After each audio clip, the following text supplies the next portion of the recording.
Hello friends, we are Soul Fiction. Welcome to our channel. In today's video, we'll explore an exciting video on what if Naruto was the son of the half-blood Serpent King. If you enjoy these kinds of stories, don't forget to show us some love by hitting the like button and subscribing to the channel. Your support means the world to us. Now, let's dive into the story. The well-built iron ship made its way through the water, going at a fast pace as it passed through the sea. Many on board were to their tasks, fulfilling their duties from cabin boys to quartermasters, all aboard were at their duty as the ship made its way. Looking out at the seemingly endless sea was a figure who wasn't a seaman. The figure had long black hair that reached past his neck and blue eyes. His skin, although rather pale, had grown more tanned during the years. He wore a long-sleeved purple and silver outfit. Think of it as his Shippuden outfit, with the silver where the black was and purple where the red was at. Strapped across his head was a Hite-8 with a melody note on it signifying him as a ninja of Otogakure, the hidden village of sound. Most noticeable on him was on his face, 3 on each side were scar-like markings that seemed to resemble a fox's whiskers. He looked on and looked back and saw in the distance the land they had left. Faintly he saw it before it disappeared from view. A hurling sound was heard and he turned his head and saw an older man with white hair leaning over the railing, his hand covering his mouth. Across his head was a Hite-8 with the kanji for oil on it. The boy looked on amused at him. What a way to travel, the old man grumbled and then clutched his mouth again but couldn't stop and spewed more of his breakfast into the sea. Floating on this damn coffin and not a single girl in sight for miles, he complained.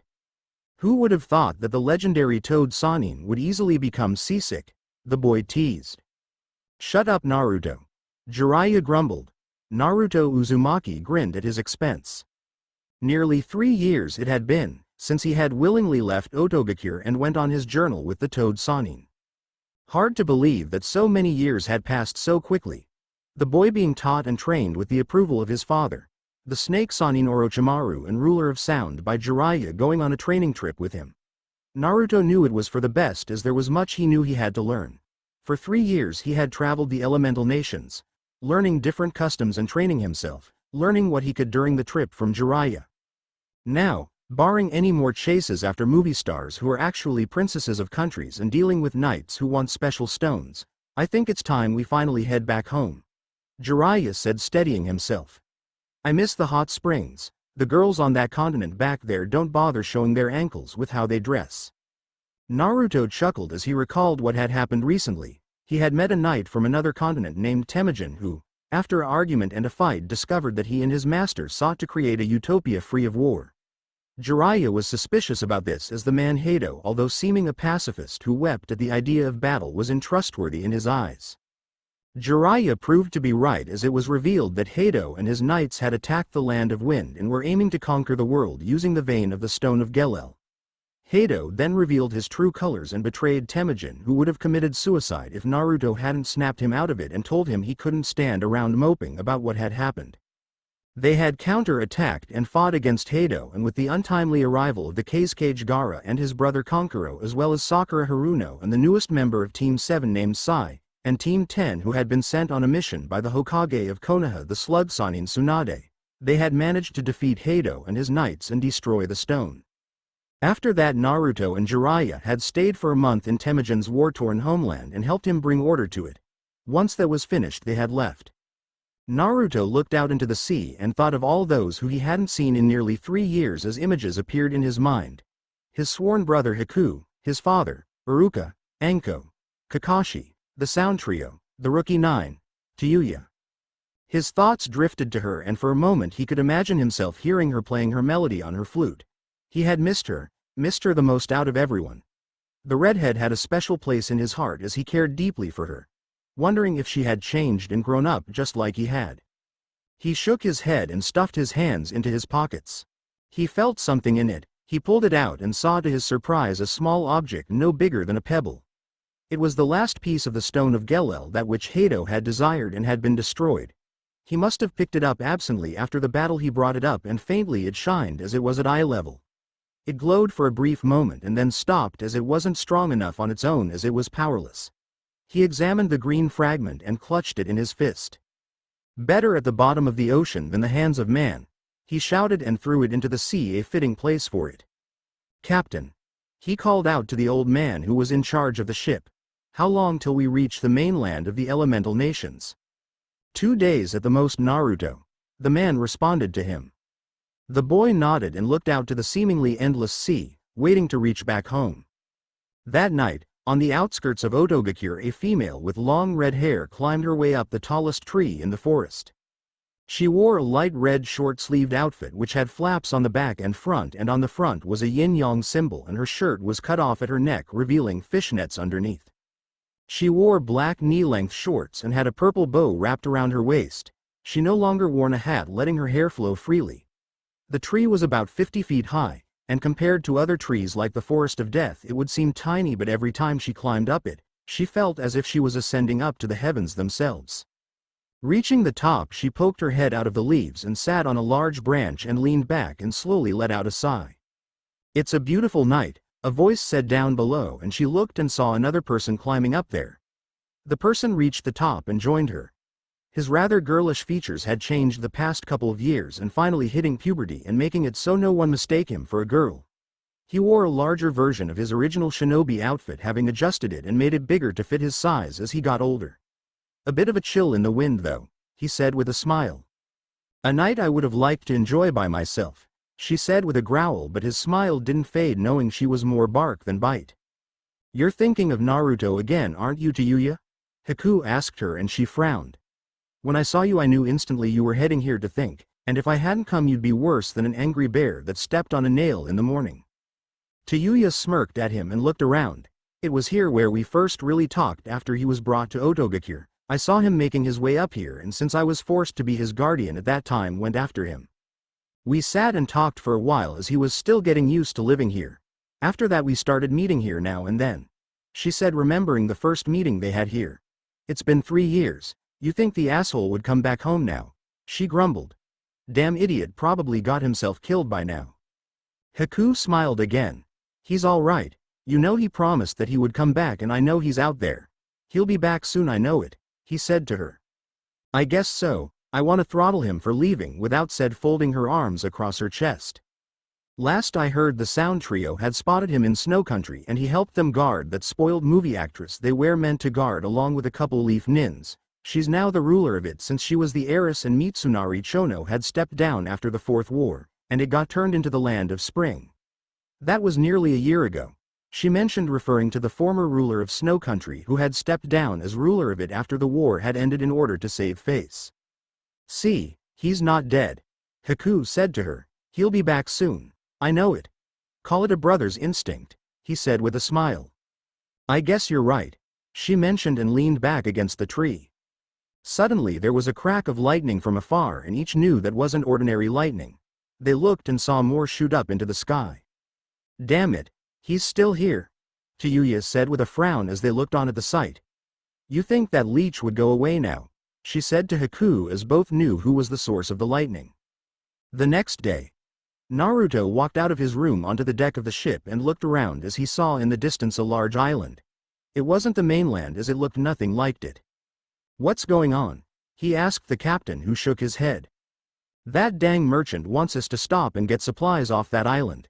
We got enough to get us to the elemental nations, but he wants stuff from that island to sell there for a high price. Rich bastard, delaying us all the time," he grumbled, and Naruto looked and saw a wealthy-looking man with a black-trimmed mustache wearing fine robes. He owned the ship, and Naruto and Jiraiya had managed to gain access due to Temujin's influence. "Get all the crates and barrels in the boats," the merchant known as Ose ordered. "Give the inhabitants money in exchange for supplies, any kinds of food or pottery. They'll fetch a high price," he said, and beside him, towering over him, was a large bald man 6 feet 7 inches. He was large and thick with muscles and had a bull-shaped head on one of his shoulder guards. He wore armor and carried on him a large double-bladed axe. He was the man's bodyguard, although at times he was treated as no more than a servant by Ose. Naruto looked on as Ose yelled at the man down, talking him and telling him to go ashore with them to make sure they didn't squander his money. The man silently took it all in, not saying anything. "What's on the island?" Naruto asked the captain, who was giving orders. "It's called Shikoku, and it's civilized, and we often get goods there," so there shouldn't be too much trouble, but I've heard there's been trouble going on there as of late, some civil war going on or something to see who rules it. A battle between warring samurai clans. Huh, interesting. Naruto noted and looked back at the island. I think I'll go ashore, just to see what's on it, he said and walked away heading towards the boats where the crew were setting things up. You coming, Jiraiya? Sure, he grumbled coming forward. Anything's better than this, he said, and the two helped out the crew get things ready. Soon enough they were on the boats and making their way towards the island, hoping to make a profit off the goods. Naruto and Jiraiya found themselves in the same boat as Osei's bodyguard. The man was quiet, not speaking anything nor answering anything anyone said to him. Naruto watched on at him as the man was silent, not saying anything, as he wondered what his story was and why he put up with the stuff he did. They made it to the shore and taking the supplies came upon a small village. Many of the people were friendly as they didn't get outsiders very often and was interested in trade. Naruto enjoyed the process of meeting and talking to the inhabitants as they seemed to be honest, hard-working people. It was a pity they would only still for a little while. It seemed as he'd like to stay for a while and see what the island had to offer and its customs. He noticed Jiraiya was peeping from afar at a hot spring, making sure not to get caught. After an hour had passed, they was done with everything and they were prepared to head back to the ship. As they got ready to leave, something was suddenly going on. Run! Everyone get inside, get the women and children out of here, a man said as they could hear the sounds of fighting. What's going on? Naruto asked, not understanding. Jiraiya looked on ahead and he saw what was happening. A group of samurai was engaging another group and they were fighting one another to the death. He winced as one man's head was taken from his body, a grisly sight. Trouble by the looks of it, he mentioned to him and the others as they looked on. Naruto looked on as well and saw that the first group was surrendered by them and were about to be killed. He looked on as one man was dropped to his knees and skewered from all sides. Sensing that this was something he couldn't allow to continue on, he broke off into a run towards the fight. Another samurai was about to be killed when suddenly his executioner fell downwards with a kunai sticking into his back. The others looked and saw a black-haired boy charging them, and he summoned a blade and blocking an attack cut another one down. Naruto, Kusanagi in hand, slashed and cut at them, and the others took that opportune moment to fight back and engage their enemy. Naruto dodged the attacks aimed at him as his surprise attack had reinvigorated them. Naruto was about to be stabbed from behind when Jiraiya appeared and stopped it from happening and stabbed the enemy in the chest with a kunai. He was joined by Yuan and others fighting with them as the two groups engaged one another, turning the tide of battle from what was a near defeat to even footing. Yuan fought on, the man no stranger to combat, as he defeated anyone who challenged him, using his great strength to overwhelm them, and ignored any hits he took and returned them in kind. With axe in hand he cleaved a path and few of the enemies dared to challenge him, as he was a terrible sight to behold. As if inspired by his display of strength, the others fought on with equal ferocity. He threw his axe like a boomerang and it took out several enemies, and it returned to him and he caught it. Suddenly a man on horseback charged him, a great mace in hand, and swung at him. The force of the blow surprised him and knocked him on his back. The samurai turned his horse around and charged him again, twirling his weapon aiming to kill him. Naruto suddenly appeared behind him on the horse and stabbed him in the back and threw him off the horse and landed in front of Yuan. The bald-headed man looked on in shock at Naruto, stunned at what he had just did. Why did you save me? Yuan said to him, not understanding. What? You think your life is worth less than mine? That you don't deserve to live? Naruto responded to him. Everyone, from the highest daimyo to the lowest farmer, has the right to live, and that includes you. He said to him, surprising him, who didn't answer and looked perplexed at what had happened. For the first time someone actually protected him for a change. He rejoined the fray and soon the samurai began retreating, leaving the field. Naruto watched them go as he and the others had saved the other group from certain death. He turned and saw to his surprise a group of blades was aimed at him, and the others, as the ones they saved, had now turned their blades towards them. HMPH, this the kind of thanks we get? Jiraiya noted dryly, but noticed the one in front of him was a female. Hey there, let's say we get you out of that armor and somewhere private, he said with a grin, and she pressed her weapon closer to his face, not amused by his talk.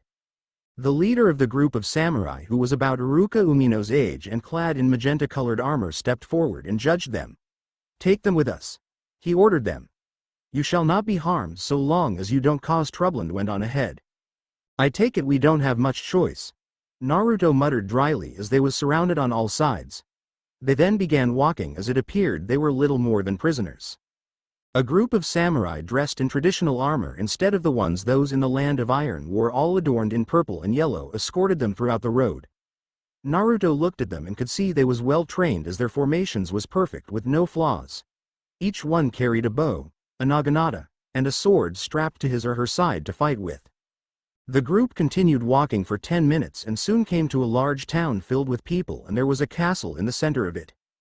The magenta-colored samurai he seen from before walked towards them and looked at Naruto. "This the one?" The samurai asked them and the others nodded. "Come with me," he ordered, and Naruto was made to go to the front and go with him and another samurai. The sound ninja was escorted by 2 samurai and brought before a doorway. One of the samurai reached up and knocked on the door. As if on his command, the doors slid open and Naruto was told to go in. Stepping inside, he took notice of his surroundings. "So, you're the one who saved my men, huh?" a gruff, rough voice said, and he looked up and saw a large armored man seated on top of a wooden carved throne. Naruto looked the man in the eye. He was an old man appearing closer to 70 than he was to 60, with white hair and a mustache that covered his upper mouth. But just by looking at him he could tell he hadn't gotten weak in his age, as he wore purple-colored armor on his body, and he could tell that he was well built. Beside his throne was a giant metal hammer big enough to crush a human underneath it. His red eyes stared into Naruto's blue as the two looked at one another. "Masa, you may leave," he said to the samurai. "Yes, uncle," the magenta-armored one said, and bowed and turned and left the room. "HMPH, my samurai needing the aid of a boy to save them. Clearly they need more training if they need rescuing," he said and smiled, showing his teeth. Naruto frowned at him as the man stood up, standing well over 6 feet tall, forcing Naruto to look up to stare him in the face. He took his hammer in hand and walked to him. "I never been fond of ninja trickery. You'll find we have little use for the shinobi ways here in Shikoku, for a man's true strength is that in the field of battle, pitting his power against another man's power, seeing who it is that can overpower his foe, that is the victor. That is the way of life for samurai and the Shibata clan," he said as he stood before Naruto, who didn't say a word. Naruto stared at him, sizing him up. Just by looking at him he knew this guy was tough. Naruto had fought and won against several strong opponents in his 15-year life, and he'd have to put this guy up there with them. Easily a able match for the late Zabuza Momochi, he could tell. He wondered how strong he was in his prime. He could easily tell he fought in many wars and battles. The man suddenly laid his hammer down and clapped his hands together. A group of people, one carrying a table, the other a tray with cups and a pot, entered the room and set it down. "But we do not refuse thanks to those who have aided us," he said suddenly. "Seat and drink with me, Yoshihiro, head of the Shibata clan," he mentioned to him. Naruto sat down across from him as cups of tea were poured for the both of them. "So tell me, what is your name?" Yoshihiro said, drinking first. "My name is Naruto Uzumaki, and I am a ninja from the mainland in the land of sound. I've been on a training trip for the past 3 years to improve my skills and so that I can protect those I care about," Naruto said, drinking from his own cup. "An admirable goal, I see," Yoshihiro said as he continued to drink. "You don't seek power so you can use it to control others, instead you seek it to protect. Not many of your type left in the world. Me and the others mean no home to you and your clan. We just stopped here to pick up supplies when I saw the fight happening and people getting killed. I couldn't stand by and let that happen in front of me," Naruto explained as he took another sip. "So I heard. My men were impressed with your tenacity and bravery. I have a room for you and the others to sleep at, and you can leave as soon as you want. No harm will come to you as long as you are inside my castle and home. You shall be given food and water also, as we aren't barbarians," Yoshihiro said as he finished drinking. Naruto finished drinking and nodded and turned around, going to leave. He was unaware of the man standing up and lifting his giant hammer up. At the last split second he sensed something out of the usual and turned and saw that had his hammer up overhead and aiming to bring it down upon him. Naruto dodged it at the last second and the hammer hit the floor and several cracks appeared in the stone from the force of it. What the hell was that about?" Naruto shouted at the man who lifted his hammer off the ground. "A test to see if you was as good as the tales say. An ordinary man would have been squashed by a bug," Yoshihiro said to him, grinning in approval. "I don't believe in the tales that people say. I prefer to see them for myself before I know how good they really are." Next time you could give me a warning, Naruto said dryly to him, who laughed. In battle there are no warnings. Any moment you could be cut down. Aren't you ninja supposed to be adept at stealth? He said and sat down. Forgive my little joke, these days I find little mirth. Naruto looked at him as he then saw a weariness that hadn't been on him before. When you reach my age, sometimes you look back and realize what you've lost. I was the third of 5 siblings, 2 I lost before I was your age. A third died on my wedding day, and my last sibling died last year. My nephew Masa is the only family that I have left, as I have even lost my son 10 years ago this winter. When you live in constant war, that's something that happened to you. No one on this island of Shikoku has not suffered the pain of loss.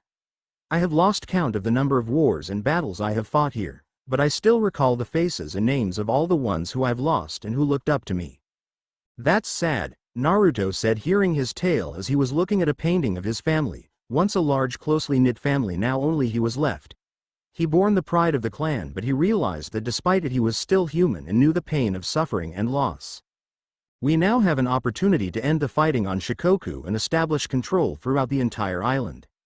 Our enemy, the Asao clan, is all that is left, and once they are defeated, peace can reign across it. They have been our greatest foes for decades. All that is left is their leader Gyoshu and his castle.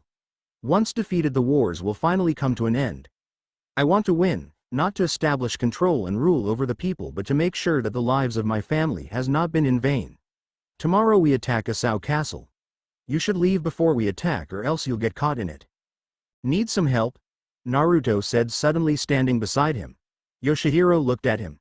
You've suffered enough loss for one lifetime, let me help lift the burden. You have no connections or attachment to my clan or Shikoku. Maybe so, but I can tell you're a good man who wants the best for his people. A man I'd be willing to aid and call friend. I can sneak in and take this guy out. You may not approve of ninja tactics, but since I am not a samurai, I don't have to worry about dishonoring your clan. Let me do this and I will make sure there isn't any more blood spilled, he said to him. I am honored that you would make such an offer, Naruto. A touched Yoshihiro responded. Very well then, we shall draw out his forces tomorrow and enable you to sneak in and kill him, he said, and Naruto nodded at him. Get some Rezu may very well rely on you tomorrow. Wouldn't have been the first time, it was all up to me, Naruto responded to him. The next day, you sure about this, Naruto? Jiraiya said, looking at him, who was ready to go by himself. This place you just got to, and you're involving yourself already in it. What kind of person would I be if I didn't help those who needed help? Naruto said to him as he got everything. The toad looked on at him. Where's Yuan? He asked, referring to the bald man who hadn't been seen since last night. Who knows? He may have run off, Jiraiya said with a shrug and stood up.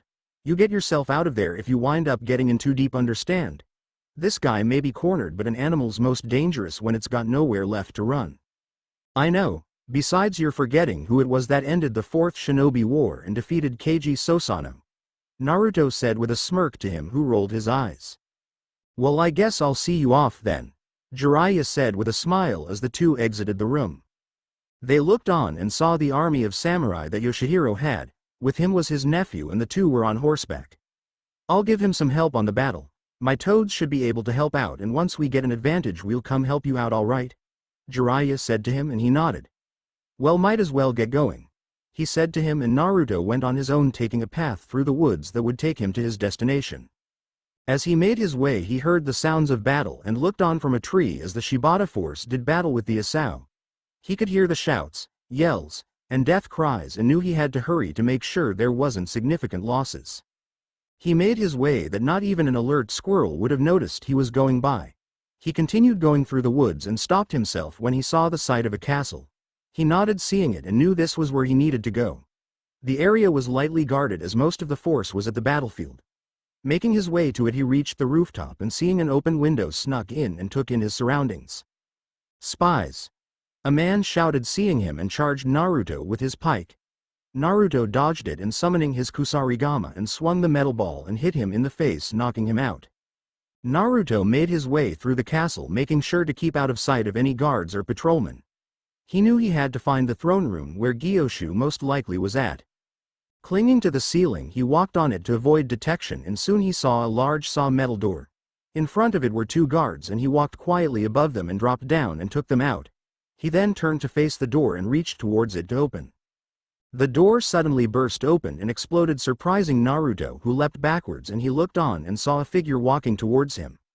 Naruto looked on as he saw the man dressed in crimson armor with brown hair walking towards him. "So you're the rat in my walls, he said to him. "I'm only going to say this once, Gyoshu," Naruto said to him, figuring easily enough he was in charge. "Stop this war now or you'll leave me no choice but to kill you," he said to him, who looked on amused. "A funny guy, I like your humor, actually thinking you could kill me. If you wanted to apply for a job you could have gone to the entrance like all the others. Thanks but no thanks, I don't think I'd have long-term benefits working for the likes of you," Naruto responded, and he grinned at him. "Oh really? Well, I've already made my claim to Shikoku, so leave before you join the others who fought and died against me, especially that idiot son of Yoshihiro's. I remember his look when I crushed his skull." "Enough!" Naruto shouted and charged him and swung a fist at him. Gyoshu blocked it and Naruto threw a kick which he dodged as well. "No one dares attack an Asao's castle and lives," Gyoshu shouted and swung a large fist at him which he dodged. "No one," he roared and charged him, and Naruto was bounced back off the force of his attack and he flipped in the air and tossed shuriken and kunai at him, who blocked it with iron rod. "Auto Kage no Bushin!" Naruto shouted and created multiple clones and sent them after him. They attacked and he destroyed them with his rod, but when they exploded they let loose a loud sound similar to a sonic boom. Naruto took that opportunity to charge him and struck him across the stomach and decked him in the face. The man withstood the attacks and swung at him, which he dodged. Gyoshu attacked him and Naruto dodged his fist as it smashed through the floor and kicked him across the face. Gyoshu withstood it and his fist became covered in flames and lashed at him, which he evaded at the last moment. "Annoying worm!" he snarled, and suddenly something happened to the surrounding area. The air, it felt like it had disappeared. Naruto found himself having trouble breathing, as if his lungs were unable to function all of a sudden. Gyoshu, however, seemed to have no effect of it, though, as if it wasn't affecting him. He smirked and hit Naruto in the stomach, knocking him back. "Getting so hard to breathe," Naruto said, clutching at his throat at each breath was forced. Almost all the oxygen and air was gone, affecting him. "What's wrong? Out of breath?" Gyoshu asked and slugged him across the face, knocking him through the air and hitting a wall. "How's he doing this? What jutsu is this?" Naruto thought to himself, panting to breathe. "Gotta conserve air," he said, and hold his breath and charged him and threw a fist. Gyoshu dodged it easily and kneed him in the stomach and struck him across the face. "The secret weapon of my family, passed down for generations and ensuring we've never been beaten. Our castle possesses the ability to soak the air and oxygen out of the surrounding area by my command. Maybe if you've trained in this type of environment for 10 years you wouldn't be affected by it, but for me this is a walk through the park," he said, hoisting Naruto up by his throat and lifted him up overhead and slammed him into the ground. Naruto cried out in pain and for lack of breath as he clutched at his throat as each breath was getting harder. "Even a squad of Jonins or samurai couldn't defeat me in this state." "What made you think you could?" Gyoshu said, and kicked him, knocking him through the air and landed on his stomach. He brought his iron rod up and brought it down on his back hard. Naruto cried out in pain from that as he hit him again, slamming it into his back. He was then picked up and thrown across and hit a pillar. Naruto struggled to breathe as he walked towards him. "I've grown bored of this, it's time for you to die," Gyoshu said, and lifted his rod up, aiming to crash his skull. However, an axe appeared and blocked the attack, surprising Naruto, and he looked and saw Yuan had saved him and stopped the attack. Despite breathing heavily from the loss of air, he stood on even ground with him and even seemed to be winning the test of strength. "You protected me, I'll protect you," Yuan claimed to Naruto. He went to overpower him, and for a moment he did, but he found himself lacking air and losing strength and was knocked down to the ground. "Annoying worm, you'll be the first to die," Gyoshu snarled and went to kill him with his iron rod. To his shock, however, Naruto appeared and stopped the weapon from killing him, catching it in his hand. Suddenly an aura appeared surrounding Naruto. "What is this?" he shouted as the aura formed around him, taking the shape of a fox. Naruto let out a cry of power as his eyes turned to red and claws and fangs appeared on his body as holding the weapon. He then bent and snapped it in two, breaking it. "What? No way!" Gyoshu shouted stunned and threw a fist at his face, and Naruto suddenly caught the fist, shocking the man. Naruto then snapped the fist backwards and Gyoshu let out a cry of pain as he broke his hand and staggered backwards, clutching it. Naruto rushed him and slammed his fist into his face onto the floor. Gyoshu looked and saw Naruto glaring at him as his pupils had disappeared as the aura grew more powerful around him. He was already beaten. How is this possible? He exclaimed, not understanding, as he was no longer affected by the thin oxygen. Having sensed it from afar, the Toad Sannin felt Naruto's power growing and recognized it as Kyuubi's power coming from him. But something was different. Naruto wasn't fighting like a wild beast in a berserker rage as in previous uses. His attacks, he could tell, had a purpose to them and were being directed and controlled him. This is something different. I've never seen Naruto have so much control over it before. Jiraiya noted, and then it suddenly dawned upon him. Wait, of course. The training he underwent with Temujin. He must have unlocked a way to control it, he exclaimed as he remembered the training he had done with the knight back on his continent. There was a room they had that he had spent a week in by himself, and when he had emerged from it there was a noticeable change in him. Yuan looked on at the fight, which was more like a rout than fight that was going on. Naruto, he protected me and was willing to give his life for me. No one's ever done that before, he said as he watched. All his life he had been treated as little more than a pack animal for another person to use and discard as they see fit. None of his previous masters had spared him a glance.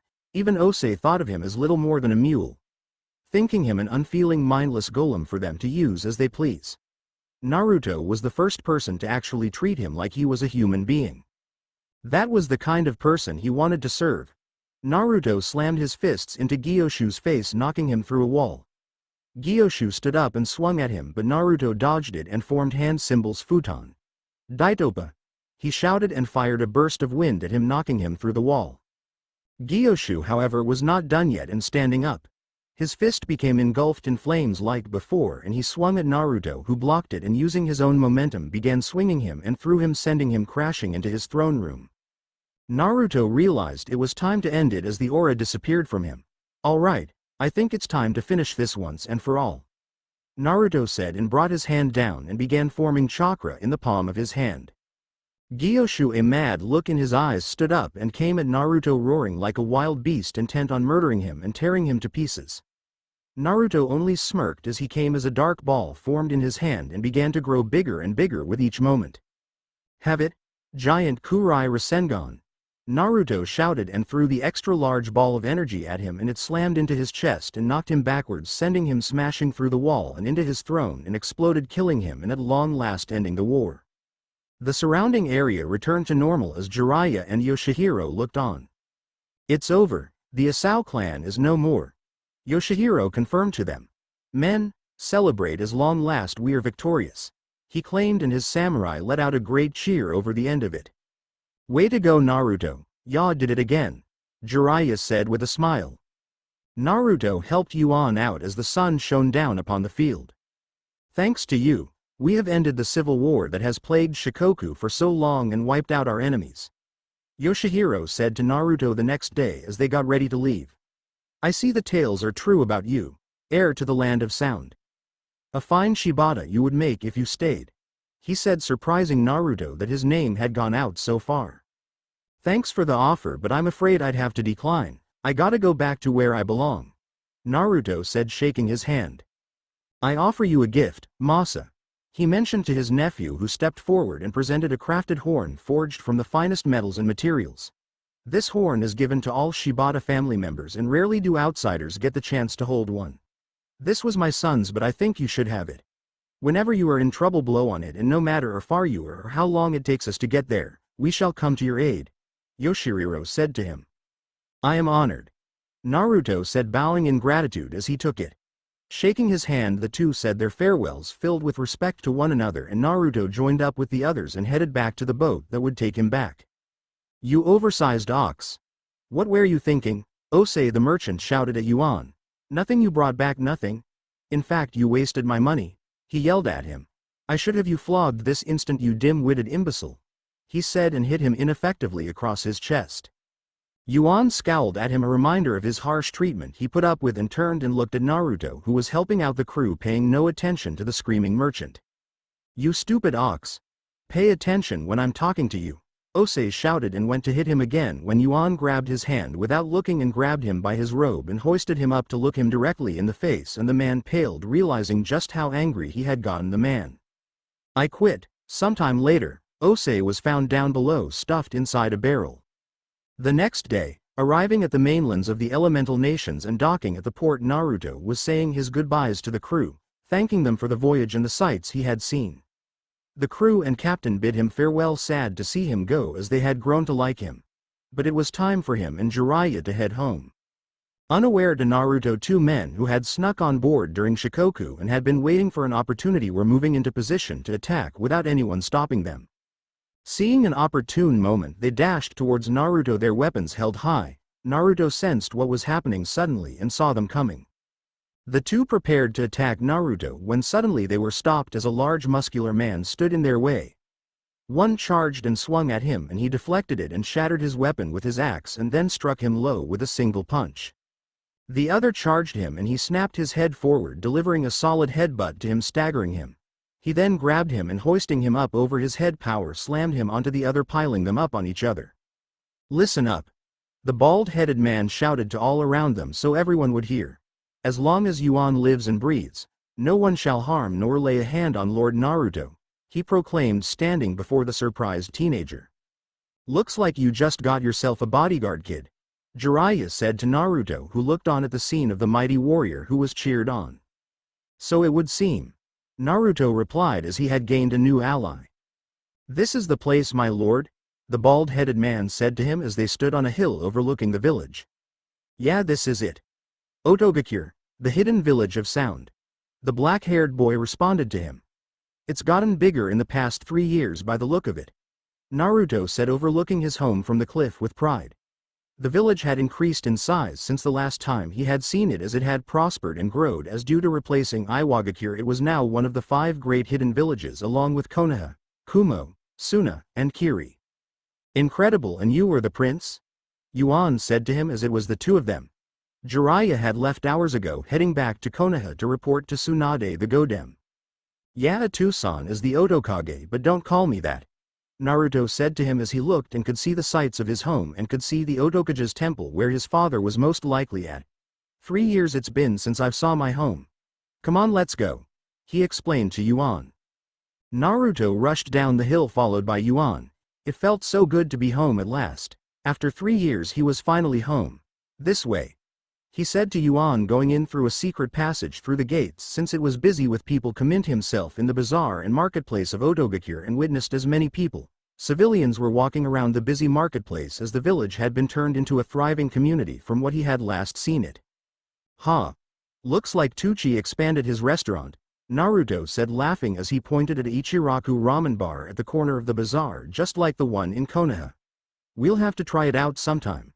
Come on, let's keep going," Naruto said and continued running. "Wait, my lord," Yuan said, doing his best to keep up.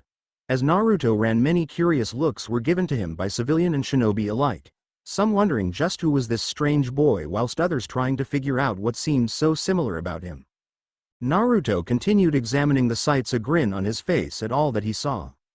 "I'm back," he announced at the top of his lungs, standing on top of the building to all who could hear. "So you've given me the tour of this place, now can we rest, Naruto?"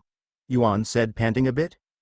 "Sorry, Yuan, it's just I'm so excited to be back home," Naruto said, overlooking the entire area. He then spotted someone on the ground below and grinned, recognizing them as they walked into a building. "First it's time we meet some old faces," he said, and leapt down, heading to the building. Inside, "What the hell is taking so long?" a voice said, standing in the front of the room.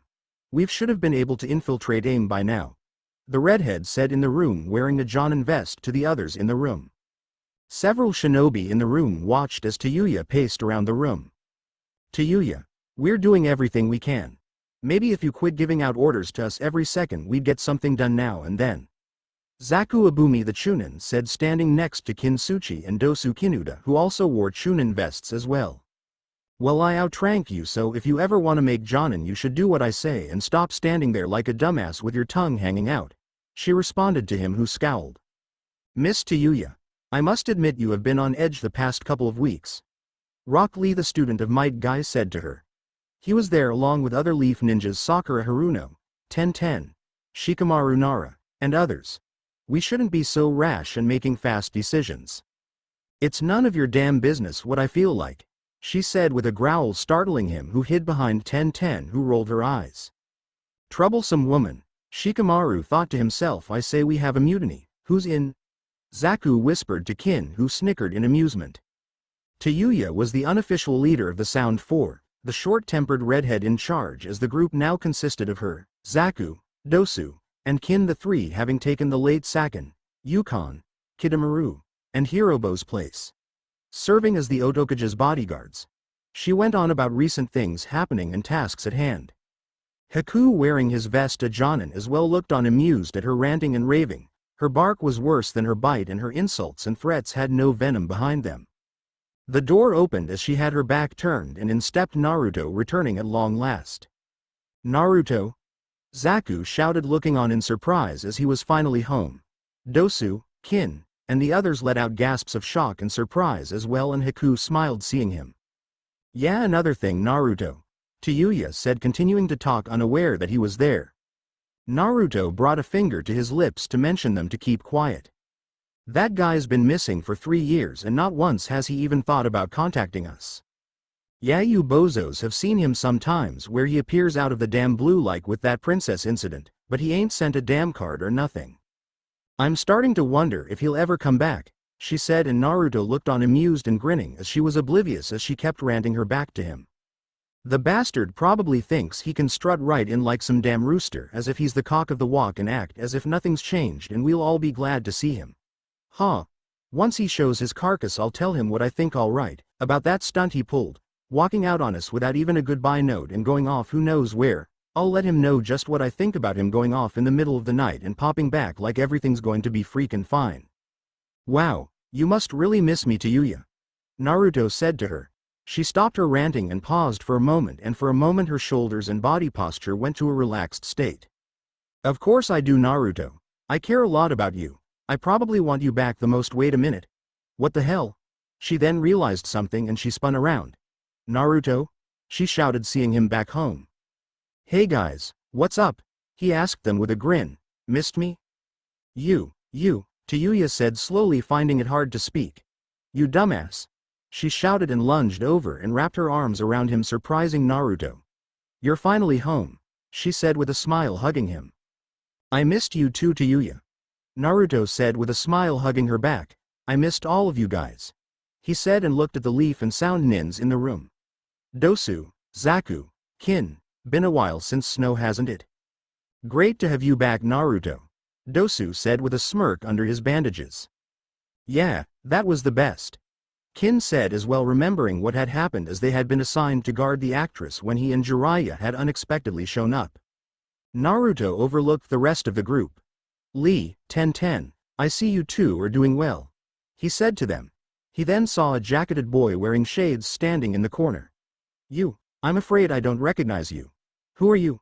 Naruto asked the quiet boy who nearly face faulted and lost his shades. It's me, Shino Aburame, the bug user said, as much emotion as he ever showed. Oh yeah, I remember now, Naruto said with a grin, actually knowing who it was all along but fooled him. He looked over the rest of them, remembering who they were as he saw Yukimura, Renmara, and other leaf and sound ninjas. He stopped when he saw a head of pink hair. Sakura, didn't expect to see you here, he said, surprised to see his former teammate here. Hello Naruto, it's been a while, hasn't it? I didn't get a chance to really talk with you and the others back there, the 15-year-old Kunoichi said to him as she had seen him during the battle against Hado months ago. I've become Tsunade-sama's apprentice over the years and am a medic. Medic, huh? Sure have changed from the fangirl I remembered growing up, he said with a smirk, and Sakura blushed.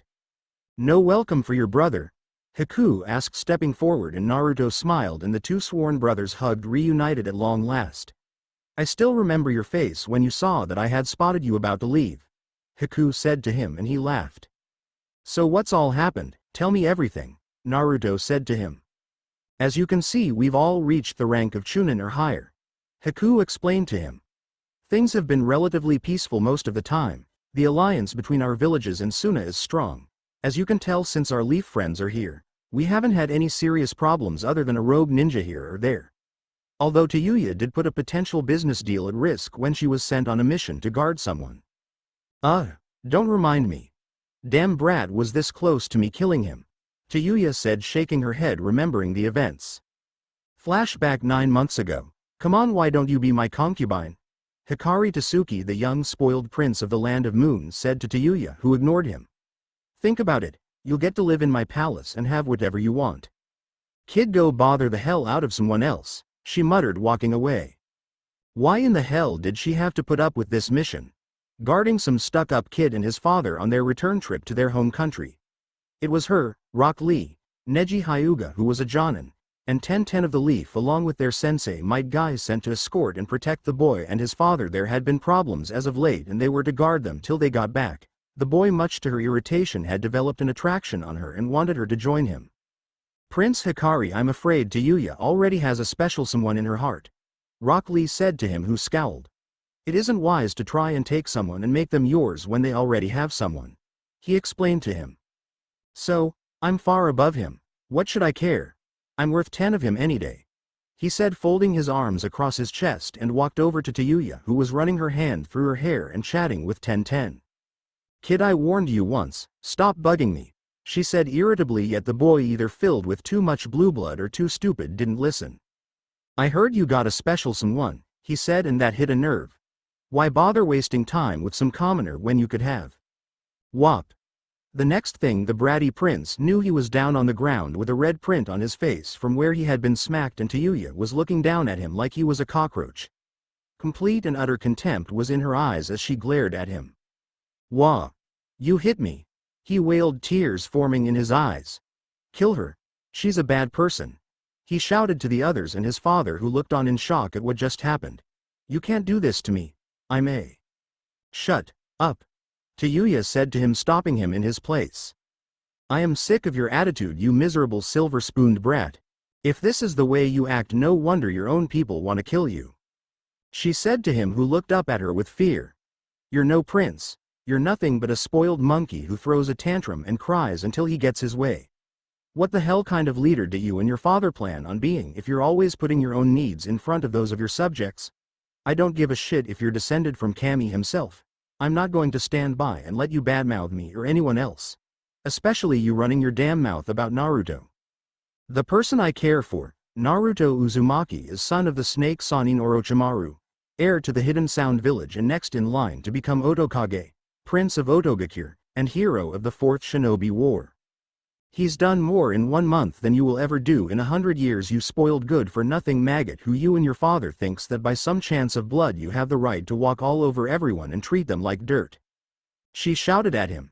You'll never match up to Naruto, you piece of trash, cause unlike you he doesn't let his station go to his head, he doesn't spend thousands of ryo on himself for his own enjoyment while his home and people suffers, he actually looks to benefit and cares for his people. You and your father, when was the last time you actually stopped admiring your new toys and saw what was happening with your people? You want to know what he's doing right now? He's training himself. For the past 2 years he's been on a training mission so he can get stronger and that way he can protect his village that he loves. She said to him and looked over at his father and back to Hikari. Here's something you two fools should ask yourselves. If Naruto is lower than you in your eyes, then why does he have the love and respect of his village when your people on the other hand are plotting to kill you? Hey, wow.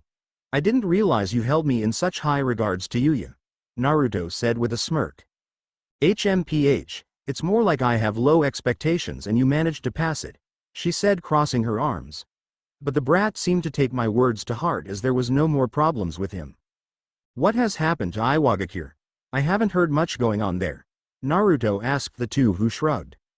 From what we've heard, some old fart who was the former Kage who stepped down after the 3rd Shinobi War and retired as a hermit returned and with his family took control and become the Tsuchikage and is working hard to restore it to its former glory. We really don't get a whole lot of info from them, Zaku said, referring to the Hidden Earth village which had been taken over by the Jishinists in the war. There are some traditionalists and radicals there who claim Earth is still one of the 5 great villages and sound should be removed, but they are mostly ignored. Earth is in no condition to try and attack or do anything, to be honest. They didn't even send teams for the exams the past 2 years. Kin said as well with a shrug, as the land of Earth would be on the long road to recovery before it could do anything. I've been meaning to ask you, Naruto. Rock Lee said, speaking up. Who's this giant? He asked, referring to the silent bald man. Ahem. My name is Yuan and I am Lord Naruto's bodyguard, the man said, introducing his throat. Bodyguard? Lee said in surprise. Self-appointed bodyguard. I didn't really have a whole lot of say in the matter, Naruto explained, as the man had announced himself as it after saving him. He's got the look of a man you don't want to fight, Shikamaru said, examining him with detailed eyes. And since you've accepted him, I guess he comes with the highest recommendation. He saved my life, I kinda guess I'm in his debt, Naruto said, and Yuan stood up a bit straighter. It is nothing, my lord, you saved me first, so I am in your debt and I doubt I will be able to repay it, my lord. Will you stop calling me lord? It's too awkward, Naruto said to him, who bowed his head. Yes my lord, he said, and Naruto facepalmed while the others laughed. Elsewhere, what is it that is most dangerous? A voice said, standing on top of a hill as rain poured down onto his covered head. Sheathed to his side was an odashi, and he wore a black coat covered with red clouds. On his head he wore the traditional straw hat. His hair he had sticking out as a long ponytail. He bore no hite to cover his forehead or neck, as he had no former allegiance or loyalty to any village before. Tell me, he said as he looked up at the sky, do you know what is most dangerous? He asked the figure standing behind him. The figure with dark hair and a hite with the symbol of the leaf on it with a slash cut through it, wearing a similar outfit but no hat on his head, had red eyes with tones, the symbol of the Sharingan of the Uchiha clan. There is many things that can make one dangerous. That sword you possess makes you a dangerous foe to all Jinchuriki, Itachi Uchiha said to him, who had his back to him. The swordsman and nemesis of Naruto, Uzumaki, who was thought to have been killed in the Fourth Shinobi War, only let out an unsettling laugh. After nearly dying, he was taken back to the Akatsuki base and healed and given Hidan's spot and ring in the organization, and presently teamed with the bounty hunter Kakuzu. Perhaps, but you didn't answer. Do you know what it is that is most dangerous? Itachi looked at him, not saying anything for a long moment. No, I don't, do you? The common man, Muda answered, and Itachi looked over at him. The common man is most dangerous. Oh, Itachi replied to him. Yes, you see, the common man is born without anything special or unique about him. He possesses no titles, no land to call his own, nor anything of his own that could make him stand out, as he has no power. To the world he is nothing more than a speck of dust that is instantly overlooked and forgotten. I doubt that a head of a clan who has had it drilled into his head since the day he could walk that he's entitled to everything around him spares a second glance to the man who cooks his meal, or the concubine he uses when he's bored. He explained and looked over at Itachi. I don't suppose you would understand, after all, born into the Uchiha clan with being told the world is your oyster and having the Sharingan as well, you wouldn't know what it's like to have nothing. Nor would any clans or those who possess Kekkei Genkei or the daimyo who rule vast masses of land understand. The common man is most dangerous cause he doesn't know what it's like to have power, to contest of others in the palm of his hands. Muda said, and he continued. The common man sees the power and only dreams of what he could accomplish if he had the all-seeing eyes of the Hyuga, the shadow control of the Nara, the ability to manipulate their bones like the feared Kagaya clan, or the ability to copy and trace movements and steal and possess them of the Uchiha. He said to him, putting emphasis on his words. Itachi looked at him as he continued his speech. If by some chance he should gain power, he will do anything he can to keep it by any means necessary, and crave even more power to add to his own. To get stronger and more powerful so no one would ever look down at him and ignore him again. This naturally upsets those who already have power, cause how could someone with nothing to his name dare to usurp their position? He asked in a grand gesture. They will often seated to put him in his place, which is beneath them in their eyes. Sometimes the one born with power wins, other times the one born without it is he who triumphs. Muda explained to him.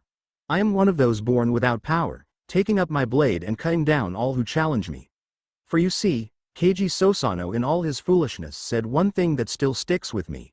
He said that Naruto Uzumaki, your target, has the power to change the world. Preposterous, as without the fox in him he is nothing. It will not be him who changes the world, instead it shall be me who does so. You seem confident of your abilities, he who was a bastard child and cast aside all his life. One born with nothing, who thinks he can challenge gods and others. Itachi said to him, who chuckled. A funny thing, if you strike a god and leave bruises on their face, people will realize they're nothing but fakes. The same goes for those born with Kekkei Genkei. Without warning, he suddenly drawed Satsugaisha out and whipped around and aimed it at Itachi's neck at the blink of an eye. Itachi didn't move or even blink as the blade nipped his neck. So instead of wondering if your brother will be able to defeat you, you should instead wonder what it would feel like if I decide to put Satsugaisha into your heart. Muda finished and walked away. Itachi watched him leave and he too disappeared in a whirl of leaves. Meanwhile, how much longer? Pain, the Akatsuki leader, said, standing inside a secret room known only to him and Conan. Inside the room was a large machine and there was a tube in the center filled with water connected to many cords and hoses. Floating in the liquid wearing an oxygen mask was the outline of a figure who couldn't be fully seen. The person was unconscious as they floated aimlessly inside it. Not much longer, my lord. A scientist said, typing down numbers on a computer. Progress is at 87%, a few more weeks it should take. The man said, wearing a white coat and had silver hair and glasses covering his eyes. Something this complex requires delicate work, the slightest mishap could ruin it. Inoki, a scientist who Pain had known, who served under Hanzo the Salamander and now worked for him and Akatsuki after he killed him. Only the man's knowledge and research that he found interesting made Pain spare his life in exchange for servitude. One thing in particular he found most intriguing. If this works, I shall have full access to the nine-tailed Jinchurki's mind. What he likes, his dislikes, his techniques, everything. Nothing he knows I wouldn't know. I will know all his strengths and weaknesses without even having to meet him once. Inoki looked at him and back at the floating being in the tube. This wasn't easy, my lord. Collecting his DNA was most difficult. When he was 12 it was easy to get it. These past 3 years have been extremely difficult, what with our agents looking for him as he was always on the move.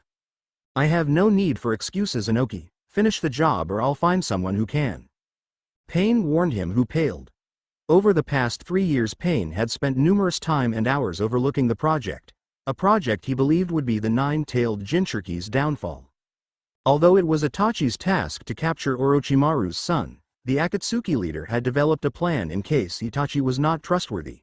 He had his agents track and interact with an unknowing Naruto and had collected blood samples, tissue, even his fingernails, any forms of his DNA that could be found and be put into the machine.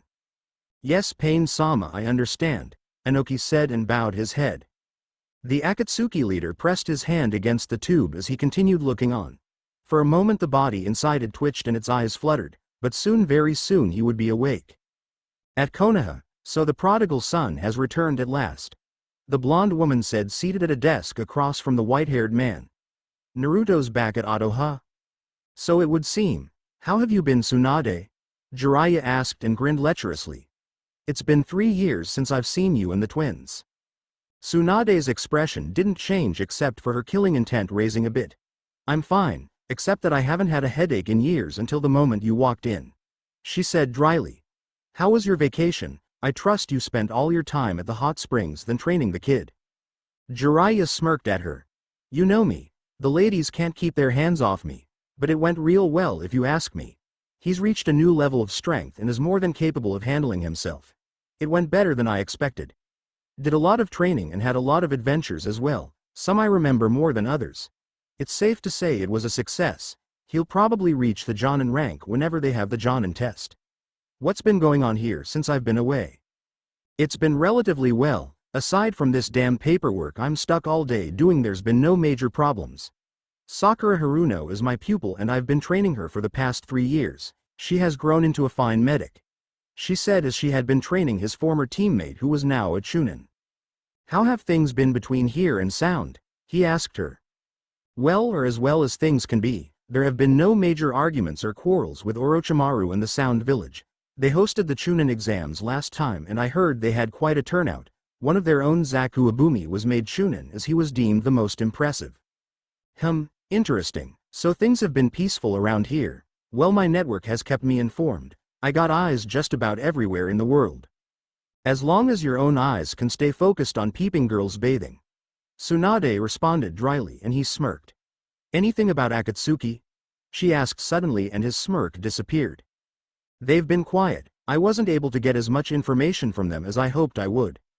The reason I took the kid on a training trip cause I knew they'd be after him soon enough and they'll be more trouble than the Jashinists were.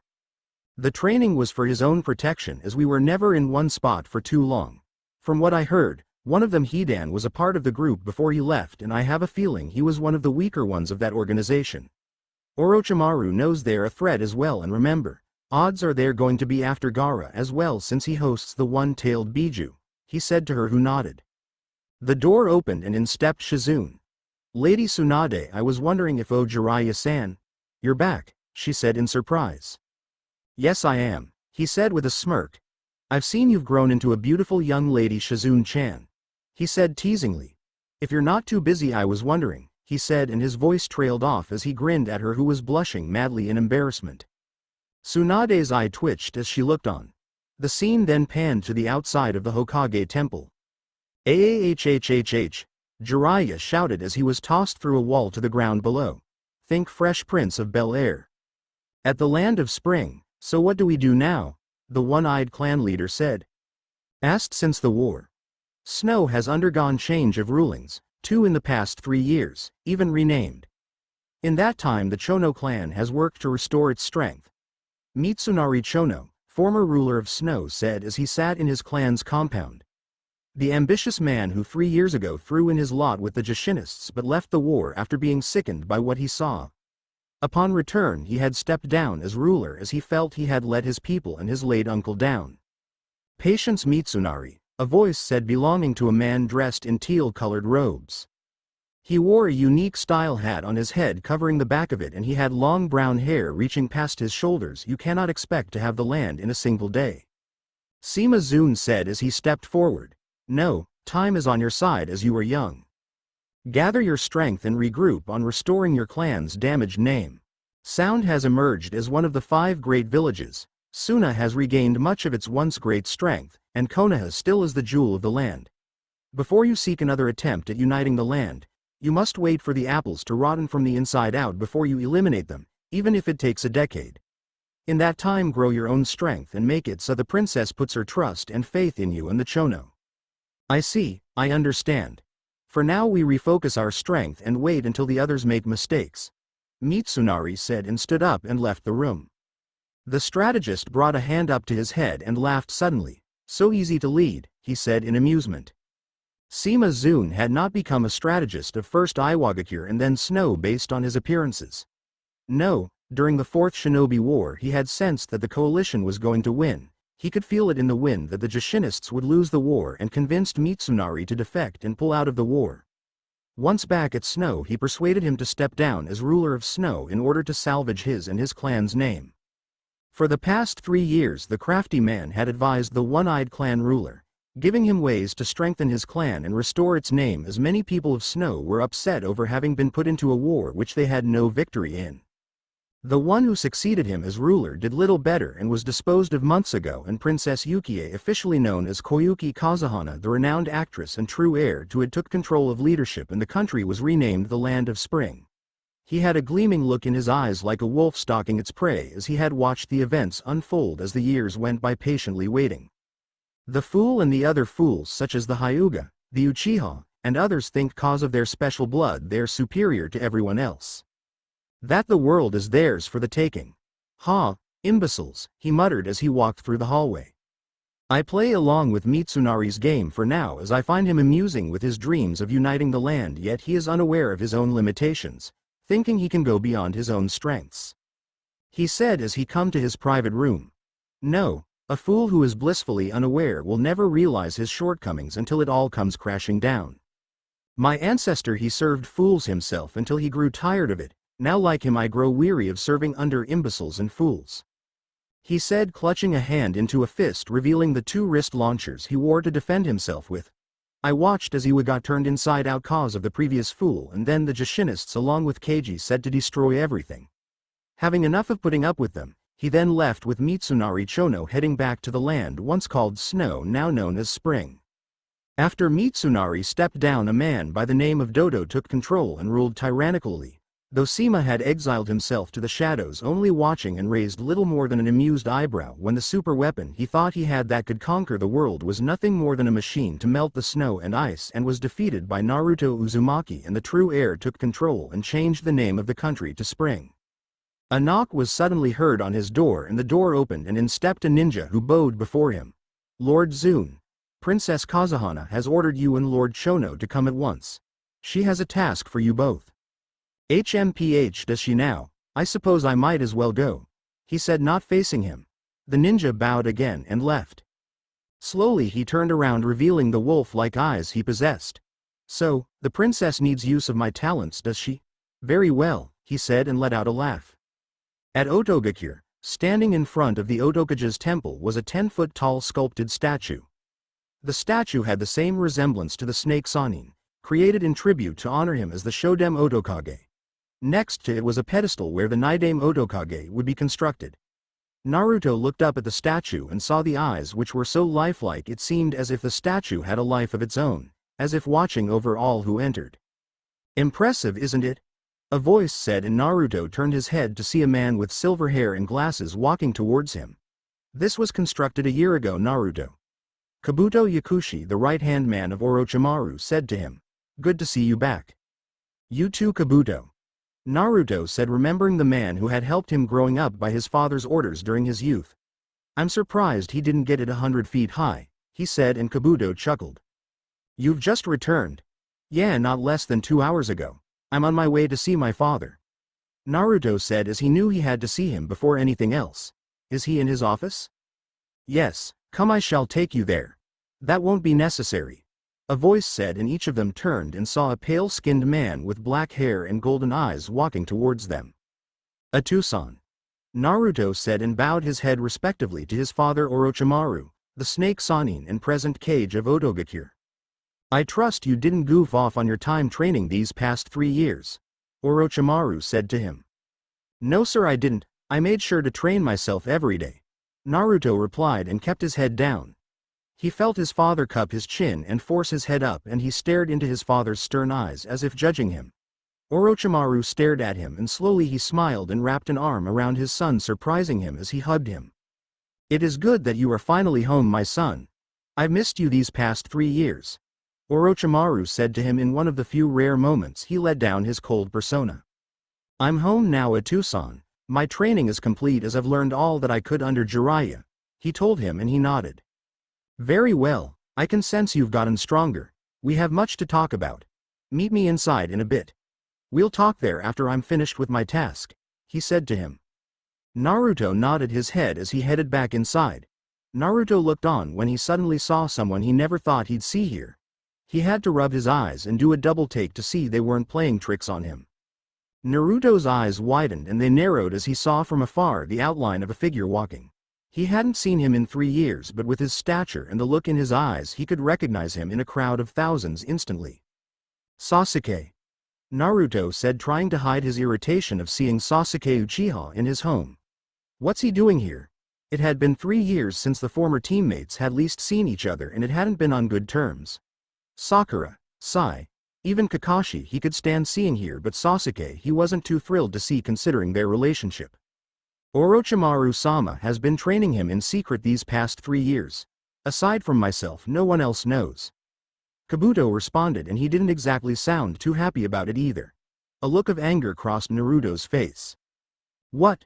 Why?" Naruto said to him, upset, who shook his head. "He has his reasons, but he wouldn't do this if he didn't have a plan," he said, and his father was up too. Why would he go and train Sasuke? It didn't make any sense to him. He watched as Sasuke disappeared from view and immediately went into the building to ask him what that was all about. He entered it and came to a room and saw him in a meeting with many people, including Arashi Fuma. The group of men turned their heads and saw him. "Ah, so this is the young master," a man with brown hair and black eyes said to him, turning to face him. He had a brown goatee on his face and wore a beige suit and robe combination. "I don't think I've seen you before," Naruto said to the man. "Forgive me, allow me to introduce myself. I am Josui, who serves on the council," he said to him, smiling. Josui was a man who had came to the Land of Sound in the recent years. Seeking an opportunity, he had come and made a name of himself and was given the task of watching one of the small villages in Sound Country. Despite his rather pleasant nature, he had a tendency to rub people the wrong way, make them feel grimy and dirty and want to take a shower and get rid of the filth. "I've heard much about you, Naruto. Your father has a tendency to go on and on about you," he said to him, and Orochimaru didn't say anything.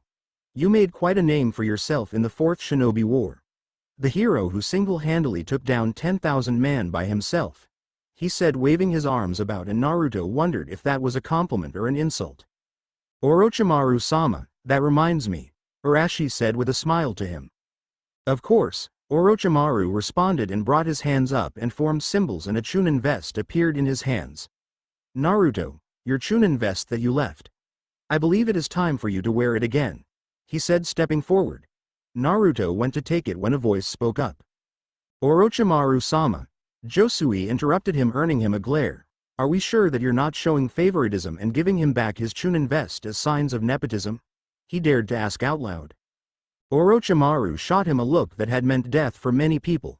To his credit, the man stood in his place despite the fact that everyone could feel his killing intent. "Are you questioning my son's abilities?" "Of course not, I would never do such a thing. But it's been 3 years since he has returned, so I heard. There are others in Oto who are capable of wearing that vest. How do we know that Naruto is worthy of wearing it again since he left, from what I heard?" Orochimaru's eyes narrowed in anger that he would dare to make such remarks. A part of him was ready to skin him alive for daring to say such things. "If you have some problem with me, speak up," Naruto said, glaring at him as well, mirroring his father's expression. "I may have left, but I do it 'cause I thought it would be good for me and my village if I trained and experienced what the world has to offer. I understand that, but I'd like to see for myself if you are as capable as you say," Josui said to him. "Orochimaru-sama, I propose that he takes Area 666 just to make sure that he's still worthy of the Chunin title." Orochimaru calmed down and looked at his son, who had determination in his eyes. "Very well then, Naruto. Report to Area 666 in a half hour."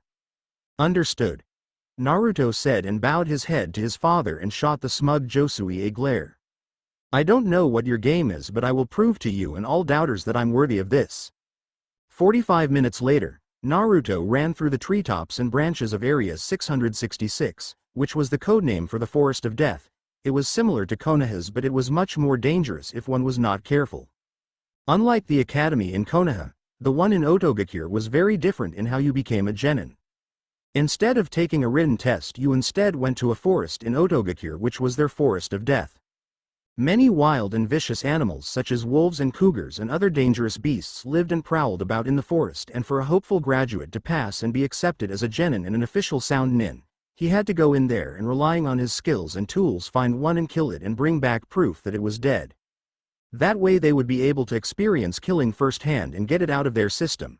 The more impressive animal you killed, the higher you were elevated and placed on a team. The Sound Trio and others had taken the test before they were allowed to be genin.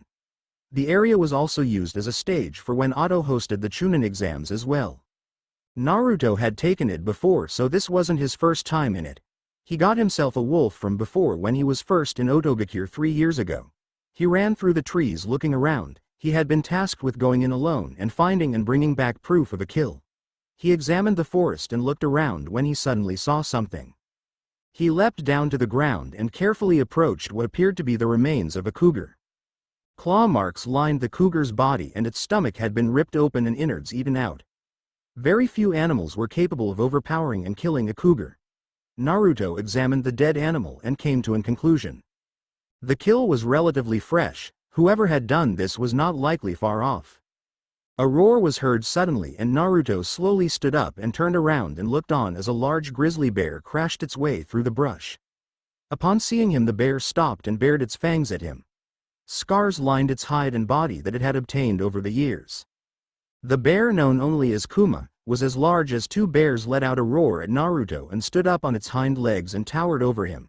The beast had lived in the forest as long as far back as anyone could remember and was the undisputed ruler of Oto's Forest of Death, and all that stood in his path was destroyed. Its claws were large and sharp enough to tear off a man's face with one swipe, and its thick jaws and fangs could smash through solid rock. All hopeful graduates were told to flee upon seeing the bear as it was too powerful to kill for someone of their age. Even the Chunin and Jonin rank ninjas who patrolled the area would tend to avoid the beast as it was always in a foul and aggressive mood. The bear roared, thinking him stealing its food, and got to all fours and charged at him. Naruto leapt out of the way, avoiding being trampled by it. He threw a kunai at it and it hit, but that only seemed to make it madder. "You're as mean as you were ugly," Naruto said dryly at him, who roared and rushed him. Despite his large form, he was rather agile for a bear and snapped at him, and Naruto dodged it. Naruto leapt into a tree and smirked, thinking he had avoided it. To his surprise, the tree shook suddenly and he nearly lost his footing, looked down and saw that the bear had rammed into it, slamming all its weight into it. He then stood up and swiped at the tree, tearing through its bark with ease, chopping down the tree. Naruto leapt from the tree to the ground and Kuma roared and rushed him, and he dodged it. "Auto Kage no Bushin!" Naruto shouted, creating several clones. They rushed him and he swatted them with his claw. They exploded, letting out several sonic booms, staggering him, and Naruto drawed Kusanagi out. Crescent Moon Slash! Naruto shouted, channeling chakra into it, and sliced the attack at him, which hit him. The bear ignored the hit and charged him and snapped at him. Naruto avoided it, but was then surprised when he got hit by its side as it turned, knocking him down. The bear reared up and went to crush him underneath him when Naruto rolled out of the way and kicked it in the jaw. That only made it angrier and snapped at him, which would have torn his leg off if he hadn't avoided it. Kuma, his eyes burning with fire in them, snarled and lunged at him, and Naruto missed, and he saw it tear off the bark of a tree as if it was tissue. Naruto stabbed him in the side with his sword, and he stabbed him with more kunai as well. Kuma roared anger, he was hitting it, and snapped at him itsg his stomach, and would have spilled his guts if he had hit. Futon. Daitopa. Naruto shouted, using the wind jutsu on him, and several trees got uprooted and blow away from the force of it, but the bear stood its ground, not going down. Naruto sent Kusanagi away suddenly and got his Kusarigama out. Holding the sickle in one hand, he twirled the ball overhead and threw it, hitting Kuma in the head. The bear roared and rushed him, and Naruto dodged it and, twirling the ball, threw it again and wrapped it around Kuma's mouth and snout. The giant grizzly let out roars, trying to snap through the chain. Naruto, seeing it wouldn't last for long, charged him, blade in hand. The bear roared at him and prepared to tear his head off with his claw as he rushed him. Outside the entrance sometime later, Orochimaru, Haku, the Sound 4, Yuan, Josui, and others watched on. The group looked on and saw Naruto walking towards them, and he had nothing with him. "What did you decide to forfeit and give up?" Josui asked him, smirking. "Nah, the others just need more time to catch up," Naruto said, and looked back. "Here they come now." They looked on and saw that Naruto had created several clones, and they were pulling a makeshift wagon they had created. "I am possible," Josui said, looking on in disbelief as they all saw what was on it. The carcass of Kuma, who laid upon the wagon dead. The great bear had been killed by him as they pulled it into view. "I think this counts as proof that I killed him," Naruto said, and produced several claws and handed them to Orochimaru, who smirked. "Well done, Naruto. I can see your training did not go to a waste after all," Orochimaru said to him, who mentioned to Kabuto, who walked over the vest in hand. "Now retake your rank as Chunin of the Hidden Village of Sound." Naruto took the vest from him and slipped it back on, officially a Chunin once more. "It is good to be back, Atusan," he said, bringing his hands together and bowing to him. "I will continue to fight and train to show you that I am worthy of one day taking your place as Otokage," Naruto said to him.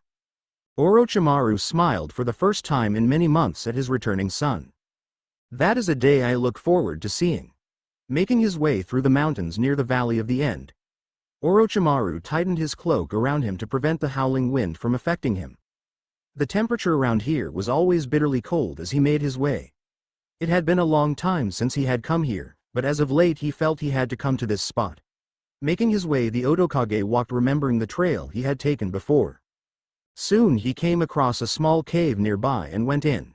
The area was warmer, and he let the hood of his cloak fall off, revealing his head. "Who enters?" a female voice said, calling out from the darkness. "It is I, Orochimaru." "Ah, I remember that voice. Back again, are we?" the voice said, and he watched on as stepping out of the darkness was an old woman, older than Sarutobi, with short snow-white hair and her pupils milked over as she was blind. Despite her age, she walked with no sign of handicap or hindrance as she stepped forward.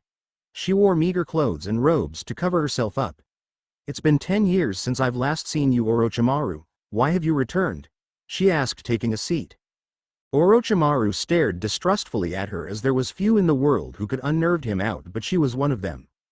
The woman was Genkai, a mystic who was over 100 years of age and hailed from another continent, who currently lived in the small cave they were in. She had ways and methods which few could understand, as her powers made her a frightening person.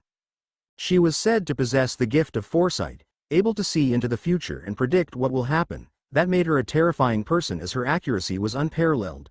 "I sense you are wearing lighter clothing. What happened to that nice black robe you wear?" she said with a laugh, and he scowled, as the first time he had met her it was during his time with Akatsuki, gaining an audience with her and witnessing her powers for the first time. "I need your powers. I want to know what you see will happen in the coming events," he said to her, not wasting any time, and she laughed again. Poor child, so unsure of himself, thinking he cannot protect his own flesh and blood, she said, and he narrowed his eyes as she was referring to Naruto. "Very well then, I shall use my foresight for you once more," she explained, and reached into her haggard robe and pulled out a cup, and reaching around scooped up dirt and rocks and placed them in it. Muttering an incantation that he didn't understand, she then slammed the cup down, spilling the contents, and picked it back up. "There, do you see it?" she asked, as the stones had taken shapes. "The red cloud hides behind the sun, waiting for an opportunity to strike, but soon will emerge and seek to capture the tanuki first." "Gaara," Orochimaru said, referring to the cage as he looked down at the stones. The woman grabbed his hand, mentioning for him to be quiet. While this happens, secret forces conspire, each one a threat. The once cold land having been transformed, led by the strategist whose cunning is that of a wolf. "A one-eyed hawk who seeks to destroy his opposition," she said to him. "A swordsman whose blade can pierce the heavens. The last of his clan you have taken as your pupil, unknown to your son." She said the last part slyly, and Orochimaru flashed her a glare that meant death, as she was referring to Sasuke. The mystic cackled at him, sensing his murderous look, and continued. "And finally, one who is secretly pulling the strings of the red cloud, having taken orders from he who is beyond the grave," Genkai finished. Orochimaru stared hard at the old woman. Red cloud was obviously Akatsuki. The one-eyed hawk was Danzo. That much he could figure out. The rest he didn't know. Beyond the grave? That would mean someone was following the orders of a dead man. "One more thing," the mystic said. "In due time your most loyal follower shall seek to continue on your work and look to surpass you, to gain not only the fangs of a snake but the claws as well as the horns and wings of a dragon, looking to surpass you in every way." "And why would he do that?" he asked her, and she smiled a crooked smile. "Because you will soon die," she answered. Genkai stood up and turned and went back into the darkness of her cave. Orochimaru watched her leave and didn't follow, as her words echoed in his head all that she had given him. Turning around, he exited the cave. Elsewhere, Sima Zun stood in the encampment on a hill overlooking a small fortress. His eyes scanned the area, looking for anything out of place. Either not paying attention or not caring, he didn't turn his head when Mitsunari Chono walked towards him. With Mitsunari was a shinobi wearing green and white and wearing a wide-trimmed hat to cover his brown shaggy hair. He carried a unique weapon on his person of what appeared to be a pair of blades.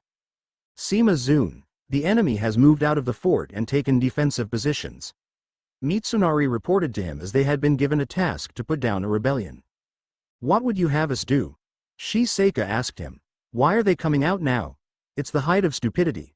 A fool could see all their positions and weak spots," he said, as it was the middle of the day and clear as view as he saw the enemy's men.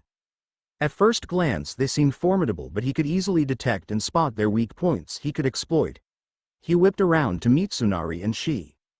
"Mitsunari, lead a force and lure the enemy out." She once when they have been ordered the Oshu archers to strike at their rear. He ordered them, who nodded and turned and left. Sima Zun turned his head and looked back at the fort. "This man, this former guard of Dodo's, he openly rebels against Her Highness and Snow and aims to strike out on his own, and yet he is nothing but a mere fool," he said in disgust, and Tuesday behind him. "This battle is an insult. End it," he commanded. He and Mitsunari had been tasked with dealing with Dodo Kazuhana's last remaining follower, a shinobi by the name of Nader Roga. Thought to have been killed in the battle against him, he had actually survived, and refusing to accept Princess Yukie as the ruler had rebelled and was joined with other like-minded men. Dealing with the potential threat, Sima Zun had been tasked with eliminating him by the princess.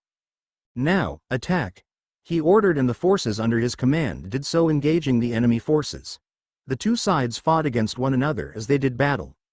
Mitsunari was leading his men from the front, fighting alongside them. "Lord Sima, you seem bored, like you would rather be somewhere else," she said to him as they watched on.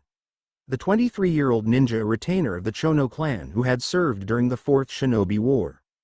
"It's nothing, I'm just thinking of and remembering the battles I had with Shikamaru Nara of the Leaf and Dosu Kinuta of Sound during the Fourth War. When I was actually challenged and had to improvise," he muttered to him as the battle was going as he had expected. The well-trained forces under his command were dealing with their opponents easily. "Give the signal." He ordered a ninja from afar who nodded, and two men raised up flags and twirled them. "Retreat!"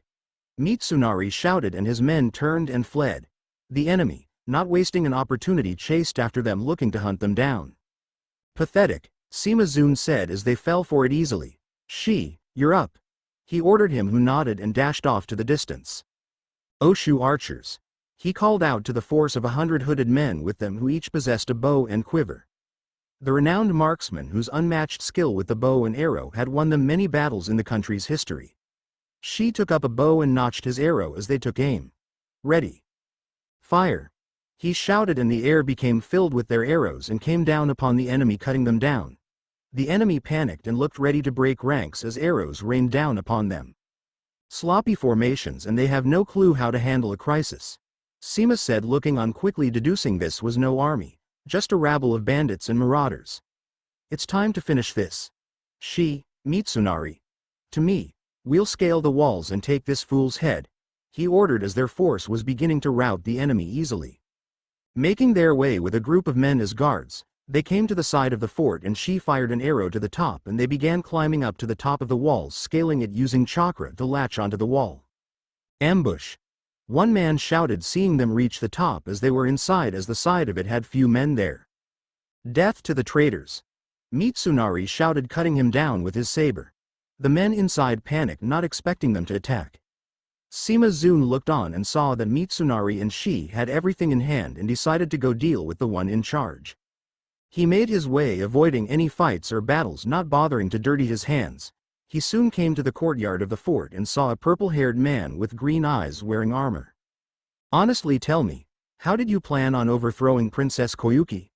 Your men have no experience as an army and your tactics are deplorable. A genin could do better in command. Did you really think this through?" he asked him smugly. "I suppose I should not expect any less from an imbecile," he said to Nader Roga.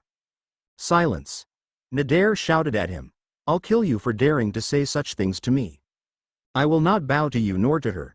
You die today," he shouted and dashed at him. "You really think you can penetrate my armor?" he shouted, throwing a punch which he dodged. Sima Zun fired his wrist launchers at him, who dodged the bolts fired at him. "You put too much loyalty in a fool," Nader yelled at him arrogantly. Sima dodged his next attacks, as even though he preferred not to fight, he was still capable of defending himself. Nader fired a jutsu which he dodged, avoiding the attack. "Now you die," Nader shouted and leapt up.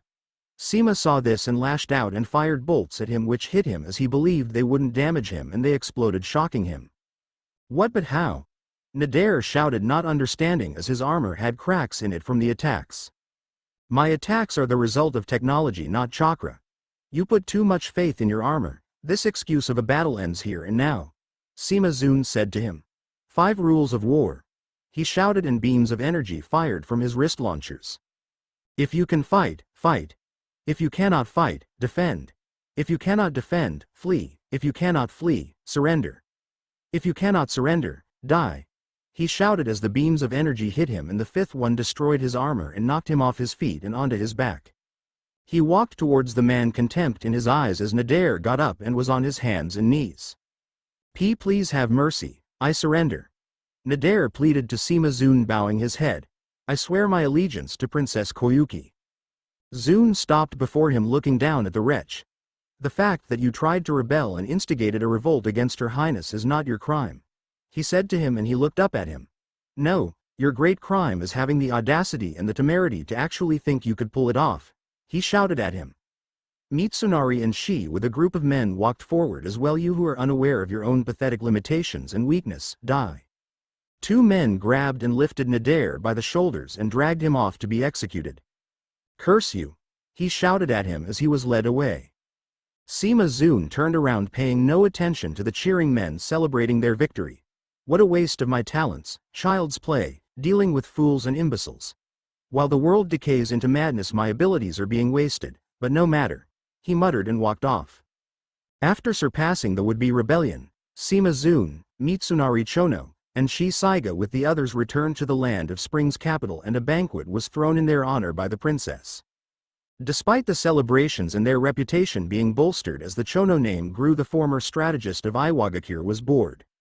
There was no challenge in dealing with fools who overestimated themselves or their abilities like Nadir Roga, or worth serving a tyrannical zealot like Keiji Sosano. With the land at peace for now, there was nothing worth putting his full effort into. He remembered the battle he had with Shikamaru Nara of Konoha, one of the few people in the world it seemed who could match him when it came to the mind. Perhaps the boy would turn into a sleeping dragon one day to match him. Sipping his sake quietly as he watched on as others celebrated, the strategist allowed a smirk to show. His impressive performance had put him in favor of Her Highness the Princess. No doubt Koyuki would put her trust and faith in him more often from now on. He knew the path he must take. History would perhaps later record him as a villain for what he had planned, but it did not matter to him. A toast. Shi Seika proclaimed, raising his cup with a smile. To our esteemed strategist Sima Zun, he said, and others including the princess did so as well at him, who only smiled and raised his own cup. For like his ancestor had done centuries ago, a man born with no ancestor lineage or whose name was revered throughout the pages of history, Sima Zun would leave his own mark on history. Meanwhile, lightning shot up into the sky, piercing through the clouds as a figure spun and slashed, standing on top of a mountain and carving his way through imaginary foes with a stoic expression on his face as electricity shot through the twin blades he used, his movements as one with the pike swords that channeled and funneled the lightning. His eyes red with the Sharingan activated, Sasuke Uchiha attacked with the Kiba blades, the former weapon of Raiga Kuros at Sekigahara, and in 3 years he had learned more and mastered the blades, surpassing their previous owner's ability with them. The 3 years had changed Sasuke. In secret he had been trained by Orochimaru, learning under him and using the cursed seal of heaven that he had. He did not wear a leaf Hite despite still being one. Training under the snake Sanin, learning what he could from him, gaining the power needed to destroy his brother. He sensed that Naruto had returned, the prince of Otogakure.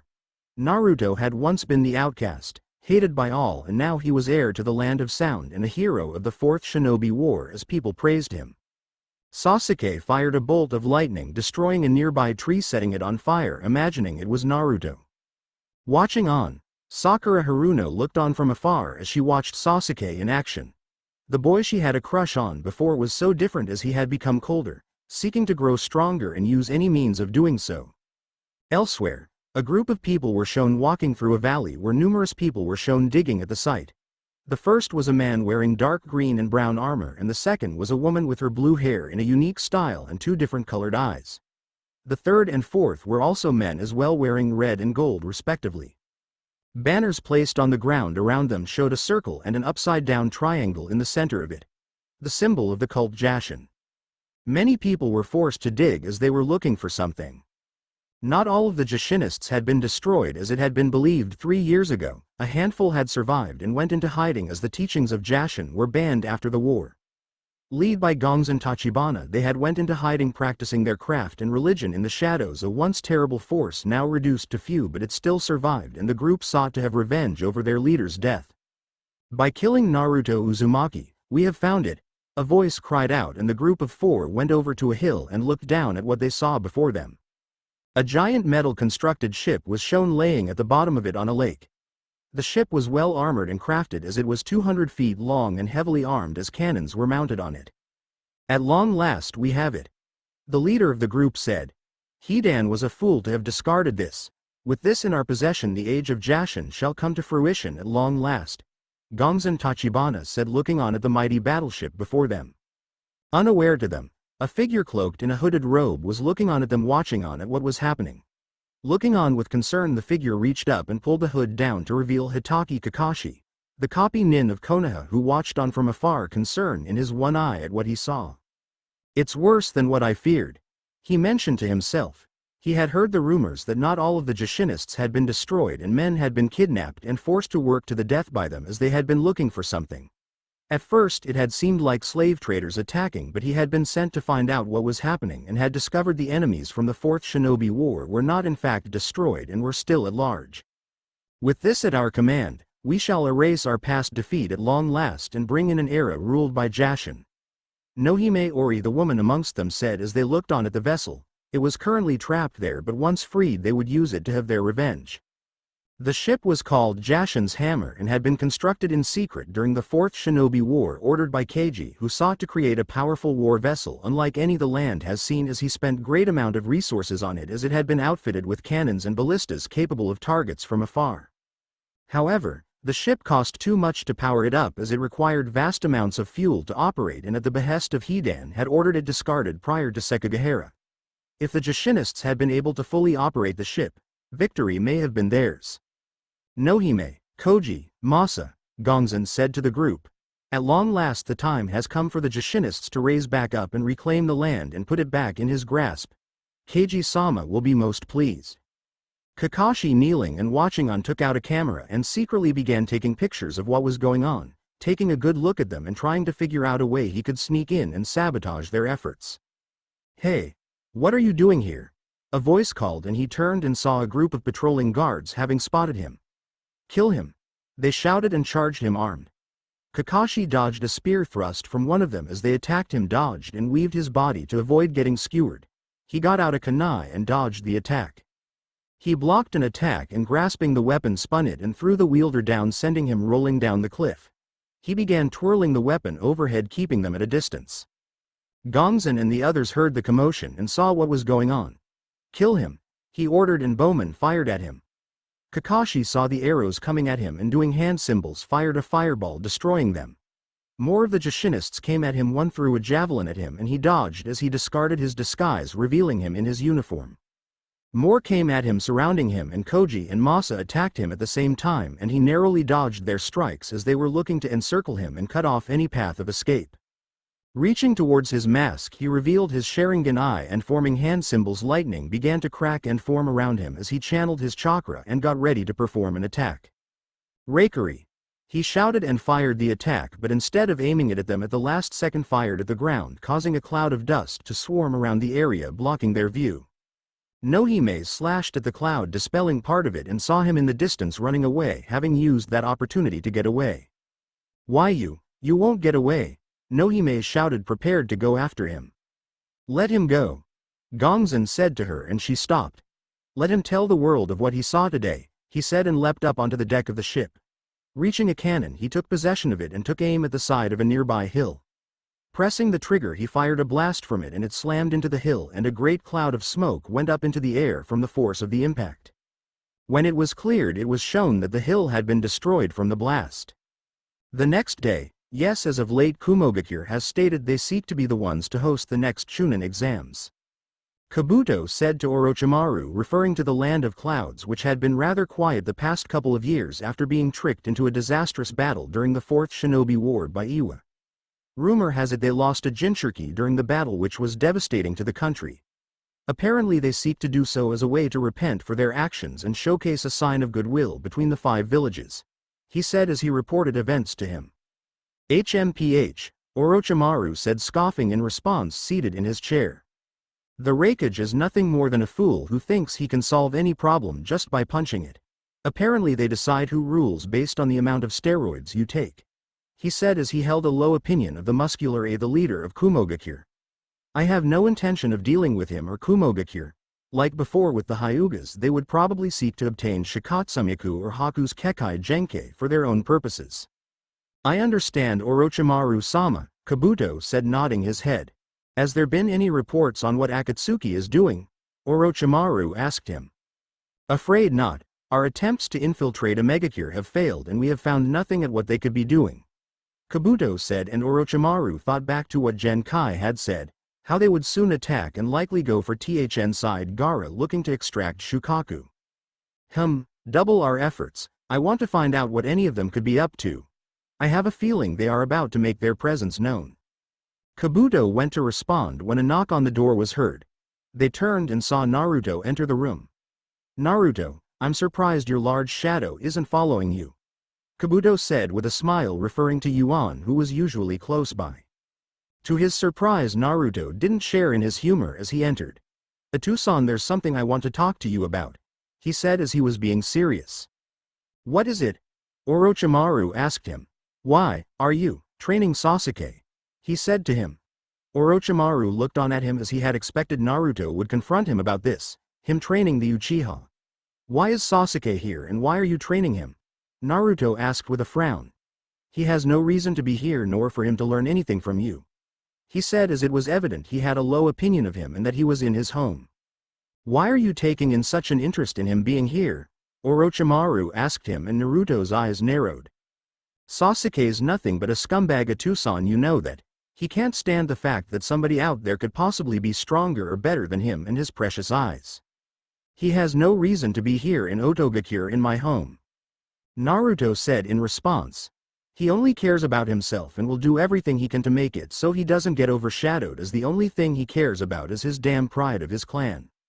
He has no loyalty to his village, no honor, no trust. He would stab his closest friend if he had any in the back in order to get power. That broad that's here, Karen, would willingly let him walk all over her if he told her to, he said, letting his opinion of him be known of him. Apparently Sasuke had been training here in secret the past 3 years under his father. Orochimaru looked at him. He had taken Sasuke under his wing and had began training him after he had demanded he would after the 4th Shinobi War. Orochimaru had agreed to do so to train the last of the Uchiha clan, as he also had a motive beyond doing so, as he looked to obtain his body and Sharingan eyes also, to obtain them so he would have an advantage against his brother Itachi the next time they fought one another.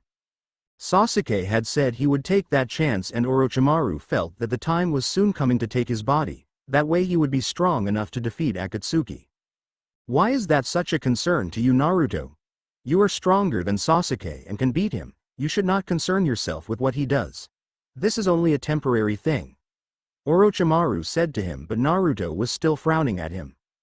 Atu-san, this is stupid. You know how Sasuke is, he said, one of the few rare arguments the two had.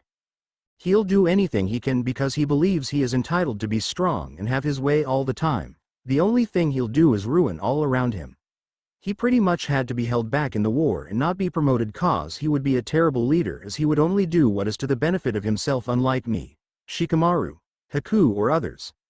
We can't rely on Sasuke to serve anyone but Sasuke, he said to him. Orochimaru frowned at his son.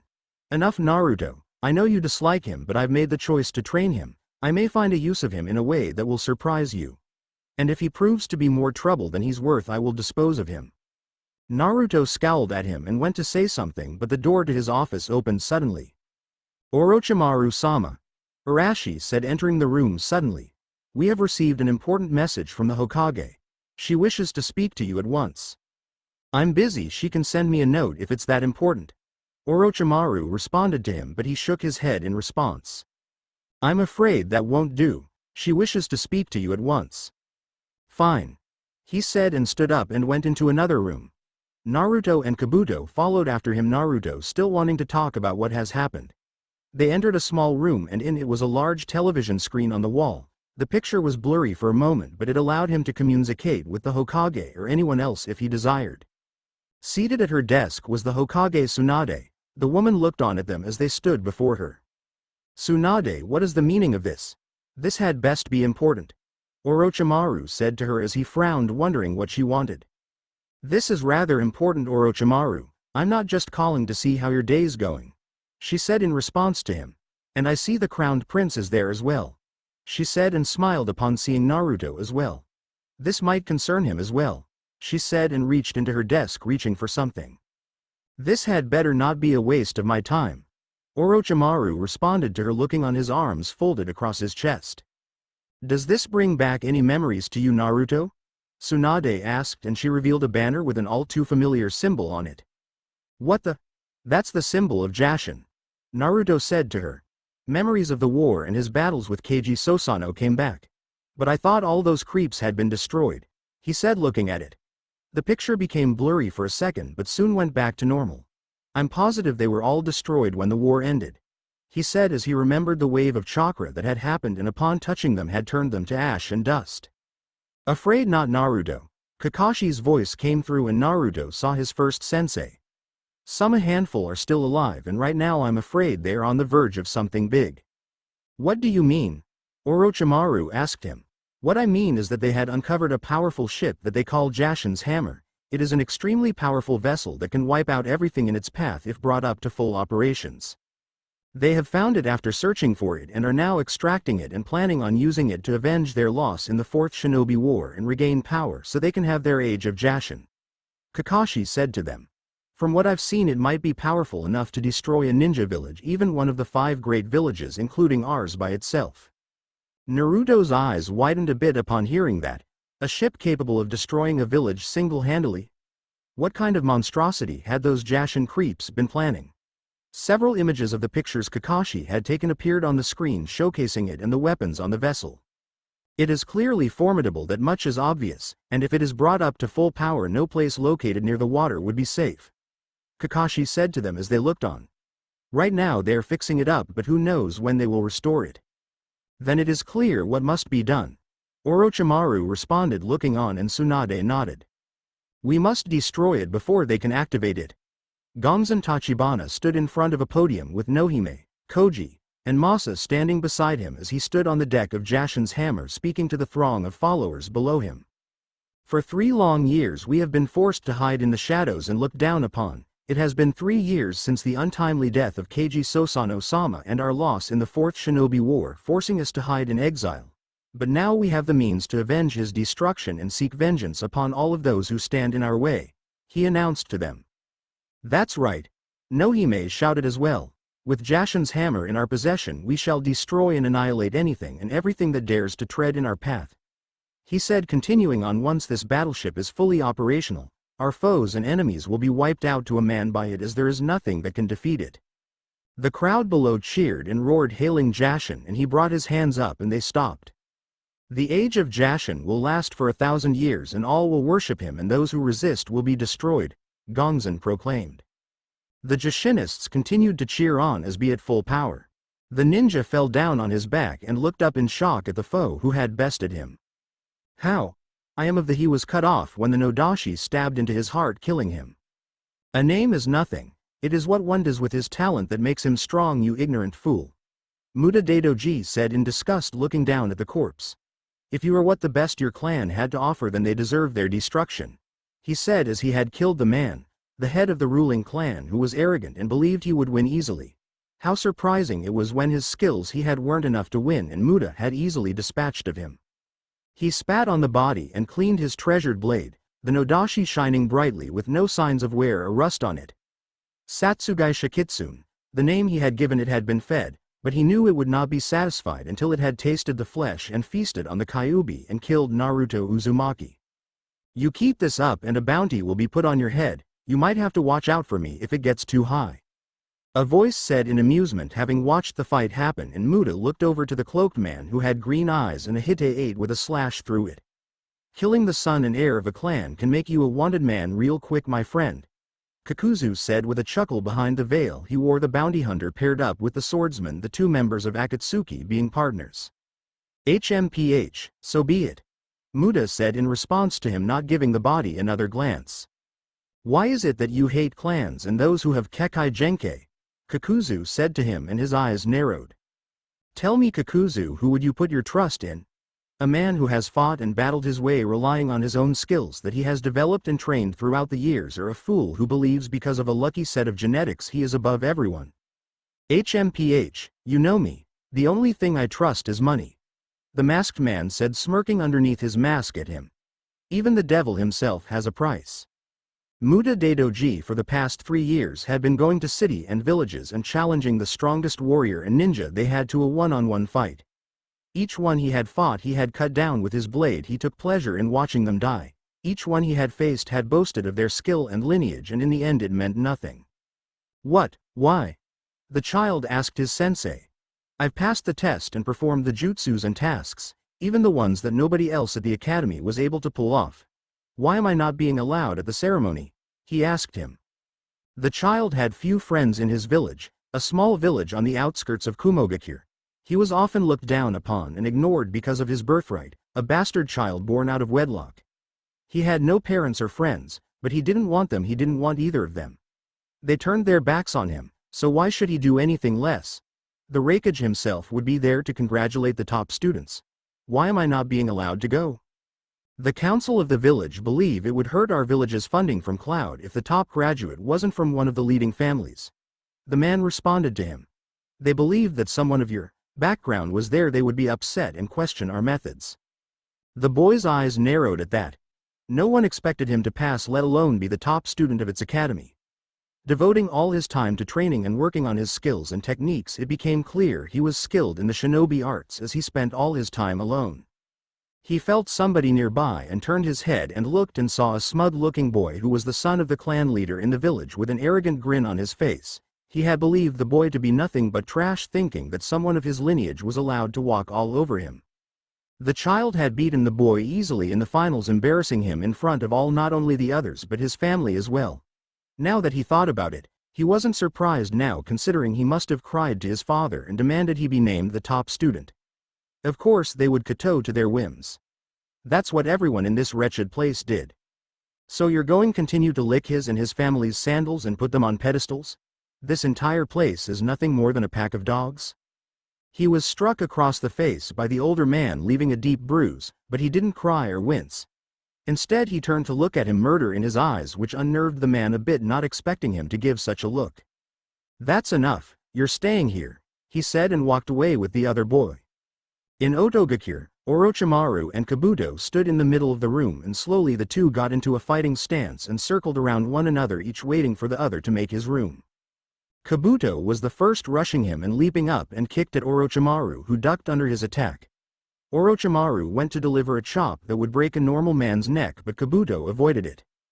Kabuto dodged a fist and went on the offensive, but Orochimaru showed no signs of worry. Ducking under a kick, he went for a sweep and Kabuto dodged it, leaping up. He did a series of taijutsu strikes at him, which Orochimaru dodged and responded with a series of nerve strikes which could immobilize a person with a single touch.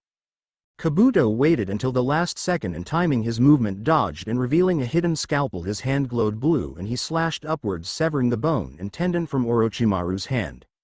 Orochimaru's arm dropped down and hung limp, dangling there, but the snake Sanin didn't appear worried. Instead he appeared amused what had just happened. Impressive, Kabuto. A blow like that would sever a man's arm and make it no longer fit to use ever again. Orochimaru applauded him. Reaching to his arm, he casually re-snapped the bone and socket into place, restoring his arm, as the modifications he had done to himself over the years made him able to restore any wound or damage done to him. Your skill is beyond that of a Jonin. Using a mixture of strength, defense, as well as treachery to win. He said to him. You're more like a snake than I gave you credit, he noted. Would you prefer I took it easy and let you win, Orochimaru-sama? Kabuto asked him, who smirked in response. I'd kill you if you did such a thing, he answered, and Kabuto let out an amused laugh as Orochimaru went over and wiped his brow with a towel. The two finished sparring. The door opened and in stepped his son Naruto, who entered the room. Naruto, what is it? He asked him. Atu-san, what are we going to do? Naruto asked the Otokage. Have you come up with a plan to destroy the Jushinist ship? I have, Naruto. Orochimaru responded to him. I'm placing you on a team. You shall go there and deal with it, he said to his son. Okay, but Atu-san, Naruto said to him. If I'm being placed on a team, then I want to choose who goes with me. We need a balanced and skilled team that'll be able to put a stop to that. I see, Orochimaru said, looking on at him. And just who do you have in mind for this team? He asked him, and Naruto smirked in response. That was a good gig, Zaku Ibumi said as he put his guitar back in its case. We performed rather well, he said as he did hand symbols and switched back to his shinobi clothes. Yeah, Dosu, you find anything? Kintsuchi asked as she removed the makeup from her face back to her original outfit. I did. While you and the others distracted the crowd, I managed to sneak in and find some info. With this we'll be able to take care of and foil his plans, Dosu Kinuda said. The Sound Trio and others had formed a band in secret over the years, performing and making money. But the true intent of it was to spy on and find anything suspicious. While Zaku, Kin, and the others performed, Dosu would make his way and infiltrate the area and find anything suspicious. "Hey!" A voice called out and they looked and saw Haku standing in fro. "You want Haku?" Kin asked him, a bit surprised he was there. "It's time for a mission," he said to them. "Sweet, it's about time," Zaku said with a grin. "Not you, Zaku," Haku said, interrupting him much to his surprise. "Or you, Kin. The only person I need is him," he said, pointing at Dosu, who looked on at him. A figure was laying on the grass under the guise of trying to sleep, doing so that no one would bother him. He heard footsteps and frowned. "Go bother someone else. Have Choji take you shopping instead," he said, not opening his eyes. "I'm not planning on taking you shopping, Shikamaru," a male voice said, surprising him as it was one he hadn't heard in a while. Shikamaru opened his eyes at who said that. "Naruto. What are you?" he said, confused, not expecting to see him. Last he heard he had arrived back in Otogakure. "Come on, we got something to do," Naruto said and walked away. And Shikamaru's curiosity overruled his desire to just stay there and he got up and followed after him. Anko Mitarashi lazily placed the dango in her mouth and chewed and swallowed it, a bored look in her eyes. The spunky purple-haired Jonin was seated on a roof looking on at the village. She was bored. Nothing had happened in a long while here or on a mission, and she couldn't go hassle Iruka Amino as he was busy teaching the next batch of brats who would become ninja. She heard somebody land on the rooftop walking towards her. "Beat it. This is my day off. Go bother those morons Azumo and Kotetsu," she said, not bothering to look at who was walking towards her. "This is the hello I get from you, Anko-chan?" the person said to her, and her eyes widened and she whipped around to see Naruto standing there, a smile on his face upon seeing the person who had raised and looked after him growing up. "Naruto," she said, getting up and ran over and hugged him. "You damn brat, 3 years and you couldn't even send a postcard," she said, but was smiling as she hugged him, glad to see the boy at long last. Later on, the group seated on the table watched on the screen at what they saw before them. Images of the battleship known as the Hammer. There was Shikamaru, Rock Lee, Anko, Dosu, and Kakashi. With them were Haku and Naruto. Each had been chosen, Dosu and Shikamaru, for their intelligence and strategies. Kakashi, since he knew the way to it and the layout. Anko, caused she was skilled in interrogation tactics if need be, as well as poison, and Rock Lee was extra muscle for the 7-man team. "Troublesome," Shikamaru muttered, looking on at what they saw. "As dangerous as I expected and told you about," Kakashi said with a nod as they looked on at the ship. "This is what we're up against," Naruto said to them. "I'm sure you all realize the danger." "Naruto, it is my belief that if the Jashinists get their ship fully operational, they will attempt to strike us first. No doubt they harbor feelings of revenge towards Otto for the death of their leader Keiji Sosano," Dosu said to him. "We have to find a way to destroy it before that can happen," Naruto said to them. "No way can we allow them to get that working." "I already have a plan," Rock Lee said.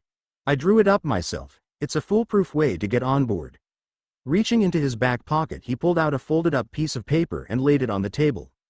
Naruto picked it up and unfolded it, and his eyes dropped and he face-palmed at what he saw. On the paper was a crudely stick figure drawing of them. Apparently Lee's plan involved using a catapult to launch themselves onto the ship. He noticed that while Lee had landed successfully on it, the drawing that had represented him had smacked against the side of the ship. In disgust, he crumbled it up and teared it in half. "Hey!" Lee protested as Naruto teared it to shreds. "To take down a ship like that, a frontal assault would be suicide," Dosu said, looking on. "That thing could destroy an entire squad of ninjas from hundreds of yards away if its power are true. Therefore we must take a different path if we are to defeat them." "What would you suggest?" Anko asked him. "Simple. You don't knock down a building just by wailing on it from the front. You remove that which supports it and make it fall down on itself. That's the same we must do here. We must destroy the ship from the inside out." "Infiltration, huh?" Shikamaru said, getting what he was planning. "We infiltrate the Hammer and set up detonators and explosives on parts of it and set them off and make it blow up from the inside out, is that right?" he asked him with a smirk, and Dosu nodded. "Precisely. That would be our only shot we have at bringing down this battleship, by destroying it from the inside out," he said, nodding his head. If we are quick, remain undetected, and with a little luck on our side we destroy it before they even knew we was there.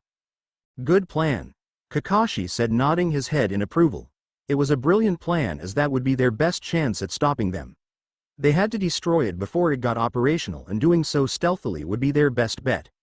They could blend in and stow aboard and plant the bombs and set them off without them ever suspecting it. This is a dangerous mission, Naruto told them. I won't let any of you go if you don't want to. If you want to back out you can right now, and you won't be thought any less of if you do, he said to them as he knew the danger they were going into. The group was silent, looking around at each other. Well, Haku said, speaking up after a long moment.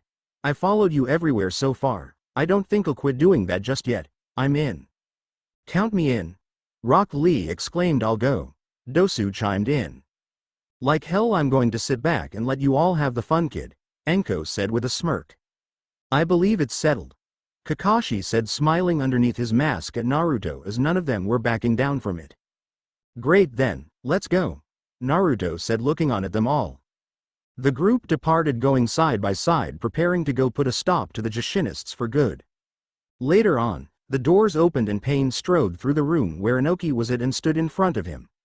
The tube containing what he had been working on for the past 3 years was in the back as he was writing down notes on a table. How much longer? Pain said, barely hiding his anger. His patience was growing at an end, as it should have been complete by now. The 3 years have passed. I don't know, it takes time, Pain-sama, days, weeks, months if necessary, before the final stages are complete, Inoki said to him, annoyance in his voice. Any mistakes now could result in it being prematurely finished or could die. Releasing it now could result in it decaying and falling apart on itself. I want it as soon as possible, Pain said, and his tone meant he wasn't going to settle for anything less. Look, I told you, Inoki said, standing up, but was grabbed by the back of his jacket and forced to sit by Konan, who glared at him. Aren't these enough to deal with the Kyuubi vessel and the others? He said, regarding the Akatsuki members Konan and Zetsu. Members have already failed against him, Pain said, but stepped forward, peering into the glass of the container housing it. But the next time will be different. His next match will be beast against beast, he said, his eyes staring into what was inside it as the being inside it shifted a bit as it floated in the water. 3 years ago, and this is the DNA samples from the Kyuubi vessel containing his chakra? Pain asked, holding a pair of eyelashes and hair that belonged to Naruto, having been picked up by agents who were trailing him during his 3-year trip, to the agent who nodded his head. Good, he said, and placed them inside a container. He looked on at the large metal tube in the center of the room with many hoses and wires attached to it, as he was in the laboratory of Inoki with Konan and other members. Inoki, Pain ordered the scientist, who studied the computer and notes he had jotted down. Pain-sama, preparations feel complied to inform and advise you again about this, he told him, as he had been reluctant to do so. He had seen enough of what Hanzo had done with his research, and now the Akatsuki leader had wanted his work as well. Begin, he ordered him, ignoring his protests. That the risk is great what you are trying to do, and the chances of fully finishing this are. He was interrupted when Zetsu stepped forward in front of him and snarled at him, showing his sharp teeth, silently threatening to eat him if he did not stop talking. That's enough from me, we'll begin, he said, and pressed a key on the computer and flipped a switch. Zetsu looked back at Pain and nodded. The machine began to activate and a dark liquid began to flow through the hoses and into the tube. Opening a side of it, Inoki slipped in the container and shut it. From this single speck of DNA the Kyuubi's vessel downfall shall be created, Pain said as he looked on as the process began. The years passed and more DNA samples were added to it, mixing and adding it, containing Naruto's DNA and chakra. The Akatsuki leader looking on at his plan to defeat and capture the Kyuubi vessel. I want it finished, Pain said, and turned and exited the room, his warning hanging in the air. Later on, this is the place, Kakashi said as the group looked on, staying hidden and out of sight as they looked on at the battleship before them. Jashin's hammer and the ship was currently undergoing repairs and being fixed. By the way it looks they nearly got it done, Naruto said, looking on. We gotta stop them before they can. Shikamaru held out a case with small but powerful explosives in them, containing enough force to destroy a building if set off. We need to set these up in the right areas. The engine room, the deck, and other vital places. If we just put them randomly we won't do any critical damage to it and make it explode. We need to spread them out within range of each other so that when they go off, they'll add together and destroy the ship as well as the Jashinists," he said as the group each took one. "Be careful with these," Dosu said to them. "The slightest mistake could blow you off the face of the earth if we aren't careful," he said and reconsidered taking the one that Rock Lee had gotten. "We got some outfits to wear," Kakashi said and held out some clothes in a case for them to wear. "We pose as the ones they've enslaved and get aboard the ship, and then we put our plan into place." The ones on guard paid no attention as they looked on as the people that had kidnapped and brought here to find the hammer trudged hopelessly, having lost all will to leave as they did work. "Faster!" one shouted, cracking a whip at a hunched-over old man who was carrying rocks and whose eyes were lifeless, having lost any hope of seeing his family again. "This sight would have been commonplace if we hadn't won 3 years again," Kakashi said, barely hiding his disgust, and Enko nodded her head as they wore their disguises. The clothes plain and drab and wrinkled, and hoods to cover their heads. "That the one in charge?" Naruto asked as they spotted what appeared to be the leader of the Jashinists. "Yeah, he's the one," Kakashi answered as Gonzen Tachibana was patrolling the area looking at details as the ship was being repaired. He looked on with the others and the group moved when he turned his head in their direction. "Don't draw any attention. We'll deal with him later," Shikamaru said to the others as they slowly made their way, doing their best to remain hidden. "Get movin' or I'll tear off your other eye," a guard shouted at Dosu threateningly. "And you, I can have fun with you later," he said with a grin towards Anko. "Remind me to eviscerate that guy," she muttered, and Naruto snickered. They made their way and, seeing a chance, boarded the ship when no one was looking. A pair of guards walking by were suddenly grabbed by the back and dragged off and beaten into unconsciousness. "That was easy," Rock Lee said as they had gotten in with no incidents as they shed their disguises.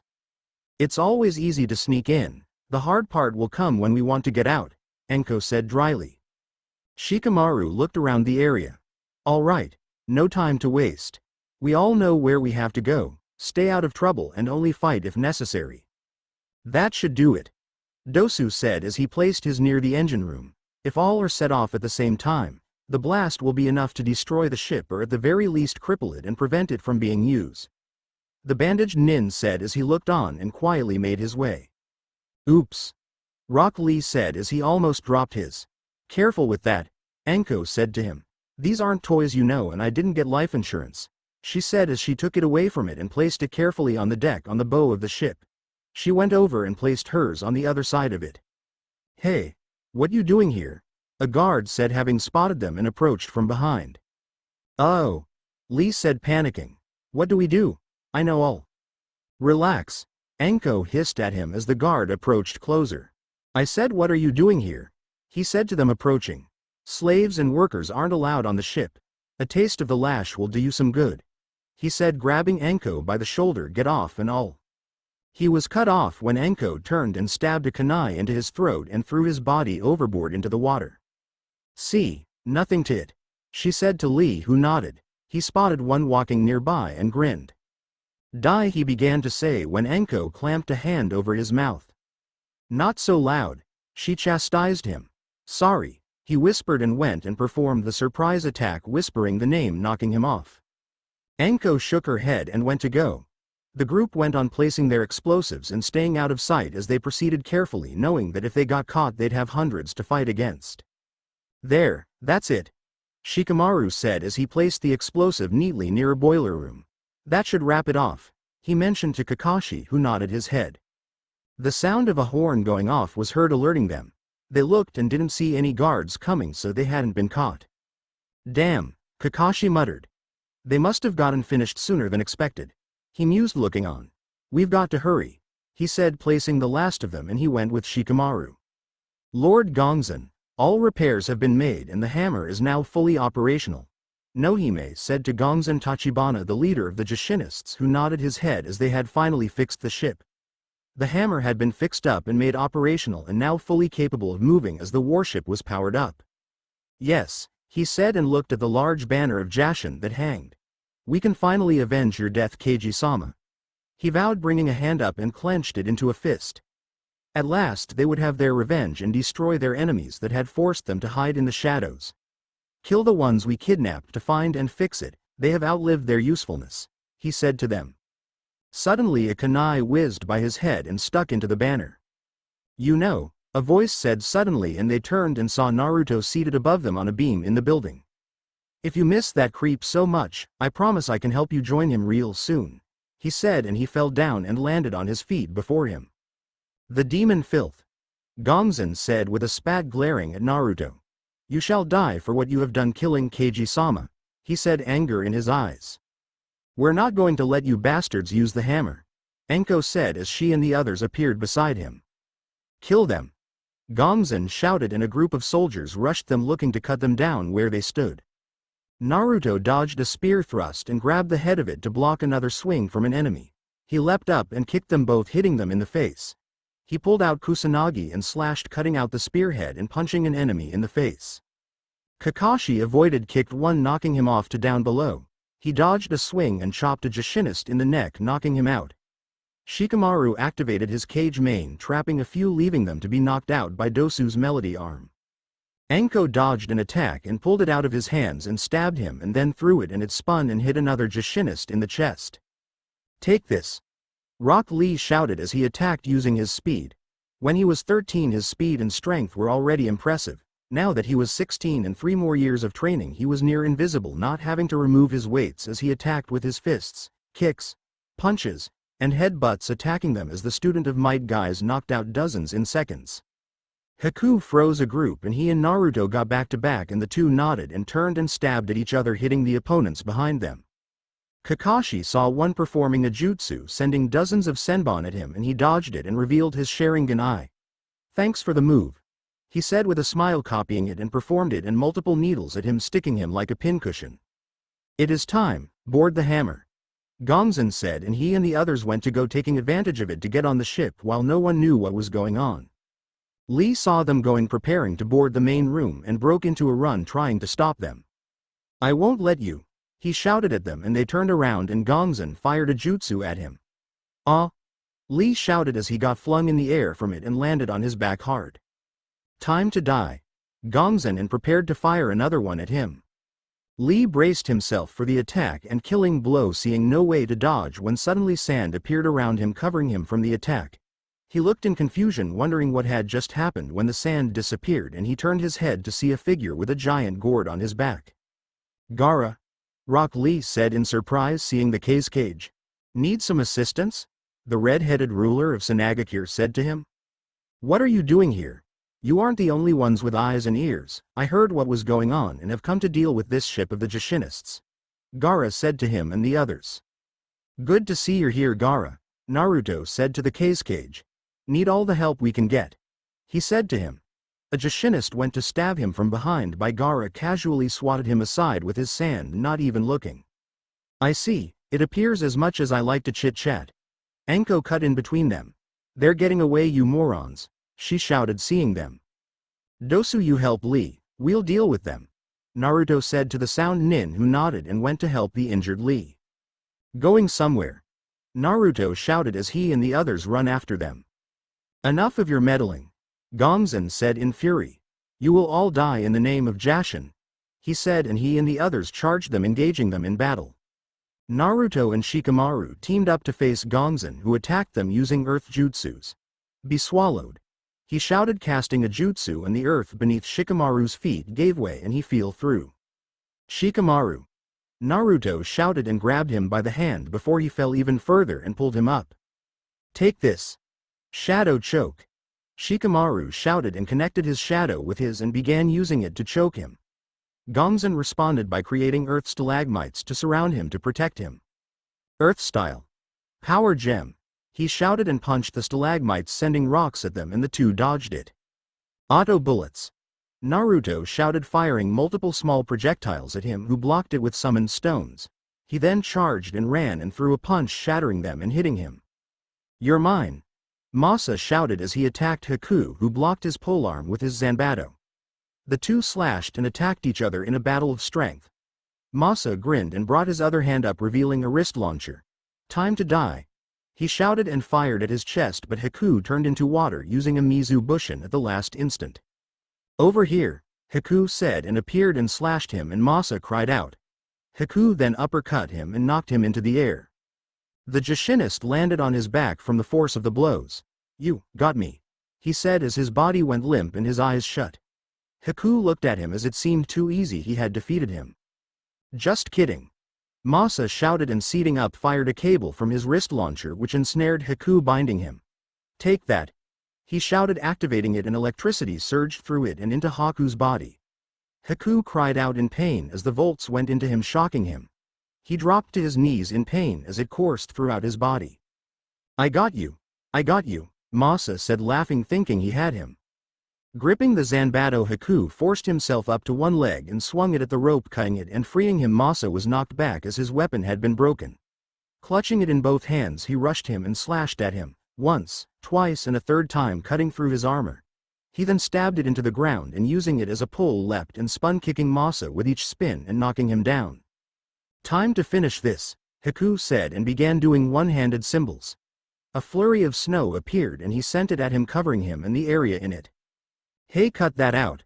I can't see," the Jashinist yelled as he was blinded by the snow and unable to see as it clouded his vision, making him unable to tell what was going on. "Ice style.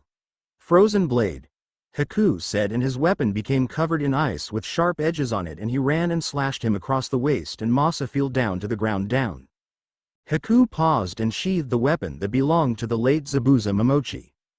Anko and Kakashi dodged the attacks from Koji, who fired jutsus at the two Jonins, who took cover behind a pair of rocks. They looked at each other and nodded and ran out, zig and zagging as he fired at them. Kakashi ran up and kicked him and avoided his swing of his attack. Anko went to stab him in the neck, but he dodged it and batted her aside. "Take this," he said, and summoned a machine that fired numerous kunai and shuriken at them, and the two moved out of the way.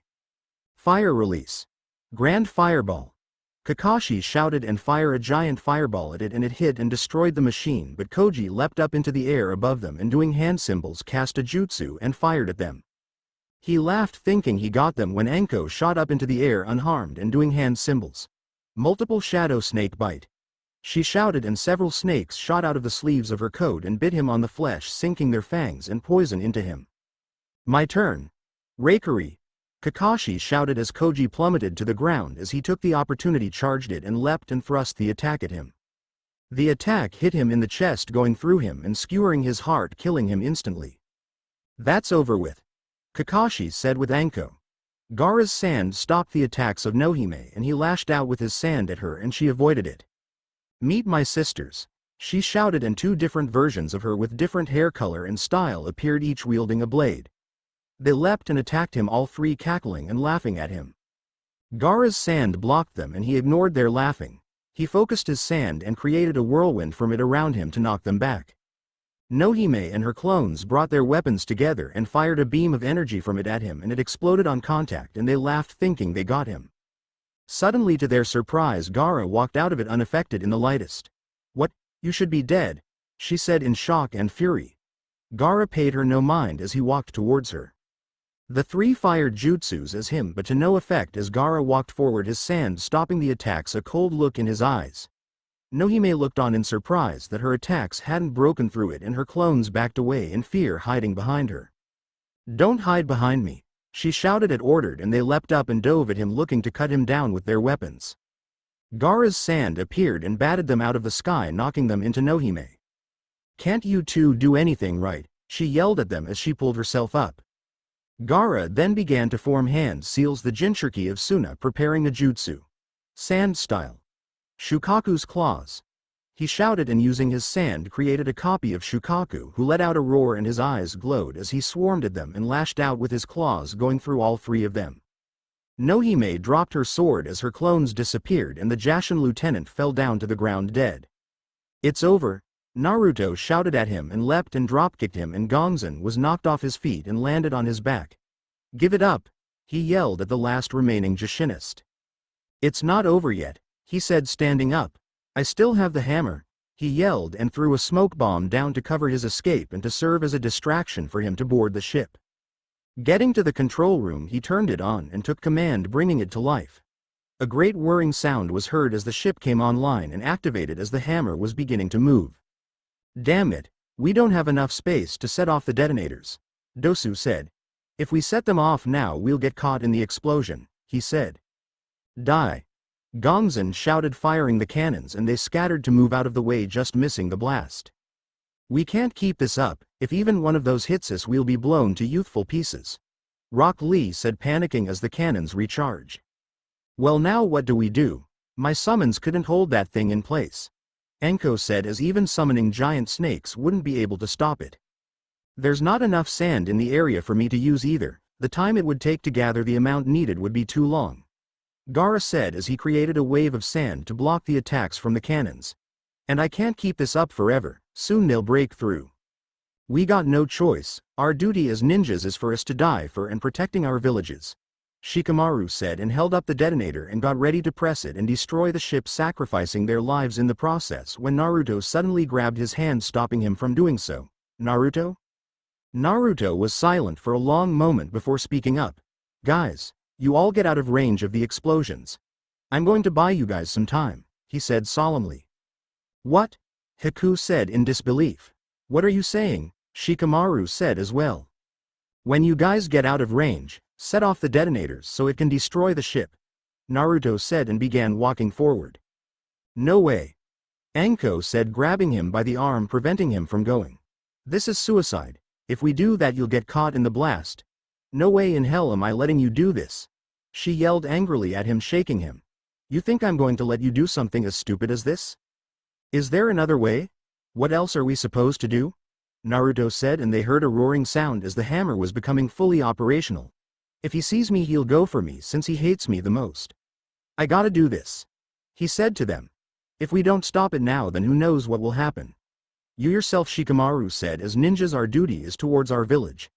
And Kakashi, you always talked about how the great ninjas of the past laid down their lives for others. Naruto, Kakashi said, looking on at him. Just go, Naruto said, and ran before the others could stop him. Come on, Kakashi said, leading the group, who was reluctant away. Believe in him, he said to Haku, who looked back as they saw him run towards it. Naruto ran towards it and ran across the water, a determined look in his eyes. A blast was fired at him from it and he dodged it and kept running, his eyes fixated on it. Your village and your friends are doomed. You will all die, Gongzen said as he steered the ship. Pressing down on the controls, he fired at Naruto, firing the cannons at him, looking to blow him to pieces.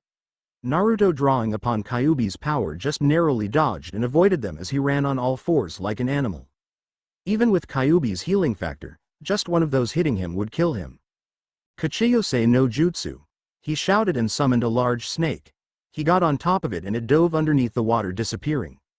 Gongzen fired at the water, trying to drive him out, fixated on killing him. The others managed to get out of range and looked at the scene. Okay, here we go, Shikamaru said, bringing out the detonator, but had a reluctant look in his eyes.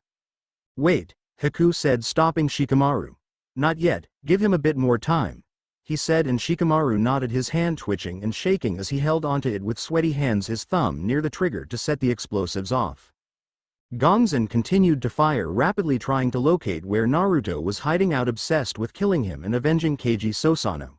There you are, he shouted as he noticed a shape in the water and fired, cackled, seeing he had hit the summon, blasting it apart. Where is he? He said as he noticed Naruto wasn't on it. He then heard a sound and saw Naruto running up the ship, using his chakra to go up it. Die, he shouted and fired, and Naruto dodged it and one cannon hit another, destroying it. Miserable insect. Naruto continued to go. Come on, try and get me, he taunted him, and Gongzen went to do so, but nothing happened. What's wrong? Gongzen shouted as he hit the controls. Turn, he shouted, trying to turn the cannons around so he could fire, but they wouldn't turn all the way around. Snarling, he fired the cannons, trying to hit Naruto, who was just out of reach of them, who ran up the highest point. Wind style. Hurricane slam. He shouted as he used the wind to propel himself down, smashing and leaving a large dent on the ground as he had slammed into it. Your methods are useless, Gongzen shouted and fired at him, and he hit Naruto, but he saw that he was a clone that he had gotten instead. The real Naruto suddenly burst through the window, dropkicking him and knocking him down. I will not be stopped, Gongzen shouted, charging him. Naruto dodged his charge and using that moment turned one of the cannons and hit the fire button, and it hit the spot he had slammed into earlier, revealing the interior of the ship. Gongzen charged him and hit him and picked him up and slammed him against the wall numerous times and lifted him up and threw him out of the room. Getting back to the wheel, he aimed and positioned all cannons aimed at Naruto, looking to blast him to pieces. "Now you will die," he shouted, preparing to fire. Naruto before he could cast a wind jutsu, but instead of on the ship he did it on himself and it blasted him high into the air. "Time to end this," he shouted and began to charge up a Rasengan as he channeled Kyuubi's chakra and made the ball as large as he could. He threw the ball and he went it through the hole he had made in the interior, going right through it and going towards the engine room. The attack hit the engine room right in its core, destroying it and setting off a chain reaction as explosions began going off around the hammer. The entire ship began setting off as the deck exploded as fire shot up into the air due to the force of the attack. Naruto then summoned a giant bipedal snake who grabbed and threw him off the deck and off the ship, and he ran across the water. "He made it," Haku shouted, seeing him get away. "Now," Kakashi said to Shikamaru, and pressed down on the detonator, activating the explosives they had set up. Going off as well, they blew up, setting off. The group watched on as the ship went off, exploding and breaking apart as it was collapsing. The hammer was being destroyed by their combined efforts as the explosives went off as flames shot up and parts of the ship blew up and broke apart. "Forgive me, Keiji-sama," Gongzen Tachibana proclaimed as explosions went up around him as the ship was blowing up. "I have failed you, and Jashin," he shouted as one final blast went it as the ship blew up in a massive fireball, signifying the end of the Jashinists once and for all. Naruto landed on his feet and felt the shockwaves from the explosions and turned as he saw the ship be destroyed. "Naruto!" a voice shouted, and he saw Anko and the others running towards him. He smiled at them, but it disappeared when he saw murder in Anko's eyes. "You damn stupid idiot!" she shouted at him, grabbing him by the throat and shaking him. "If you ever do something like that again, I'll kill you. You hear me?" she yelled, shaking and strangling him. Air! Naruto gasped out, begging for breath, as the others let out chuckles and laughs at the scene. Even Gaara let out a rare chuckle and smile. "Well, that's over with, the Jashinists are finally destroyed," Kakashi said, pulling her off him, and he and the others looked on as the last remnants of the hammer blew up. "Good job everyone, the mission was a success with no casualties," he said to them. They freed those that had been captured so they could at last return to their families at last, and the group returned to their homes and villages, having dealt with the threat and ending the cult of Jashin. The next day, silently the figure sat on the throne in the room.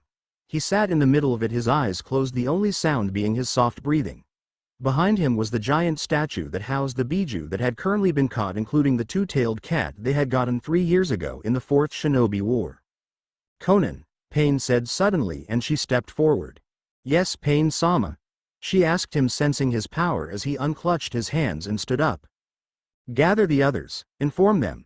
"Inform them of what?" "That it is time," Pain said as he opened his eyes, revealing the Rinnegan. The blonde-haired bomber looked on, not in the best of moods, as he was currently watching on as his partner was busy speaking with someone. They were at a place in the Land of Wind, far from Sanagakure. Hundreds of people were looking on at him, wearing skins of animals and leather clothes to cover themselves up and their bodies and faces as well. It was hard to tell which one was a man or woman with how they had covered their bodies up. They were a secret tribe, nomads that kept to themselves, that lived in the desert. Now and then they would barter trade with Suna, but other than that they did not interact with them. On occasions they did battle with Suna, as they saw the desert as theirs and theirs only, as they had been in the Land of Wind long before Sanagakure was created. Sasori was speaking with the leader of the tribe, a large man seated on a makeshift throne made of animal skin and bone. They were called the Shochan, the tribe that had lived in the Land of Wind. Few could enter their makeshift city they had, and even fewer could expect to leave alive. The two had entered and were surrounded, and only when Sasori had spoken up, speaking something that Deidara didn't quite get, that they had put away their weapons and had allowed them audience with their king. He was the only one he could tell their gender, as his was the only one whose face was shown. Deidara watched as Sasori talked with the man, attempting to barter a deal with them. They had been given orders from the Akatsuki leader days ago that it was time for them to strike out at last and resume their goal of capturing the 9 Jinchuriki. Due to their location, Deidara's was the closest, and he was to subdue and bring forth the one-tailed Tanuki Shukaku, that which was currently sealed inside the case cage Gaara, and bring him so they could extract the beast and come closer to fulfilling their goal. Sasori continued to talk to the leader of the nomadic tribe in its language they had. Deidara didn't understand much of it, Maybe he'd get a few words in now and then, but most he couldn't make out. For all he knew, Sasori was insulting him while he was talking to the head of the tribe. They knew once they got him, no doubt they would try to rescue him, so Sasori was speaking with the man in an attempt to gain their cooperation. Sasori finished speaking and nodded his head in confirmation. They've agreed. They will give us their aid, he said, turning to Deidara. After we capture the cage, they will make sure no one can hinder us while we extract the tanuki from him, he said as they walked away. You expect them to be able to actually do something to help us? He said cynically. Judging by the look of them, they wouldn't be of much use. Sasori smiled underneath the veil that covered his face. The Shochan have many secrets and techniques. No one knows the desert or how to get around it better than they do. You will be surprised at what they are capable of doing, he said to his partner. HMPH, fine. Whatever. Deidara muttered as they left and began to make their plot so they could capture Gaara. At Otogakure, so any word on what's going on? Naruto Uzumaki said to the group of sound ninjas. 2 weeks had passed since the remnants of Jashin had been destroyed once and for all. The Fuma clan recently returned. Kagero and Kamakiri had been on a mission to the Land of Iron with Arashi. They were to talk with the leader of the samurai there. Kintsuchi said to him. What for? Naruto asked the kunoichi. Didn't really say. Orochimaru-sama had sent them there to meet with him. Something about possible allies maybe. Kin said, shrugging. Naruto mused to himself. Was his father trying to get new allies? What for? They were already allied with Konoha and Suna, 3 of the 5 great villages together. He had been there and knew the Iron Land was tough. He wondered what he was planning. I really don't think we need any extra help, Zaku said out loud. We're good enough to deal with whatever comes our way.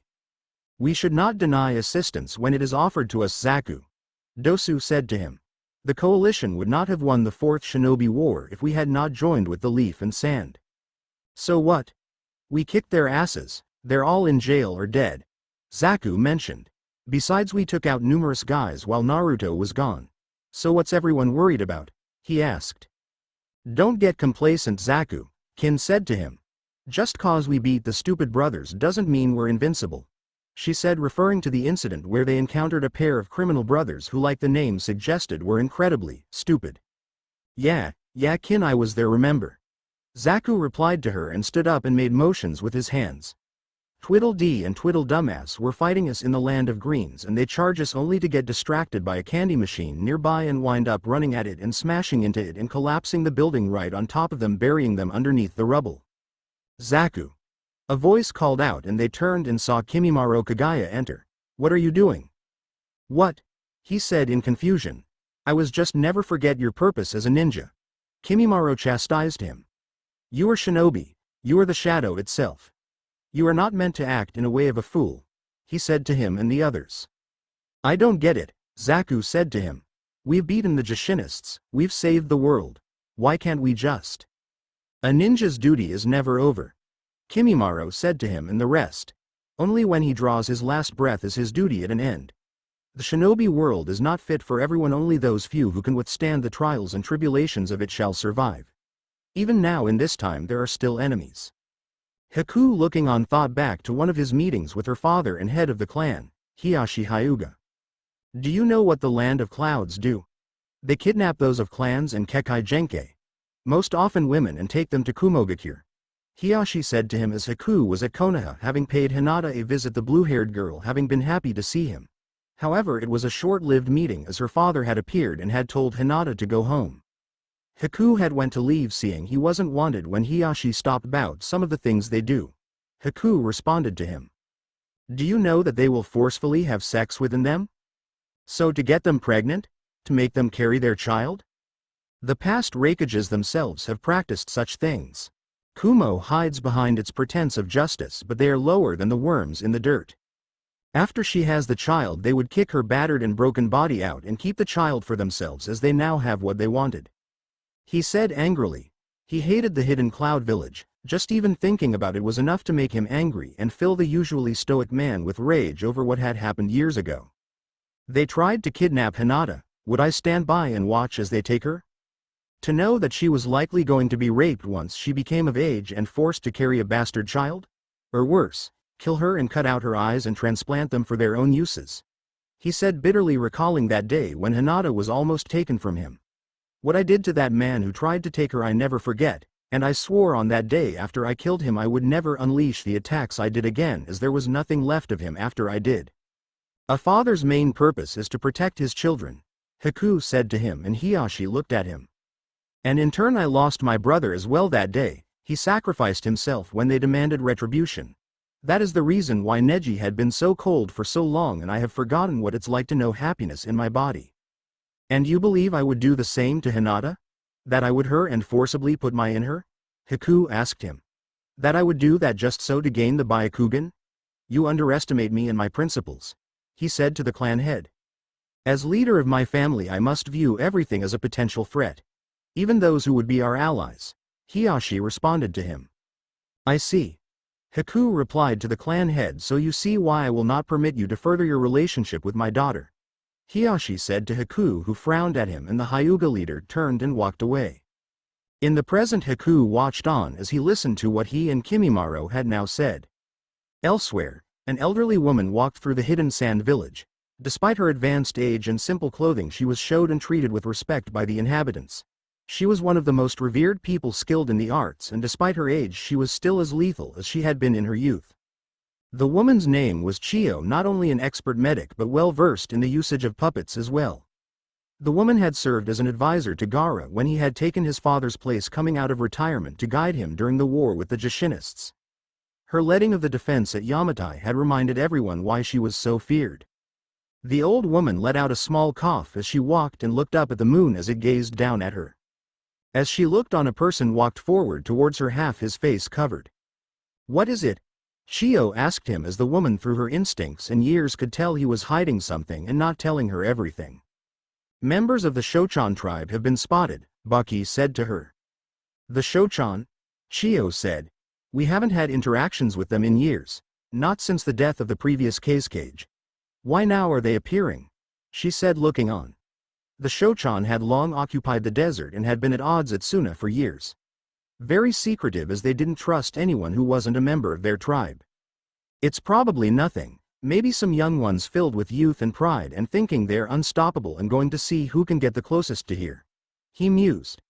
Nothing that's serious to be worried about. If there was a couple dozen then yeah, but a handful only aren't much cause for concern.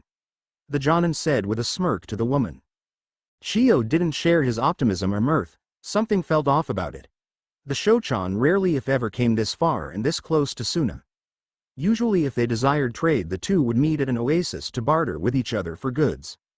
The fact that they were appearing now and at night unsettled her. If you want, we can send a few of the Genins off to feign chasing after them. Give them some exercise. Baki said to her with a smile, as if finding it a game. No, she said to him. Don't do such a thing. Keep up the guard and don't become complacent, she said to him, and Baki looked at her as she walked off.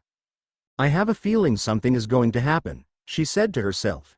A feeling in her bones that she hadn't felt in quite some time. On the outskirts of the village, on its walls, a sand nin was on guard, his eyes looking out into the distance. The ninja looking on at the seemingly endless sea of sand before the village. He heard something just now and gripped his weapon and looked around. He didn't see anyone, but he swore he just heard a noise, like the sound of the flapping of wings. He heard another sound and looked up and spotted an owl-like creature flying above, and his guard relaxed. There was no threat from there, he knew. Something suddenly latched onto the back of his head, surprising him, and he grabbed at it, trying to pry it off him.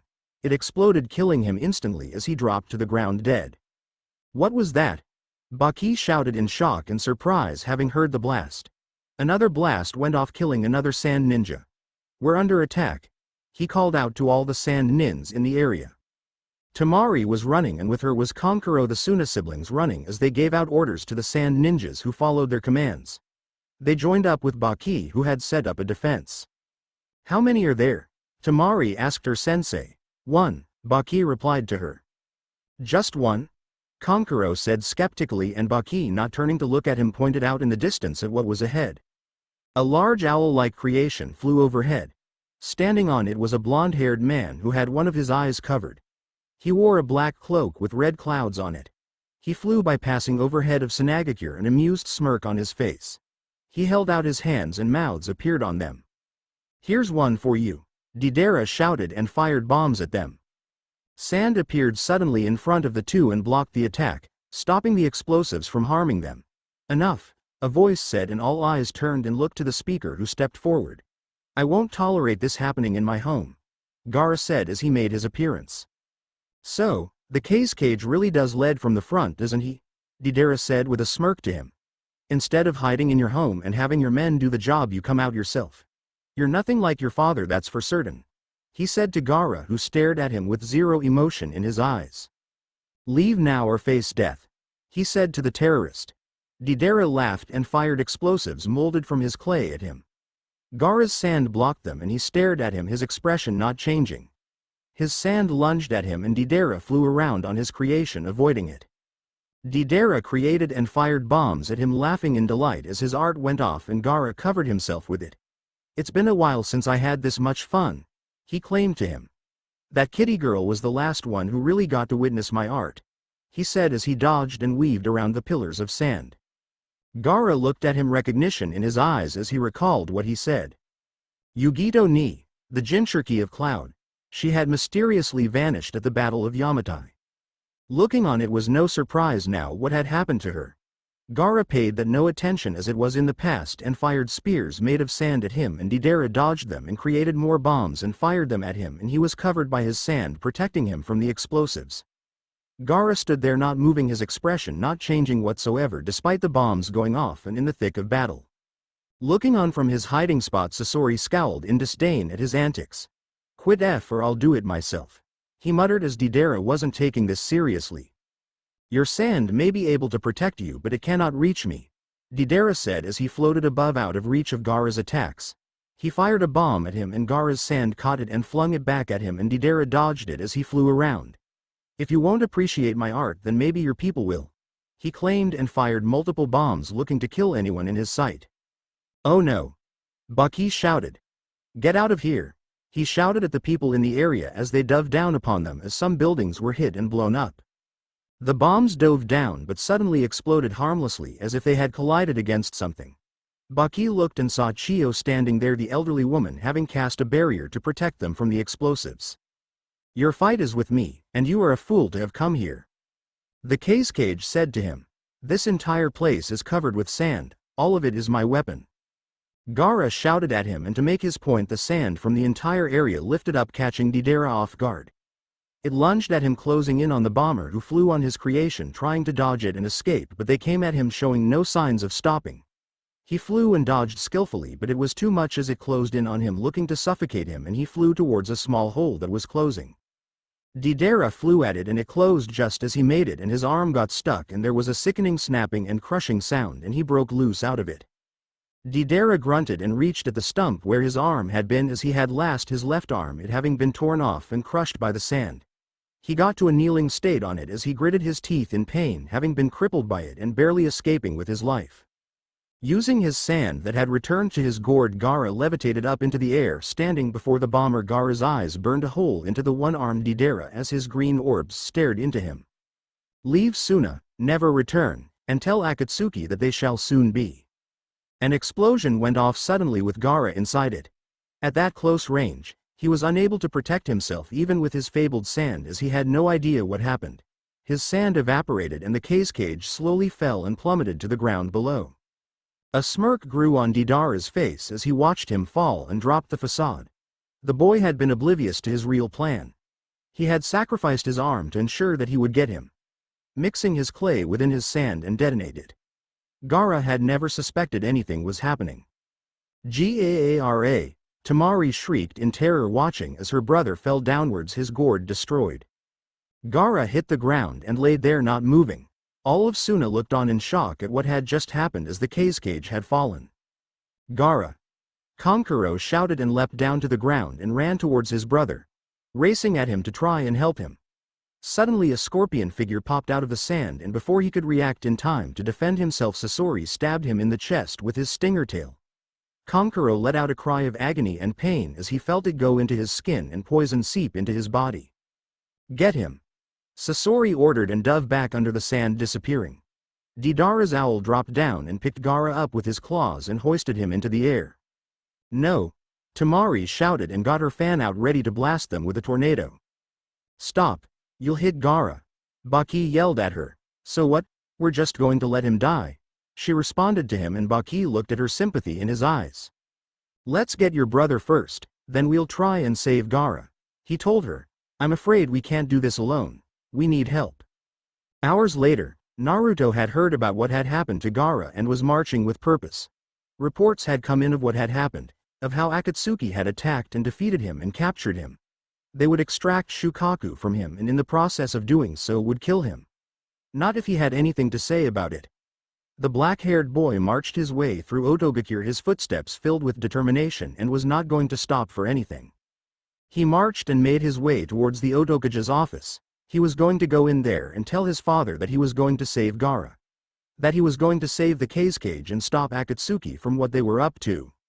He came to the door and grasping it opened it. To his surprise, Orochimaru was not in the room. Someone else was. Why are you in his room and where is he?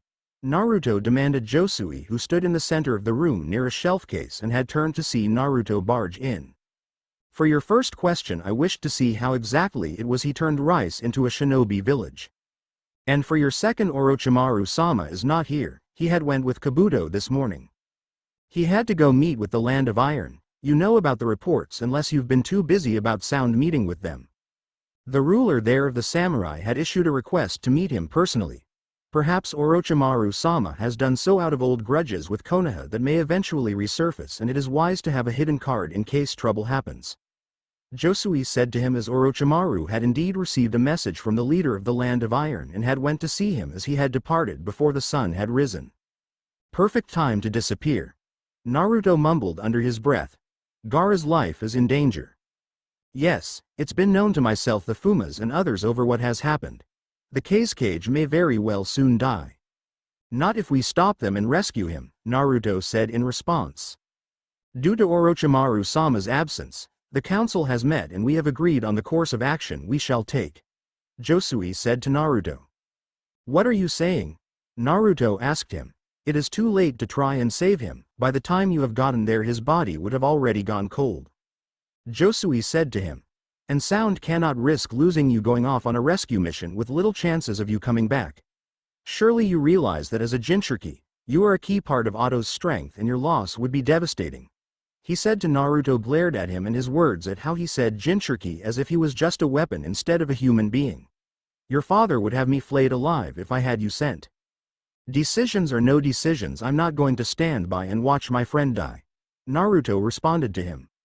It is a waste of our time and resources to try and save him. What we should instead do is strengthen our defenses. The death of Gaara could also be to our advantage as well, Josui said to Naruto, who had a look of disgust on his face. With his passing, Suna will be weakened and this will be our opportunity to surpass them. There's no valor in going off on and dying due to your impulses. You would be wise to accept this decision as the best course of action. Your father would agree with us. Many had wanted to go save Gaara due to the relationship and alliance between them and Konoha, but Josui had managed to persuade others into facing the possibilities of how far it was to Suna and how long it would take to get there and find him. The odds of finding him were slim to none.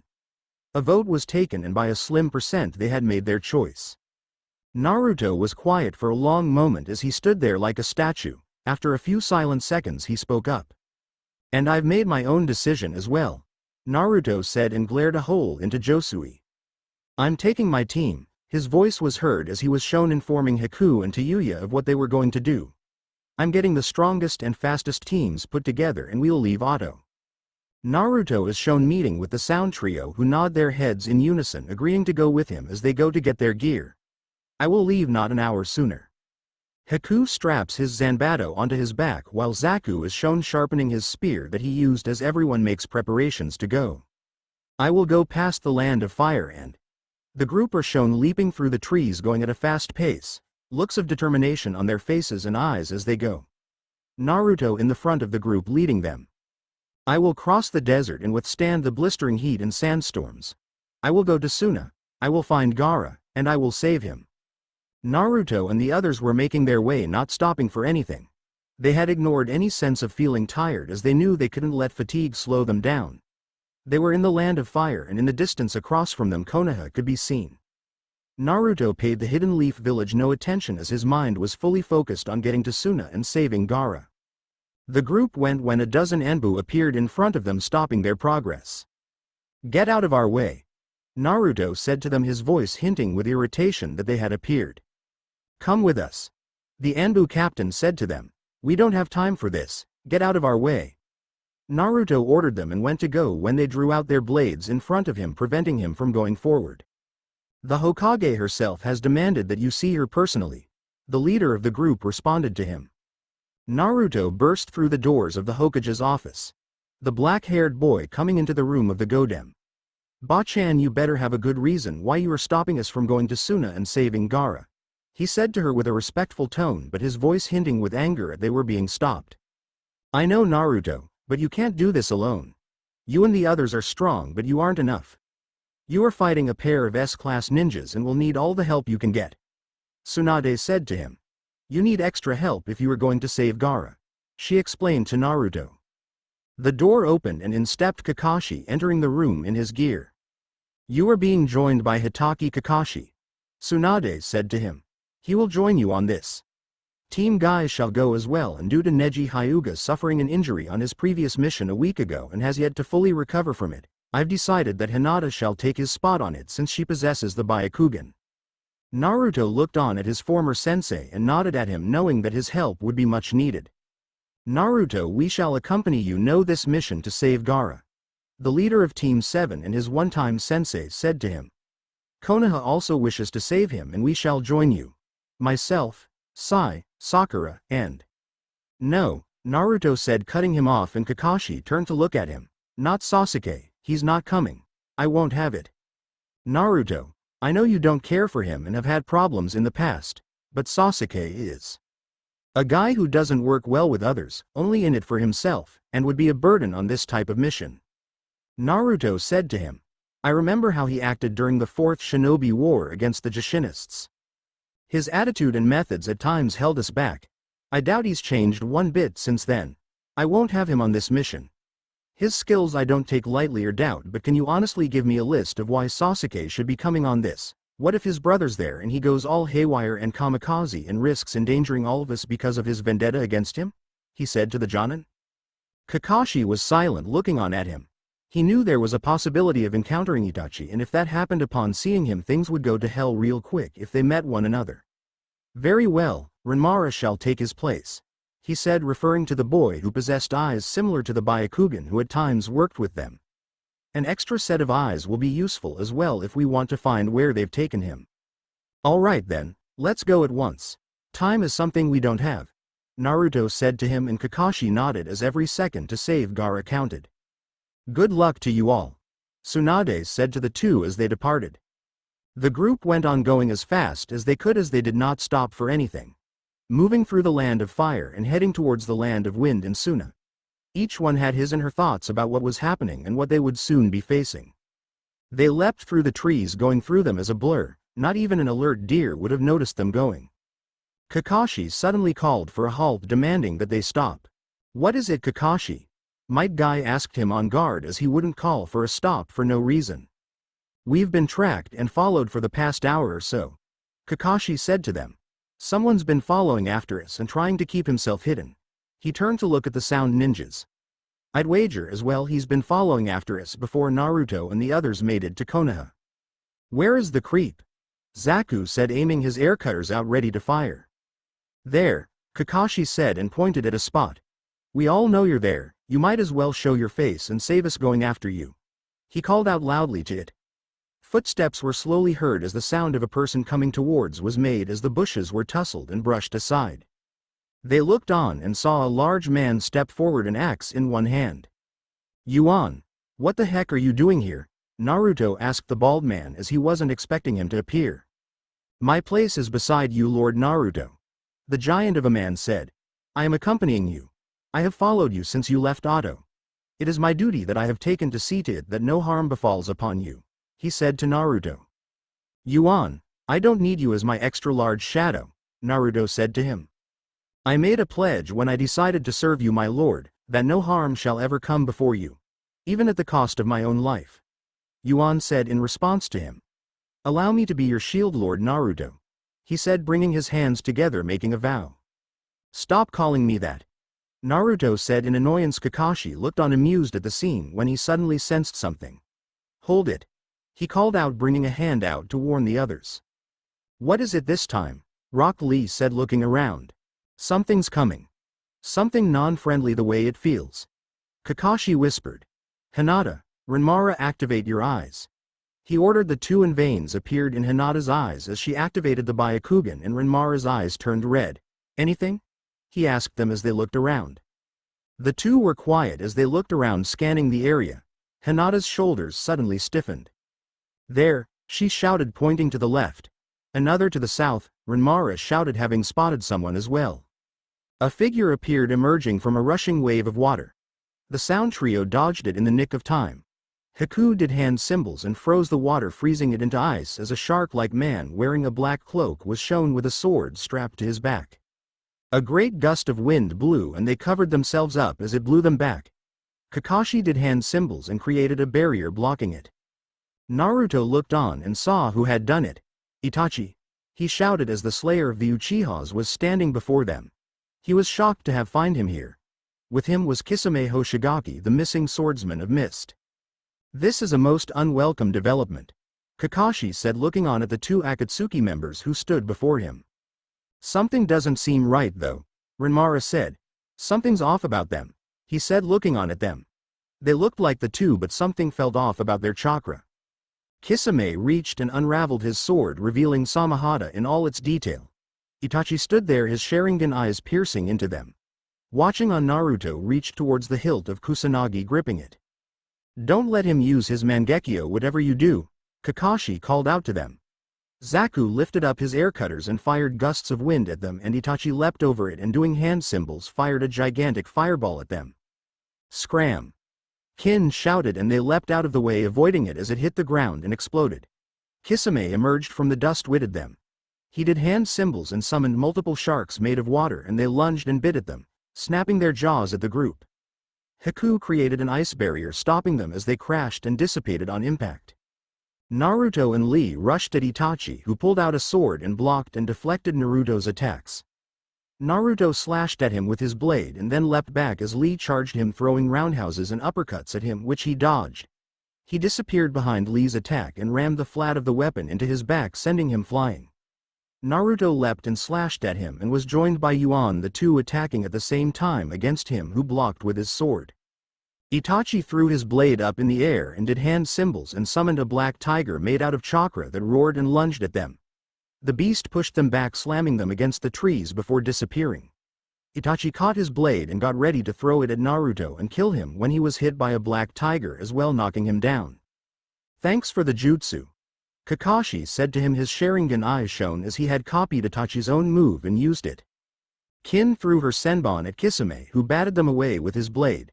He lunged at her and she disappeared and reappeared, performing hand symbols, and fired multiple senbons stuck in explosive tags at him. They exploded, but he did not appear to be hurt from them. Ten threw shurikens and kunai at him, and he deflected them with his sword and slammed it into the ground and sent a wall of water at her and Kin. Zaku appeared in front of them and thrust the palms of his hands into the ground, directing it, and created a hole in front that the water fell into, neutralizing it. Kisame appeared amongst them suddenly and threw a smoke bomb down, covering them in it. With them blinded, he swung his sword, looking to behead one of them. His sword came into contact with a metal object and his expression changed to one of confusion. He looked and saw that he had hit Dosu's melody arm. The Bandang ninja brought his fingers up and flicked them against it, letting loose a piercing sound that echoed all around. The echoing waves stunned Kisame, staggering him back. Guy saw it and leapt through the air and flung a hard kick at him, opening the gates, pouring all his power into one kick. The blow hit Kisame in the neck and his body jerked as his neck snapped from the impact of Guy's kick, and he fell down to the ground and suddenly changed appearance. What the? He said, not understanding, and looked and saw that Samahata turned as well into a normal blade. Itachi did hand symbols and a murder of crows appeared and they covered over him and he vanished inside them. The crows then broke apart and dove at them, looking to attack with their beaks and claws. Damn winged rats. Tayuya cursed in frustration as there was hundreds of them and they swarmed the group. She performed hand symbols and fired a fireball incinerating a handful of them, but they flew around them. Yuan batted at them with his axe, keeping them away, while Haku clouded the area with snow to put weight on their wings and slow them down, and Rock Lee threw punches and kicks at those who got close. A squad broke free of them and dove down at Hinata, who saw them coming looking to tear her apart. Kaden! She shouted and spun using her cousin's move, having learned it in the 3 years, and sent them flying. Sakura dodged a couple and suddenly noticed that something was off on one of them. They had black eyes, but one of them instead had red eyes and seemed to be further from the back, as if directing them. Sigh.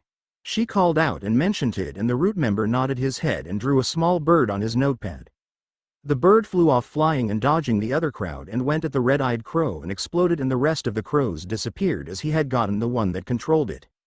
Itachi, his jutsu broken, reappeared and drew a sword, aiming at Renmara, looking to skewer him. Renmara, move! Sakura shouted at him, but the boy found himself unable to move, as if his legs were frozen, and despite his mind shouting at him, was unable to do so.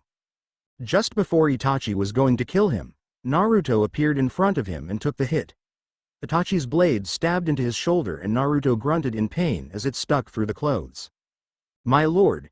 Yuan shouted and with a roar slammed his axe right into his spine. Naruto followed it up by piercing Kusanagi into his chest, killing him.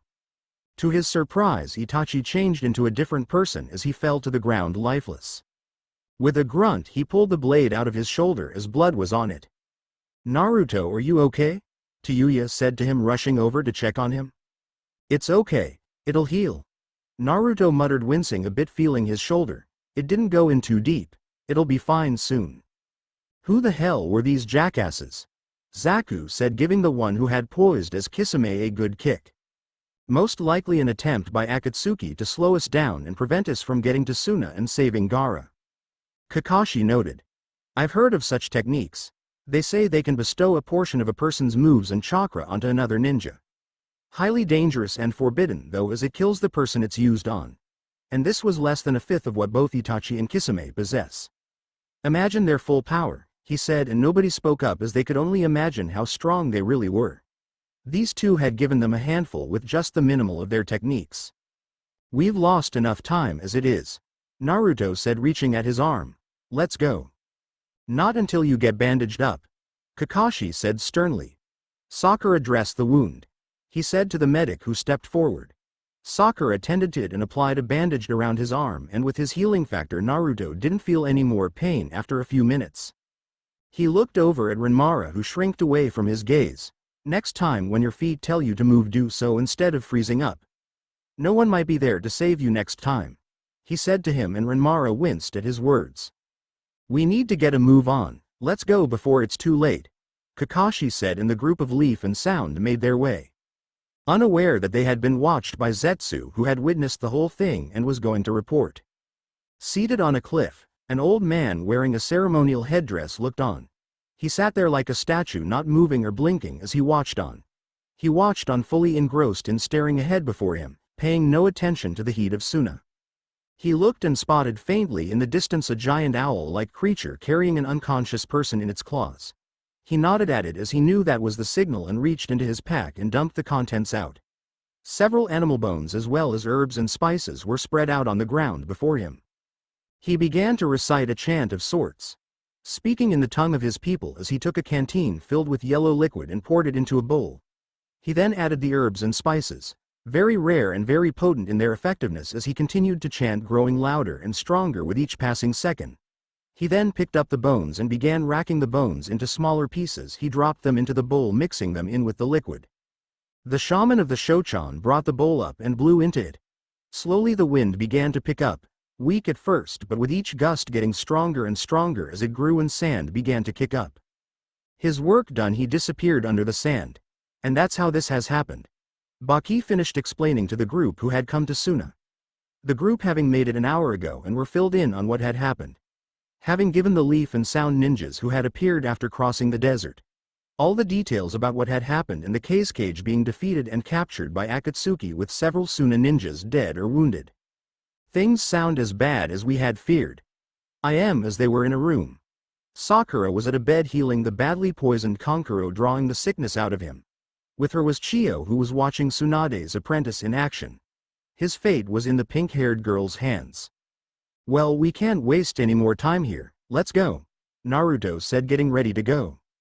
Hold on, Naruto, we can't rush into things, Kakashi said to the sound ninja. Ever since arriving, Naruto had been staring out the window, looking out to where Gaara had been taken. The one who captured Gaara, known as Deidara, has been spotted, Bucky told them. He was seen flying with Gaara heading far east of here. East, that's where the Shochan dwell. Chiyo mused to herself, listening in. Akatsuki must have a base nearby the area. If we find it, we'll find Gaara, Naruto said, looking at a map. Indeed, Bucky noted, but I fear we may be too late, he said to them as time was not on their side. I didn't come this far to give up on him now, Naruto told him, not looking at him. A coughing sound was heard and all in the room turned and saw Kankuro coughing and letting out a weak groan as Sakura placed a substance in a small bottle. Tamari went to his side, checking on her sibling. I did it, I managed to draw the poison out of his body. He's going to be all right, the pink-haired medic said to them as she screwed the cap on. Way to go, Sakura-chan, Rock Lee said, beaming at her. Impressive work for one your age, Chiyo said, looking on at Sakura. The best I was able to do was stimulate and halt its progress. The slug must be quite the teacher for you to do so, she said with a bit of envy that Tsunade once again had surpassed her. Thank you, Sakura said, bowing in respect to her. Chiyo looked on at the bottle where the poison was at. The work of her grandson, that's who it was who had done it. I'm going with you all, she said, speaking up to their surprise as she stepped forward. Lady Chiyo, Bucky said to her. I know who did this. This is the work of Sasori, the scorpion of the Red Sands. You will need my help if we encounter him, and we most likely shall, she said to them all. This foe's poison is beyond anything you have encountered, even you, Hitaki Kakashi. You shall need my aid as I know him better than anyone, she said to them all and turned to the masked ninja. Bucky, take care of Kankuro, and once you are able to lead a squadron of Suna's best to join up with us, she said to him, and he nodded, knowing her years of experience were coming into play. She had led a stellar defense at Yamatai 3 years ago against Kumo. We'll need all the help we can get for this, since you know the terrain. We'll gladly take you with us, Kakashi said to her, respect in his voice as he had heard all about the woman and her skills not only as a medic, but in the field of battle. Thank you for letting me join you, Chiyo said to him. Let us make our way, and may the fates favor us so we can rescue the Cage. But son of the White Fang, she said, and looked at Kakashi. Your father slew people very close to me at one point. I've known to let grudges go, but in my old age I might mistake you for him if you're not careful and try to murder you out of senile, she said to him, a smile on her face. Huh, then I'll make sure to have an extra eye on you, Kakashi replied while the others looked on. Chiyo smiled, but her face turned serious and looked at Naruto. Boy, walk with me, she ordered him, and the two exited the room. Do you know what it means to be a vessel for a tailed beast? She asked him, and Naruto looked at her. At best you've known about what you are for only a few years. Gaara, he knew what he was the day he was born, she said to Naruto, who stared at her. Do you think me and him are just monsters in human skin then? Naruto asked her, hiding his anger, and she smiled and coughed a bit. No, in a way I am responsible for his life, as I was the one who sealed Shukaku into him before he was even born, she said sadly, recalling that day. Unlike you, Gaara did not have a loving father, though I would never put Orochimaru in that category if someone told me. Gaara's father wanted a weapon to strengthen Suna and deemed him a failure. This has led to Gaara having a heart made of ice that not even the hottest day in the desert could melt, she said to Naruto. I remember meeting him at the Chunin exams. Naruto recalled, remembering how Gaara was. The honored sibling nodded her head. Gaara has changed, and for the better, as he has the support of Suna, but my question is, what of you? She asked Naruto, who looked on at her. What shall happen to you? Your father has a rather infamous reputation. The tailed beast resides within you, and long after I'm gone people may once again fear you, not just being his son but of the fox's Jinchuriki. You say Jinchuriki, like it's some kind of foul word, Naruto said to her. I'm planning on changing all that. I'm going to become Otokage and fix the problems there are. Many have tried. What makes you think you can? Even this so-called alliance is little more than a pipe dream, she said to him. Is that really you speaking? Or the naysayers? He asked her, surprising her a bit. I bet peace could be achieved throughout our countries. It doesn't matter where you're from, who your parents are, whether you're a clan leader or farmer. You can achieve anything you desire so long as you believe in it. The word Jinchuriki is just that, a word, nothing more, nothing less. An admirable attitude you have, Chiyo said with a faint smile. You remind me of a young girl I knew once, she said softly to him, and turned and walked away to get ready. Naruto watched as he got ready as well. In a hidden room, Gaara laid unconscious on the ground. Standing before him, a giant statue sat in the middle of it. The statue held up two hands, and holes were drilled into the statue. Some of the holes looked like they had been filled. On top of the fingers were 9 people who were using the extraction technique. Having joined up here at this place, even though in truth they were hundreds of miles apart from one another, as only Sasori and Deidara were truly there. They stood on the fingers, each on a position that represented the place they stood in. One spot on it was empty and had been for several years. The group of 9 concentrated as they worked on extracting Shukaku from Gaara. Akatsuki working on removing the biju from him and into the statue. They had been at the process for days. As they worked on the process, the leader of the group opened his eyes, drawing the others' attention. Sasori, Deidara, it appears you were rather sloppy in your escape. We have company that is approaching. The leader of Akatsuki said to them. No doubt trying to save the Shukaku from being extracted. Pain said to them all, having sensed their approach and chakra. They were coming and would be here. No big deal, by the time they get here we'll be long gone. Deidara replied with a smirk, thinking it unimportant. I sense the Kyuubi boy is amongst them. An opportunity has appeared before us that shall not be passed up. Pain said to them all. One of them started to unsheathe his Nodashi, drawing it out. I have something else planned for you. Pain spoke out loud, stopping him. I need you to go do something for me. Someone I need you to hunt and bring to Rain, alive and unspoiled. Pain said, knowing he was going to come rushing to this place if he had the chance to do so and fight Naruto. Glaring at him, the swordsman reluctantly sheathed his weapon. Sasori, Deidara, since you led them to our doorstep, you shall be the ones to handle them, he said, looking at the 2 putting them in charge of it. The Shochan can deal with them. Sasori responded to him, but he was ignored. Go deal with these would-be rescuers, kill all but the Kyuubi. Pain ordered the 2 members. The 2 leapt down, landing beside Gaara, and started to go. Just don't wind up like Hidan did when he fought against D, with a laugh to them. This is most infuriating. Sasori mumbled in disgust. His partner beside him smirked in amusement. Hey, maybe to you, but I think I'll enjoy this, Deidara said to him as they left. I have some new works I'll want to demonstrate before them. Later, can't see my hand in front of my face, Naruto mumbled to himself as the biting sand whipped around the group. His eyes were scrunched up and an arm in front of it to try and block the sand. The rescue group that had gone had found their pace had come to a standstill, forced to go at a snail's pace due to what had happened. At first they had been able to go at a fast pace and making excellent time, but now the group had went out, but it appeared as if nature itself had went against them as the wind picked up and the sand blew up, stinging their faces and making it hard for them to see. Even Lady Chiyo, who lived all her life in Suna and the Land of Wind, was feeling the effects of it. We're going nowhere fast, Zaku Abumi grumbled in disdain.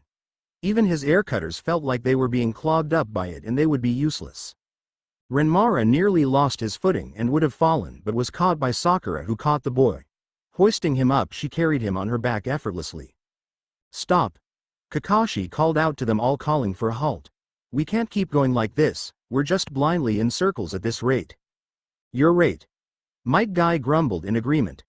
I envy Yuan out of us all right now, with him having no hair, no sand is sticking to his head.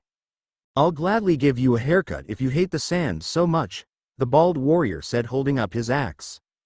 This is worse than what I feared, Chiyo mentioned to them as the wind was howling and picking up, as it seemed as if the sandstorm was getting stronger each passing minute. If we go any further like this, the sand itself will rip the flesh from our skin, she told them. We'll be flayed if we stay out here any longer. We must find safety or we will die out here, she said grimly to them, facing the prospect in front of them. She had seen many a man die from it. What shall we do? Kakashi asked her as she knew the terrain. There are a pair of caves nearby, not far, she said to them. We can go in them and that will keep us safe from the sandstorm. She told them. She did not mention was that this sandstorm did not feel natural. No, it felt as if it had been conjured up and created. She wondered who could have done it. Right, everyone stick together, Kakashi said to the group as they made their way. Naruto grabbed Tayuya's hand to keep her close as they went. There, Shio called out and pointed at the caves 20 yards away. They made their way and were about to enter one when the sand in between them rose up, surprising them. It gathered around, forming a miniature tornado, flinging sand everywhere with even more ferocity.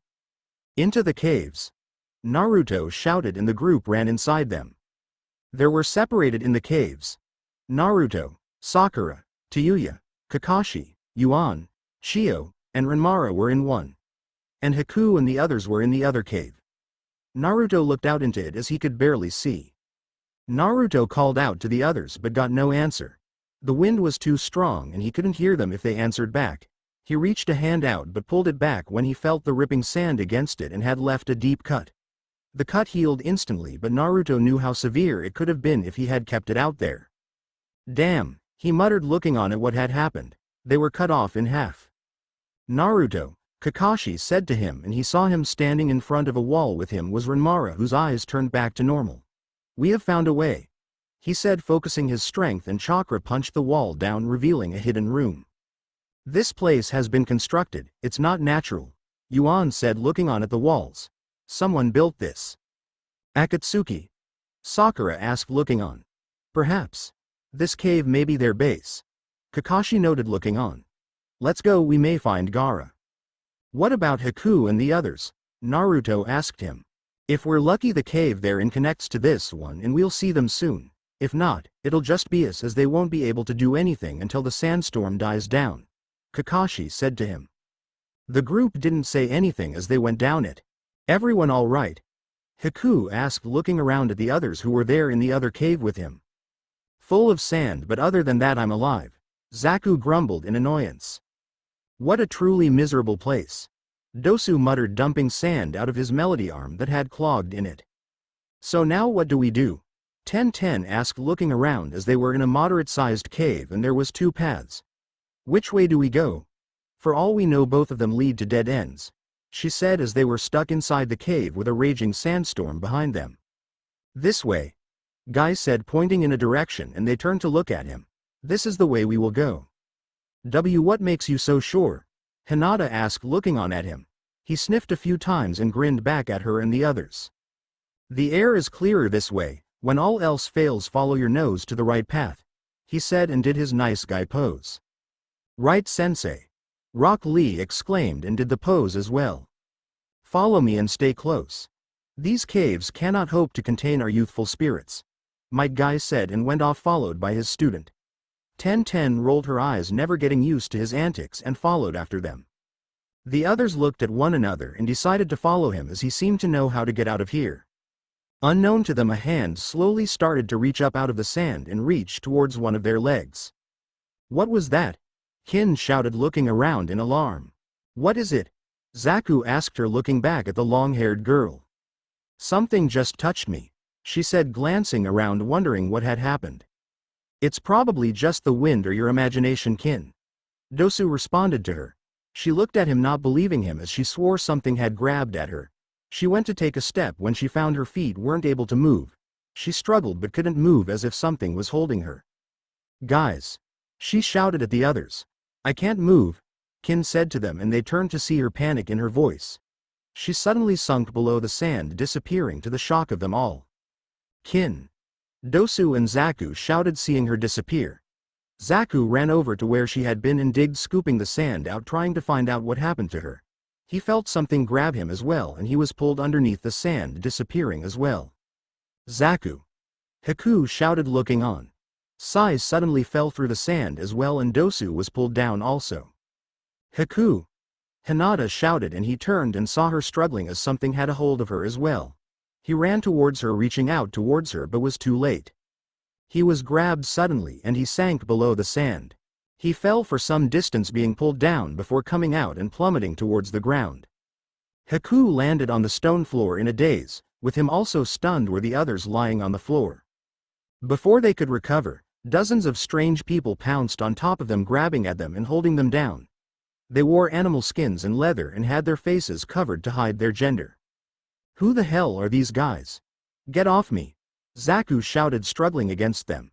The group struggled and fought back against them, but to no avail as they piled on them, grabbing their limbs. They were pulled up, their arms binded by them, and forced to go on a running march. A whip was cracked as one spoke in an unknown language and pointed in a direction as they were made to go. Where are we? Haku thought to himself, looking around concerned. They ran for several miles, it seemed. They struggled as they were pulled and forced to go as they were shoved forward. They passed through a cave and found themselves inside a lair constructed as part of the earth itself, it appeared like. Hundreds of people watched on from crudely made bridges and rooftops above in the city as gongs were being rang as hammers slammed against them. The group were made to go throughout it as torches were lit. Voices chattered and spoke as men, women, and children watched on, pointing at them. All of them held a weapon of some kind on their person. The group continued to went until coming to a stop, and they were shoved to the floor. Forced to kneel with blades on their backs, the group looked on as they were surrounded on all sides. In front of them, in the center of it on a makeshift throne, was a large man who appeared to be the one in charge. Standing up, he towered over them as he clutched in hand a rod as a symbol of his rule. Who dares come into the realm of the Shochan? The ruler of them ordered. He was the king of them who ruled their domain and was their most powerful warrior. Ninjas, your lordship. One of them, who wore a tiger skin outfit, spoke up. We found them in the caves above and brought them down here to enjoy our hospitality, he said to the king. I see, aren't ninjas supposed to be stealthy? The Shochan king mused, looking at their outfits. Were your orange jumpsuits in the wash? He said, and let out a deep laugh, mocking them. Disarm them, he commanded, and the nomadic tribes stripped them of their gear, tossing their weapons and supplies down to the ground, which were inspected and looked at. The group looked on as they were surrounded on all sides by them. None of them had any idea what to do or how to get out of here. You've made a mistake coming here, he said to them. A mistake that you shall pay dearly for. Let us go, we mean you no intrusion. Sai said to them. Perhaps if I draw a portrait of you. Silence. The Shochan king shouted, shutting him up. Which one of you is the Kyuubi vessel? He ordered them, to their surprise. We know that one of you carries the fox, so speak, he commanded the group. Who are you people? Dosu asked them. We are the Shochan. We are nomads and have lived in the desert long before the first village was set up. We have roamed here for eons and were cast out by the self-proclaimed lords and forced to dwell in the harshest parts of the desert. What do you think of our fair city? He said, mentioning the makeshift city to them. It looked more like a crude imitation of a real ninja village. Akatsuki is providing us for the means to wipe out the rats in Sanagakure in exchange for bringing them the 9-tailed fox. He said to them, as that was the deal he had made with Sasori a few days back. They had been spying on the rescue group and had lured them into the caves by summoning the sandstorm and had kidnapped and brought them here. Long had it been his dream for the Shochan to once again rule the desert instead of being cast out into the wasteland to die. The leader of them would pay a pretty penny for us bringing it to him, his head attached to his body and his heart still beating at the very least. The rest of you he doesn't care what we do with, he told them, an evil grin on his face. The group was silent, not saying anything to him. Brother, Haku thought to himself, thinking of Naruto and how they were after him. I will have the Kyuubi vessel now. Which one of you is it? He commanded them. When no answer was coming forth, the Shochan king growled in fury at their defiance. Very well, if you don't speak then we'll hear you all scream. He shouted and turned to his people. Bring up the worms. Bring up the licks. He called out, and they roared in anticipation. Spread them across their bodies until they scream out. Which one is it? Start with her, he ordered, and pointed at a terrified Hinata. Wait.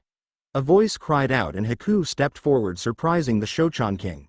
I am he. I am the Kyuubi vessel, he announced, to the shock of the others. Haku, what are you thinking? Dosu hissed at him. Stop what you are doing. I am the 9-tailed fox Jinchuriki. The Biju resides inside of me. Spare my friends and let them live, and I shall surrender myself to you and Akatsuki, he said to them all. He was bluffing. He knew they were after Naruto, and if they did not find them would torture the rest. If he gave up and surrendered, the others might possibly live. He could delay Akatsuki's plan. Such an action would result in his death once they discovered that he wasn't what he said he was. The Shochan king looked confused but soon grinned evilly, stepping forward. Very well, then I shall inform Akatsuki that we have their prize, he said, agreeing to it.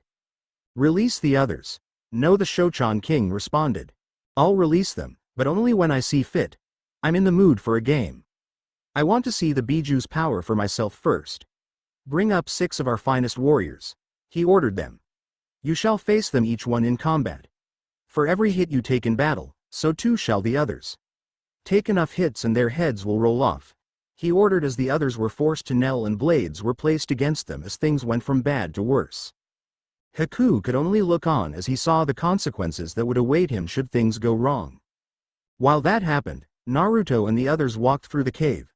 The group went on when they came to a large empty room. As they had progressed, it had become more apparent that something was here as they felt strong chakra coming from a distance as they got closer. Realizing it could be Gaara, Naruto went to dash through the room. Hold on, Renmari, your eyes. Kakashi told the boy, who nodded and activated his Kekai Genkai as his eyes turned red. See anything? He asked him, as this would be an easy setup for an ambush. Renmari looked around at the walls and structures of the cave but couldn't detect anything out of the ordinary. This place is pretty deep, it goes real far, he mentioned as he looked around. His eyes suddenly saw something seemingly swimming underneath the dirt. Something's underneath, Renmari shouted, seeing a shape moving beneath the dirt. A large scorpion-like tail emerged from it and lunged at them. The group leapt and barely avoided in the nick of time, as it would have skewered them if they hadn't moved out of the way. That tail, Shio thought to herself, recognizing it. Enough of this. Naruto shouted and did hand symbols. Futon. Daitopa. He shouted and aimed at the tail and blasted it off. To their surprise, a hunched-over figure cloaked in an Akatsuki robe burst out of the ground and wires shot out from him and, grabbing the tail, reattached itself to his body. Naruto looked and saw the tail and suddenly remembered during his fight with Muda Daidoji at the Shaolin Temple, a similar tail had lashed out at Muda, driving him off. The hunched-over figure looked on at the group.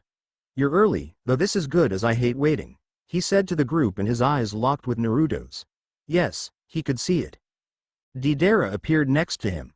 Hey, well Sasori, you always did hate waiting, so I'm sure you glad they showed up, he said, teasing his partner. That's the one who defeated Gaara, Shio said to the others. Gaara's body is still warm, I'd guess, Deidara mentioned to them. I guess if you're fast enough you can find him just before he turns cold, he said, taunting them over Gaara dying. You son of a... Naruto shouted, ready to lunge at him and tear his head off.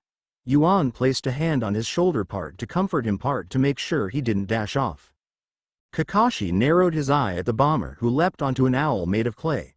I'll be waiting for you, let's see if you can make it in time, he said, and flew off into the back, disappearing, leaving Sasori alone with them. Orochimaru's son, Sasori said, looking at Naruto. If you're half the man my former partner was, your destiny would be to a similar one, he went. You knew my father? Naruto said, surprised that knew about him. Yes, he and I were partners for a while, though I don't memories of our time together. Sasori replied to him, recalling his past time with the snake.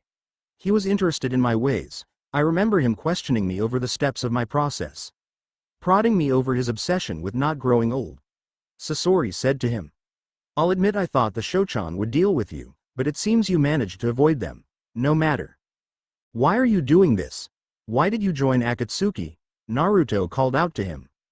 The same reason as your father did when he joined. I seek to preserve life. Bodies grow old. Bones turn weak, flesh decays. Eyes go blind. I can save them, I can make it so they don't age, he answered Naruto. My father is nothing like you, Naruto shouted at him, and Sasori let out a low laugh as if finding humor in him. You think you know your father? Do you truly know what he's done? His works that lead him being an outcast of Konoha? I bared witness to some of his experiments, he calls them, during our time together. A man can't leave behind his life and start over after what he's done.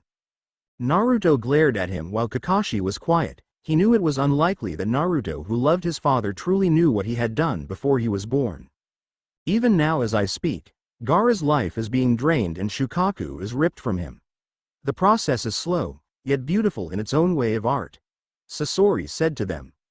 Not if we put a stop to that, Naruto called out to him and the tail behind him twitched a bit and fired a poison dart at Naruto, who dodged it. I've always wondered what it would be like to have a vessel into my collection. Perhaps I can even make you into a work of art. Doubtful, to be honest, he said to him. If I kill you, your father would come for me, no doubt seeking my head. A Sannin, one who survived against the infamous Hanzo whose poison surpassed even my own, now that I could make into an everlasting work of art, he mused. Naruto glared at him as this guy was nuts. Naruto, the shinobi turned his head to look at Tayuya. Get the hell out of here, I'll deal with this sicko. Get to Gaara and save his ass before it's too late, she said, speaking softly, her voice a whisper. She's right, Kakashi mentioned as well. Naruto, Gaara is our priority and we can't stall time. You can't beat this guy on your own, Tayuya, Naruto said to her. She won't be alone, Sakura said. If this guy uses poisons, she'll need my help with countering them. The medic said, as her skills would be vital in this. Hey, didn't think you'd join Pinky, Tayuya muttered with a smile.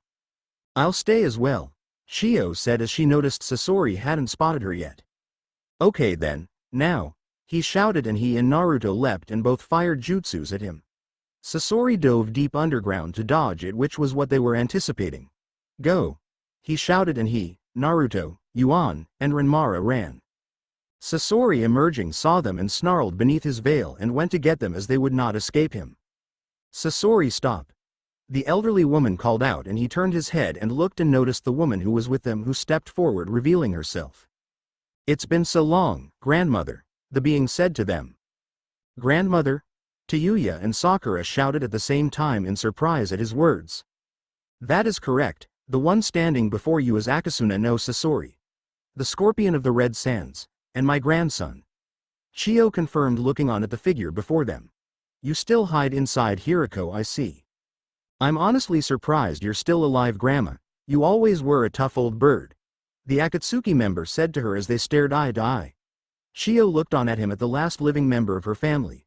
How long has it been? 2, 3, 15 plus years since we last saw one another. I remember that day very well, Sasori, when you gave fully into your work, and looking back I know there was so much more I should have done. Not a night goes by when I don't recall you slipping into madness. However, I do not let that stop me. I will put an end to you today. I don't have much time left, but I shall use that to stop you, she said, and wire strings revealed on her fingers and wire strings appeared on her fingers, revealing herself as a puppet user.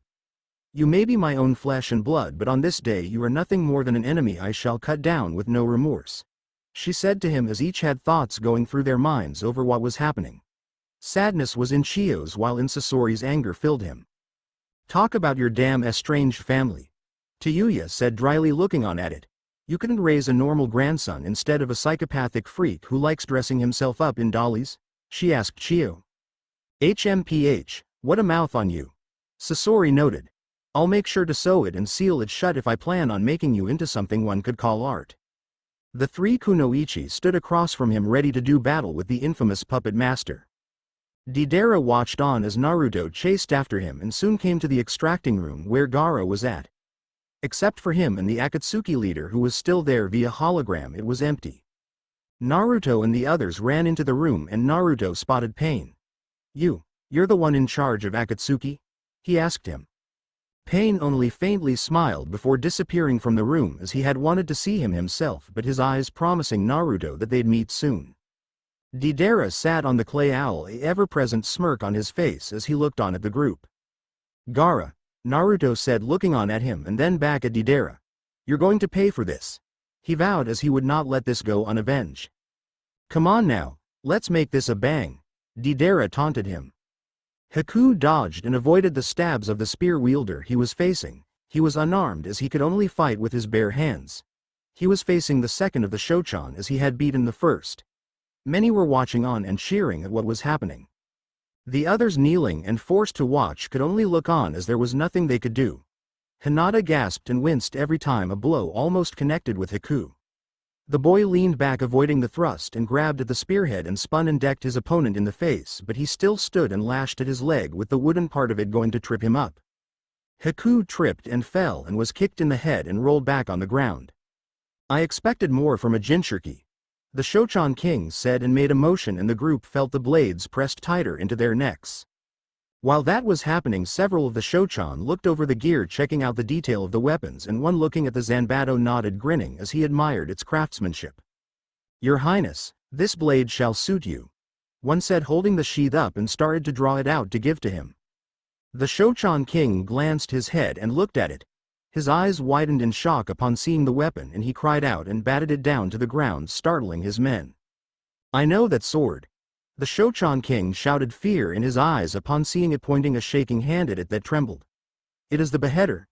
The blade that cleaved 1,000 heads," he said as he knew the name and origin of it. Even so far from Mist, he had heard the tales of the blade that had been passed down from generation to generation along with 6 others. Haku and the others looked on confused, not understanding why he was panicking so much as he backed away from them. The Shochan King remembered the prophecy his shamans had told him, that he would meet his end by whoever wielded it. He had long feared that day, and the sight of it scared and frightened him. "Kill him! Kill them all!" he ordered his men, demanding that they all be killed at once. A great puff of smoke appeared suddenly, and the torches went out in the city, causing confusion and chaos to spread as everything went dark. Hinata opened her eyes and activated her Byakugan, and what she saw surprised her as light returned. A giant tortoise stood in the center of the room, and the others protecting them with its shell. Standing on the top of it was 3 people. The threesome leapt down, landing on the floor in front of the others. The Shochan could only look on in confusion, not understanding how it had appeared. Might Guy, Rock Lee and Ten with him looked on at the others and then back at the Shochan, who gripped their weapons. "Come on then," he mentioned them, daring them to step forward. "The tortoise! Kill it!" The Shochan King shouted at his men, who charged it, and Ningame batted them away effortlessly with his head, sending them flying any who got close as he swung his head, swatting them flies as their weapons couldn't pierce his shell. "Fight! Fight!" Guy shouted at the others, who pulled themselves up and grabbed their gear.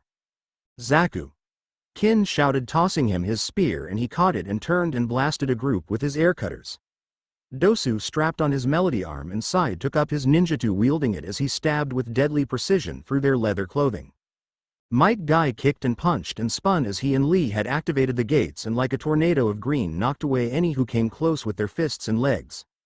The group worked together and fought off their attackers, freeing themselves. Haku reached the Zanbato and picked it up, brandishing it once again. The Shochan King, seeing him and in defiance of the prophecy, lunged at Haku, looking to crush him. Haku swung the executioner's blade and blocked his rod, shattering it, shocking him, and kicked him in the chest hard, sending him falling down. "Run!" he shouted to the others, and they fled with the Shochan in pursuit. The medic Kunoichi leapt through the air wires attached to her as she dodged and avoided the lunging tail tipped with venom. Sakura grunted as she threw a kick, hitting the tail in the side, batting it away. Sasori fired multiple darts at her, and she bobbed and weaved her body, avoiding them. She leapt back, standing in front of Chiyo, who was using chakra threads to help her in the battle against the Akatsuki member. Chiyo controlled her fingers, making motions with them to control Sakura, making her able to perform further beyond her means, and keep her away from Sasori's dangerous tricks as well. Tayuya cast a melody on her flute, summoning multiple fireballs, and fired them at Sasori. Sasori leapt out of the way, but saw that they homed in on him. No matter where he went, the fireballs pursued him. Snarling underneath his veil, he dove underground, burrowing beneath it, and the fireballs slammed into the ground and extinguished. Sasori re-emerged from his hiding spot in front of Tayuya, preparing to skewer her with his tail, with little opportunity for her to defend herself. Chiyo, using Sakura, grabbed her in the nick of time, and the pink-haired girl pulled Tayuya out of the way of his tail, which would have killed her. "You are fools to challenge me," he told them. "You have thrown away your lives doing so. The 9-tailed fox has sent you to your doom the moment you came here, and he abandoned you," Sasori said to them. "Shut your damn mouth, asshole." Tayuya snapped back at him, anger in her eyes. "Naruto would never abandon us, nor would I abandon him." She summoned her Doki, and the club-wielding behemoths charged him, swinging at him. Sasori skillfully dodged and leapt into the air and fired hundreds of poison needles at them, which they deflected with their kanabos. Sasori then disappeared underground and re-emerged behind one and impaled it through its chest with his tail. The Doki let out a groan before disappearing. "Sakura, go!" Chiyo shouted, and the pink-haired girl nodded her head and rushed as she saw an opening. She punched the ground using her super strength and pulled out 2 large rocks and chucked them at Sasori, who was in midair. Sasori saw them and, activating an compartment, fired multiple paper bombs which destroyed them. Sakura somersaulted backwards, landing on her feet beside Chio and Tayuya. Sasori then fired his arm and appendages at them, and Chio took hold of both kunoichis and lifted them up into the air as they evaded his attacks, which were laced with poison. "This guy's good," Sakura noted, as he seemed to have a plan for everything. "If we try and get him, he'll just burrow and reappear behind us, and we can't stay in reach of his tail either," she muttered, looking on. She looked over at Tayuya's doki, and a bulb lit up above her as an idea formed. "Lady Chio," she whispered to the elderly woman, "can you take control of Tayuya's doki like the way you did me with your strings?" she asked her. Chio looked at her and back at Tayuya's creatures and understood what she was getting at. "Good. I've got an idea," she said and smiled. "What do you got in mind?" Tayuya whispered to her, not understanding. "If you're going to just stand there, then allow me to end this," Sasori said to them, and removed his veil covering the mouth part and spewed out poison gas at them. Chio, however, was ready and produced a puppet of her own, which opened its mouth and blew away the gas with a fan installed of it, blowing out gusts of wind which dispelled it. "You really think you defeat me with one of the basic puppet techniques that I taught you?" Chio told him. Sasori didn't say anything as he leapt up and began spinning at them, and his cloak was tossed off, revealing several sharp buzz saws sticking out of him. He spun at them, looking to tear them apart. "Now!" Sakura shouted, and Chio made motions with her hands, and Tayuya's doki, which she was now controlling with her chakra strings, leapt up and blocked Sasori's buzz saw of death with their weapons. "What?" Sasori shouted in disbelief at what happened, as he couldn't break through. The doki grabbed the saws and blades and ripped them right off, disarming him as he was held in the air. "Go, Sakura!" Tayuya shouted, and Sakura went and charged him, channeling all her strength and power into her fist, charged the immobilized missing nin. Sasori's eyes widened, as there was no way he could avoid her incoming attack.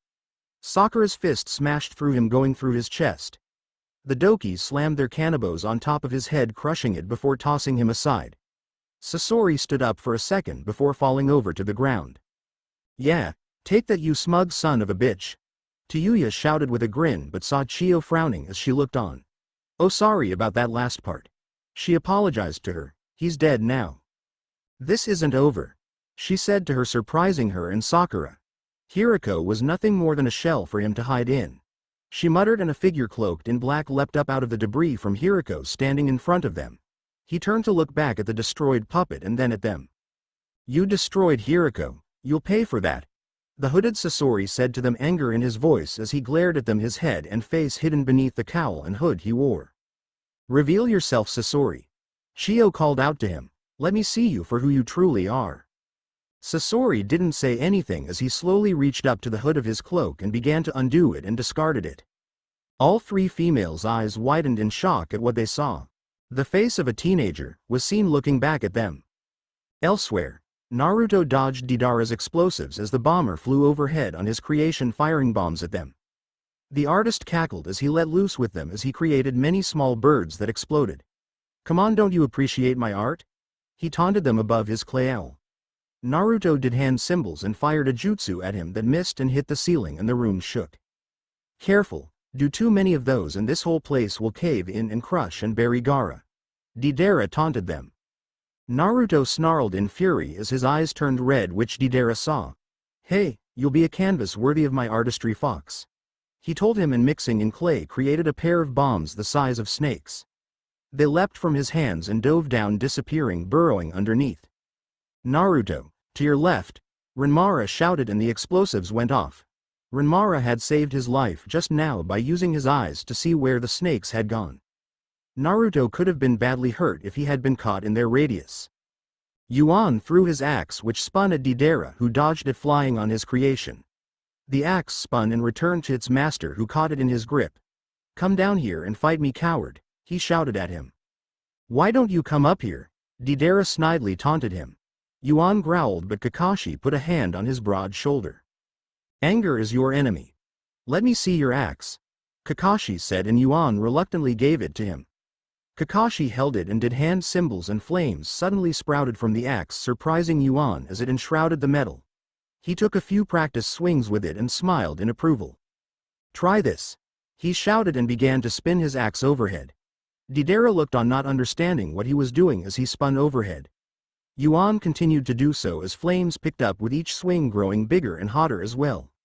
Yuan let out a battle cry and, spinning it one final time, sent out a barrage of flame from his axe at Deidara, whose eyes widened in surprise and leapt off his creation, which was hit and destroyed by the attack, exploding. Deidara glared as his work was destroyed. He'd make them pay for that. Naruto rushed at him and Deidara leapt over him and, using clay, fired a bomb at the ceiling, causing part of it to break and drop towards Naruto, who narrowly avoided being impaled by the stalagmite. Naruto went to go for the auto cage bushin, but knew they wouldn't work here as the effect of them would cause a cave-in. Instead, he summoned his Kusarigama, wielding the ball and sickle in both hands. Twirling it overhead, he threw it at Deidara, who dodged the attack, missing the ball against his head. Naruto spun it again and launched the scythe part of it at him, aiming for his other arm. The chain part wrapped around Deidara's arm and the blade sank into his flesh, causing him to cry out in pain at it. Naruto began to tug on the chain, looking to break his arm with it. The two struggled against one another as blood seeped from Deidara's wounds. Kakashi! Naruto shouted, and Deidara looked on in surprise as Kakashi appeared, readying his move, and he realized that this was a setup for Naruto to trap him so the copy nin could kill him. Kakashi cried out as he fired a jutsu at him, looking to kill him with it.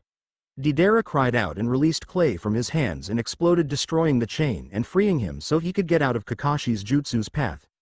Yuan slashed his axe at Deidara and he dodged it and kicked him away before backflipping, putting distance between him and the others. "Impressive, but you seem to forget what I'm capable of," Deidara said to them, taunting them as he held his hand up and the mouth appeared. He pulled out a scroll and summoned dozens of claybirds and they flew at the group. Futon. Daitopa. Naruto shouted, firing the jutsu at them, and it hit the birds and they slammed into each other and self-destructed upon contact. Deidara scoffed, not impressed. Those were just a diversion. Kakashi. Renmara shouted to him and he saw the boy pointing in the corner of a room, and Kakashi, without hesitating, did hand symbols. Water release. Water dragon jutsu. He shouted, firing it, and summoned a dragon made of water that fired and hit a pair of bombs that Deidara had stealthily set up for the fight and destroyed them, preventing him from using them. "That little brat, he's seeing my work before I do them," Deidara said, looking on at Renmara. "I'll deal with him," he said as he hadn't even began to let loose with his true art. "Sasori, what have you done to yourself?" Chio said, looking on at her grandson, who still looked like the boy she last saw years ago. "Humans aren't the only ones I've experimented on," he told her. "There is very little of me that is organic anymore. I'm all puppet now. I have transformed myself into an everlasting piece of art that shall stand the test of time with eternal beauty," Sasori said to her as he had turned himself into a puppet. "Okay. This guy's not nuts, he's fucking insane," Tayuya shouted, looking on at him at what he had done. "Would you care to know the process? I almost died doing it. It's a very delicate procedure," Sasori told them, as if talking about the weather. "One misstep and I could have killed myself doing it. I have obtained true immortality and my everlasting art shall last forever," he said to the group. "Art?" Tayuya said, and she looked at him, disgust in her eyes. "You call what you did to yourself art? That ain't art, that's just hiding from death," she said to him, and Sasori narrowed his eyes at her. "You're a coward. You're frightened of death, and so you create this pieces of crap you call art to hide the fact that you will die one day, and do anything you can to postpone it. My music from my flute is art, that which I harness and use. The dolls of people you turned into puppets aren't art, they just prove you're a psychopath who is at war with life itself," she yelled at him. "Enough," Sasori said to them, narrowing his eyes. "You shall bear witness to the beauty of my designs as the light fades from your eyes forever," he said to Tayuya. "Sasori, you have left me no choice but to use these," Chio said, and opening a scroll revealed two lifelike people. Sasori's eyes widened at what he saw. "Have you forgotten what I made when you was a child?" she said as a man and woman puppet stood before Sasori. "Impressive, since you have unleashed your own strongest I shall as well," he said, and a figure appeared in front of them, and Chio's eyes widened. "The cage," she said in shock at who she saw. The former third cage of Suna, whose strength was revered, he had mysteriously vanished years ago. "Want to know why the third war came to Suna?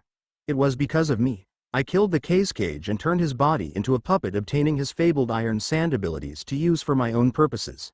He told her of what he had done. People had thought he had vanished, but in truth Sasori had killed him and turned his body into a puppet for him to use. You are responsible for the war, Shio said, looking on horror in her eyes. That means that all those lives who died, all the suffering was because of you. She looked on at him as he stared at her emotionlessly, silently admitting it, and she let out a cry of fury at what he had done and attacked with mother and father. Sasori blocked her attacks with his puppet, stopping their attacks.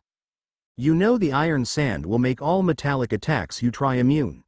Sasori taunted her, using its powers of magnet release, shielding it from damage.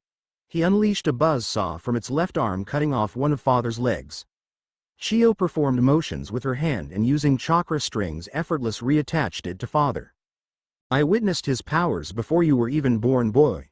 That also means I know what will work against him, she claimed, and mother opened her mouth and let loose with a hail of wooden stakes at him. The cage unleashed multiple arms and batted them away. Shio did hand motions and mother and father joined together and pulling down their hands revealed cannons inside and fired at him. The cage dodged it before landing on the ground and began to let loose with a strange substance across the area, confusing Shio. She went to stop whatever he was planning, but for some odd reason she could not get mother or father to move. Their movements were wobbly and uncoordinated, and they were hit by the cage's iron sand gathering assault, knocking them down. Have you gotten senile in your old age, Grandma? Sasori taunted her. Or have you forgotten that the Sandame's magnet ability enabled him to disable puppets? Of course, Shio muttered at what happened.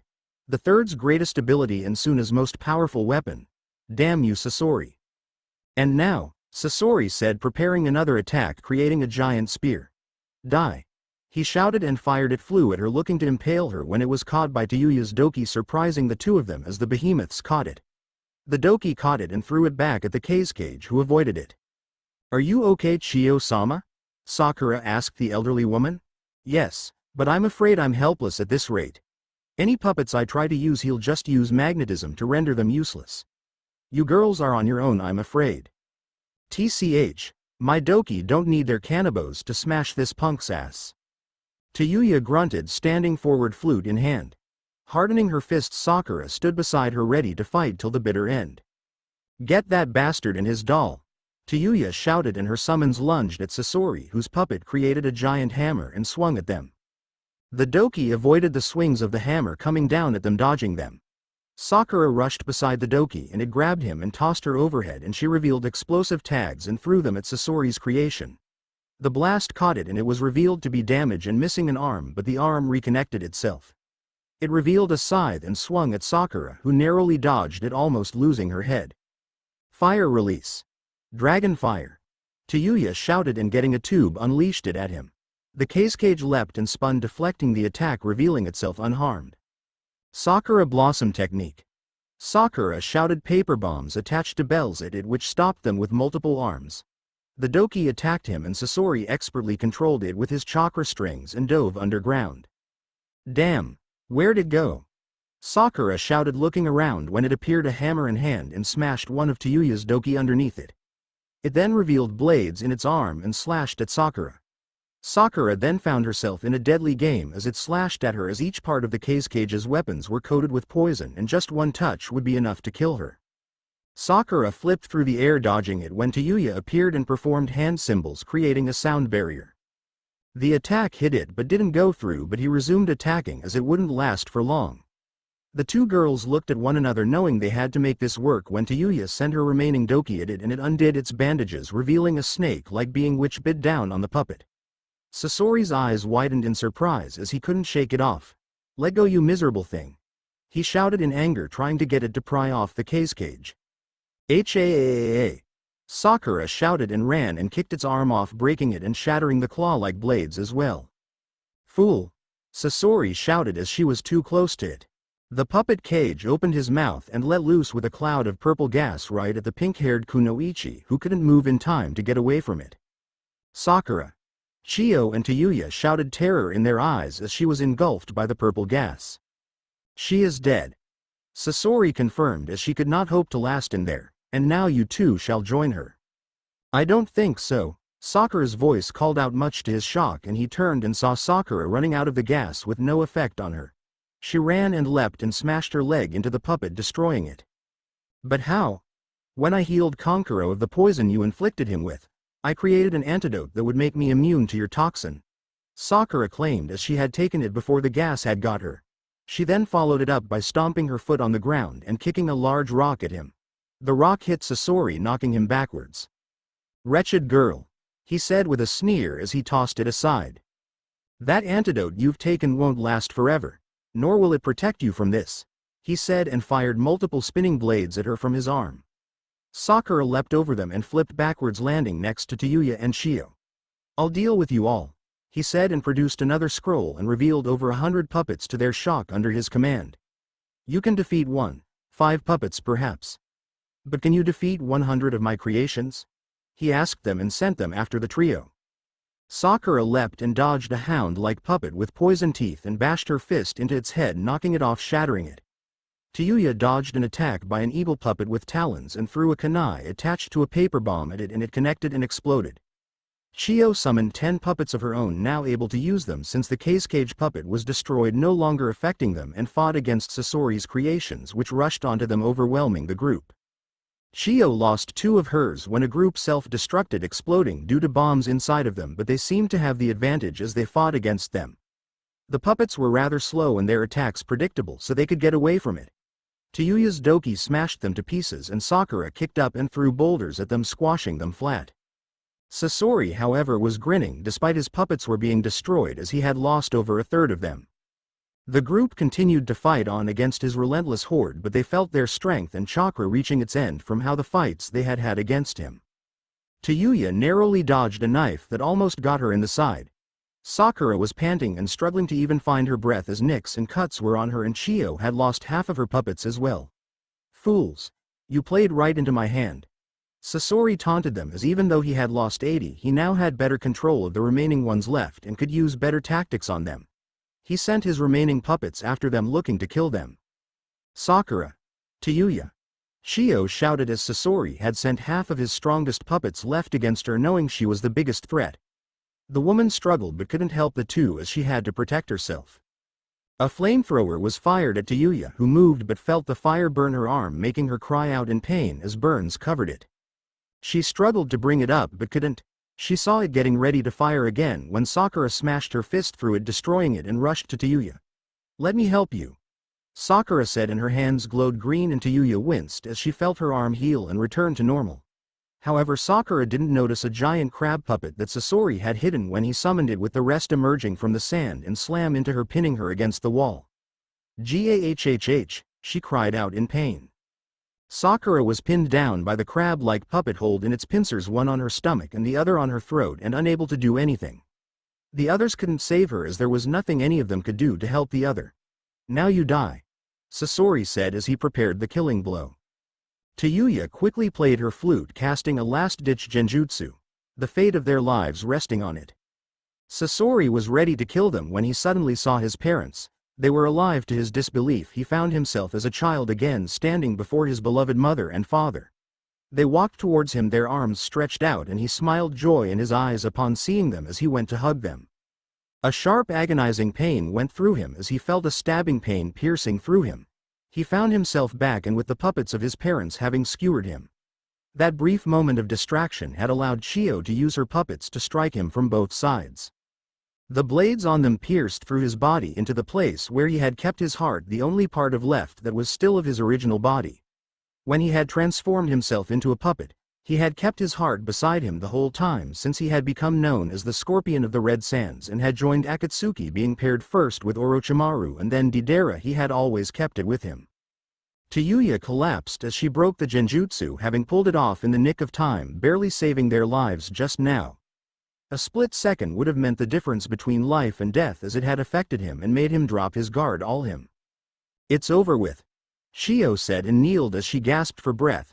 She looked at her grandson, who stood still, having died standing up.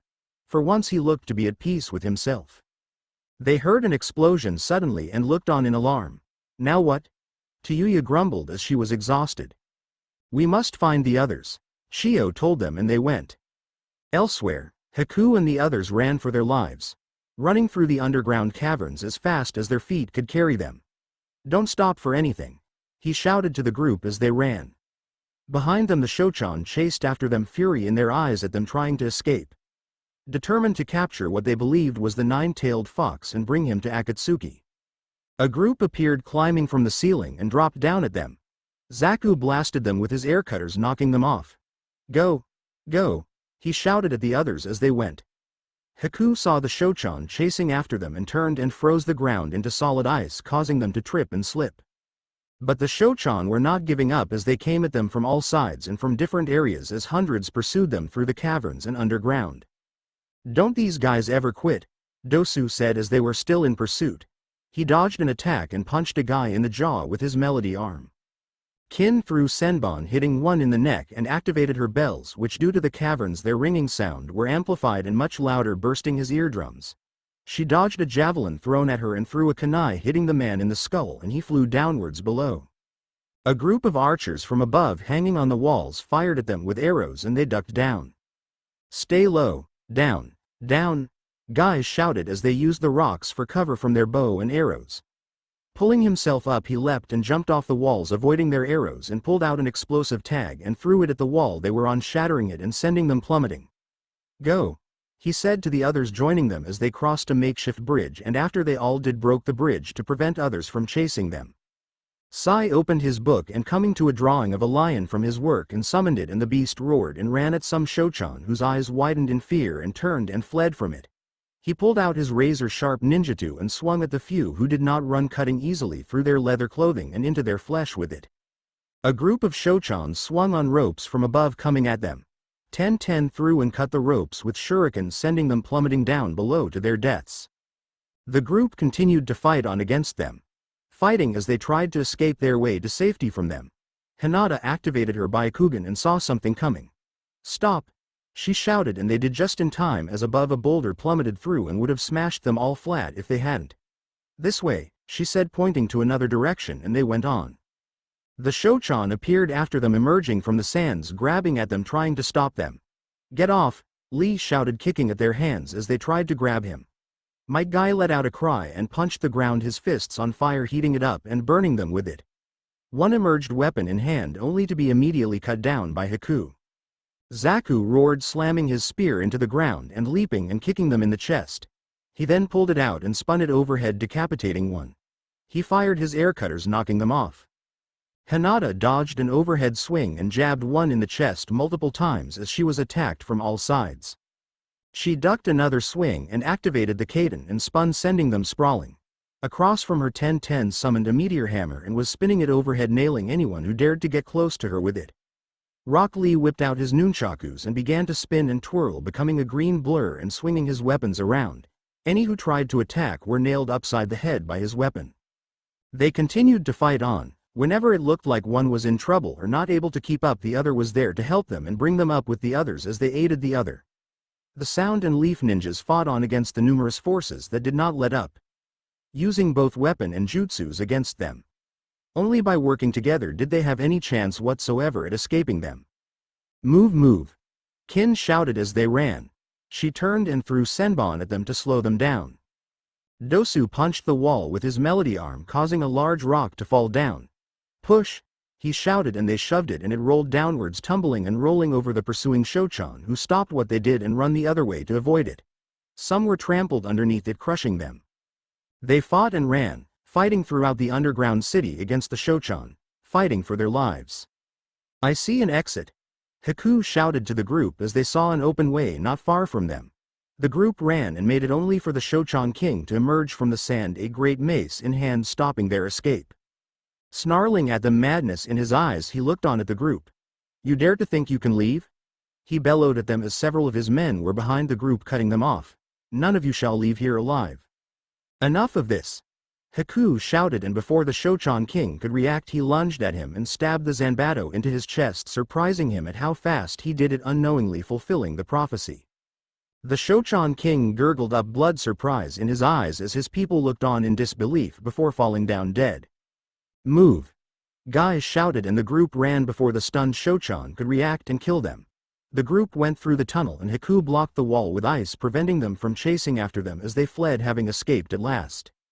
While that was happening, dodging, Deidara evaded Yuan's axe, the one-armed man fighting against Naruto and the others. Despite losing both his owl to them and his arm beforehand, he was still a dangerous foe to them. Placing his hand on the ground, he leapt back before placing it again on another and then a third time at another spot. "What's he planning?" Naruto said, looking on at him. "Renmara," he called out to the boy, who activated his eyes. "Gotcha," Deidara said, suddenly grinning, and fired a bomb straight at Renmara, as that was his plan. He was pretending to plant bombs there, knowing he'd detect them if he did, when in truth he was waiting for him to activate his eyes and let himself be open to attack. Renmara's eyes widened as it came at him too fast for him to dodge it. Kakashi appeared in front of him and summoned the Rashomon Gate, which took the attack, saving him. "You can't say on the defensively, Renmara, you've got to attack," Naruto called out to him. The boy nodded his head and reached and pulled out a kunai and stabbed the ground, sparks flowing from it as he remembered one of Raiga's moves. "Lighting style. Thunder shock," he shouted, and electricity sprouted from the ground, coming at Deidara, who dodged it. "That's more like it," Naruto called out to him, and he performed it again, sending it at Deidara. The bomber dodged it but nearly lost his head to Yuan's axe, which was still shrouded in flames. "Damn it," he muttered in irritation as the little brat was harassing him with it. He'd survive it easily enough, but that was distracting him from the others. Deidara, looking on, suddenly let out a resigned sigh and dropped to his knees, surprising them. I surrender," Deidara said, kneeling to them. "I can't win, you're too strong for me. Please, spare my life and I shall tell you everything I know about Akatsuki and what they are doing," he said to them, bowing his head in defeat. Naruto looked on suspiciously at him, not buying him. "You'll tell us everything?" Kakashi asked him, his eye narrowed. "Yes, all our plans, what the leader is doing, why he wants the Jinchuriki and what he plans," Deidara pleaded with him. "Please, spare my life and everything I know shall be yours." "You can't really believe him," Yuan protested at Kakashi. "This is a trap." "It's no trick, I give my word as an artist that Kakashi," Renmara's voice called out, and they saw his eyes were glowing and saw what he was preparing. "His cloak," he shouted, and Deidara got up grinning. "Suckers," Deidara shouted and tore off his cloak, revealing it covered with dozens of explosives attached to it. "Boom," he shouted and threw it at them. Deidara's bombs went off around the area, shaking the entire room. Kakashi summoned a barrier in the nick of time, and so did Naruto as well, to protect them from the onslaught of it. After a few moments the bombs stopped, as they had survived it. Deidara was still standing, his body shaking, and he was panting. Looking on, the terrorist began to laugh, suddenly surprising them. "I haven't enjoyed myself this much since I watched Suna fight Kumo 3 years ago," Deidara said to them, chuckling. "That was quite a show back there, and I let loose with one of my big bombs there. It was rather small for me though, as it only managed to damage part of the fort. My true masterpieces would have blown it all up," he said fondly, recalling how he did it. "That was one of my best pieces of art, though, I'd admit." "Art?" Naruto said, and his jaw trembled at his voice. "Art? Art? You call blowing people up art?" He shouted at him, fury in his eyes. "You think blowing up a building, killing countless people inside it, is beautiful?" He yelled at him as his body shook. Letting out a roar, his eyes turned red in fury and rushed at Deidara and slammed his fist into his face. Deidara staggered back in pain and turned and looked at him, fury on his face. "I'm going to kill you all," Deidara shouted as he pulled out a detonator. "You really think I hadn't came prepared? The moment my finger goes off, this whole place is going up in smoke," he shouted at them.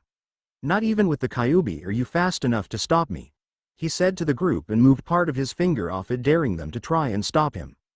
"He can't, but I can," Kakashi shouted and pulled down his mask, revealing his Sharingan eye. "Kamui," he shouted, and his eye changed to the Mangekyo Sharingan as he activated it, aiming right at Deidara. Before the bomber knew what had happened, his remaining arm had disappeared. He cried out in pain as Kakashi had used the space-time jutsu to teleport his arm from his body and sent to another dimension, and removed it from his body and preventing him from detonating it. Deidara stumbled, staggering backwards as he had now lost both arms. He was then tackled by Naruto, who was on him and slammed his fists into him. Naruto clamped both arms around his neck, looking to tear his head right off. Fury in his eyes, as he was going to make him pay for what he had done to Gaara and everyone else he had hurt with his bombs. I may die, but at least I won't go alone. Deidara shouted through it, and he bit down on his tongue and began glowing. Naruto saw this and in the nick of time leapt back as Deidara exploded, committing suicide. Or so it seemed, as it was actually a clone. He had swapped positions with that had blown up. Biting down on his tongue had activated the switch. The clone taking his place instead, Deidara emerged safely where he had stashed it, unknown to the others. His body wrecked, Deidara fled. He had enough for one day and had gotten what he came for anyway. He'd pay them back later for this, someday soon. Gaara! Naruto shouted as he ran towards him. He stopped before him and kneeled as he saw he was lifeless and not breathing. No, he said, looking on at him. The place began to crumble and rocks started to fall down. This place is going to collapse any second. My lord, we've got to get out of here. Yuan shouted at Naruto, who kneeled before Gaara's lifeless body, not moving.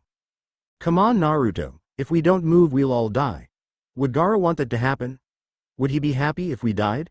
Kakashi asked him, and that seemed to snap Naruto out of his funk. Nodding his head, he picked Gaara up, carrying him on his back as he wasn't going to leave him. There's a way through there. Renmara shouted as his eyes detected a hidden passage for them to escape. Kakashi summoned his ninken, which were large enough to ride on, and they got on them, and the ninja dogs ran through the cave carrying them as they escaped just in the nick of time as the hidden base caved in. The group exited the base, coming out through the side. They were on the outskirts of Suna now as grass populated the field they were at. They had made it just in the nick of time. Kakashi patted the heads of his summons and sent them away as they had made it. A cry was heard and they saw several doki smashing their way through the rocks of the cave, emerging from it, and behind them were Tayuya and the others. Naruto! What the hell did you get into this time? She shouted at him as she batted dust out of her face. More rocks were shown being knocked down, and they saw Haku and the others appear, as well as the group was all together. Gaara! Naruto said as he kneeled before him, his head bowed. Tears began to form and slide down his eyes. It's my fault. I should have been faster. I should have done something. It's all my fault. You're dead. I should have stopped here before I went home after I got done training. I could have stopped this if I had been here, he said, blaming himself for what had happened. It's not your fault what happened. Tayuya told him. Things never go the way you plan them to. Don't blame yourself, she said to the black-haired prince of Oto. You did everything you could, Naruto, Kakashi said, putting a hand on his shoulder. No one could have asked any more from you. If the situation had been reversed, Gaara would have rushed to save you just like you did. Yeah, but he wouldn't have failed, Naruto said, sniffling. How can I possibly fulfill my nindo if I can't even save one life? Chio grunted as she stepped forward and waved away attempts to make her rest and kneeled beside Naruto and Gaara's body. You truly care about him that much? About saving people? Chio asked him, and his eyes told her everything she needed to know. Very well then. Place your hand on his chest, child. She instructed him, and Naruto looked at her confused but did so. If his soul and his will to live still burns, then there may be a chance. Chio-sama, what are you? Sakura asked, but Chio hushed her as she placed her hands on Gaara's body as well. Do not worry or fear for me, my child. This shall be my last and perhaps greatest act of medical jutsu in my life. I may not have the strength to do this alone. Naruto, I may need some of your spirit to pull it off what I have in mind, she said, and concentrating, her hands began to glow blue and Naruto's hand glowed as well. Naruto felt a surge of energy rush through his body and entering into Gaara's own. He grunted and kept his hand on there, focusing. Come on, Gaara, you can make it, he told the red-haired boy. Both Chio and Naruto felt their energy flowing throughout their bodies and going straight into Gaara's body.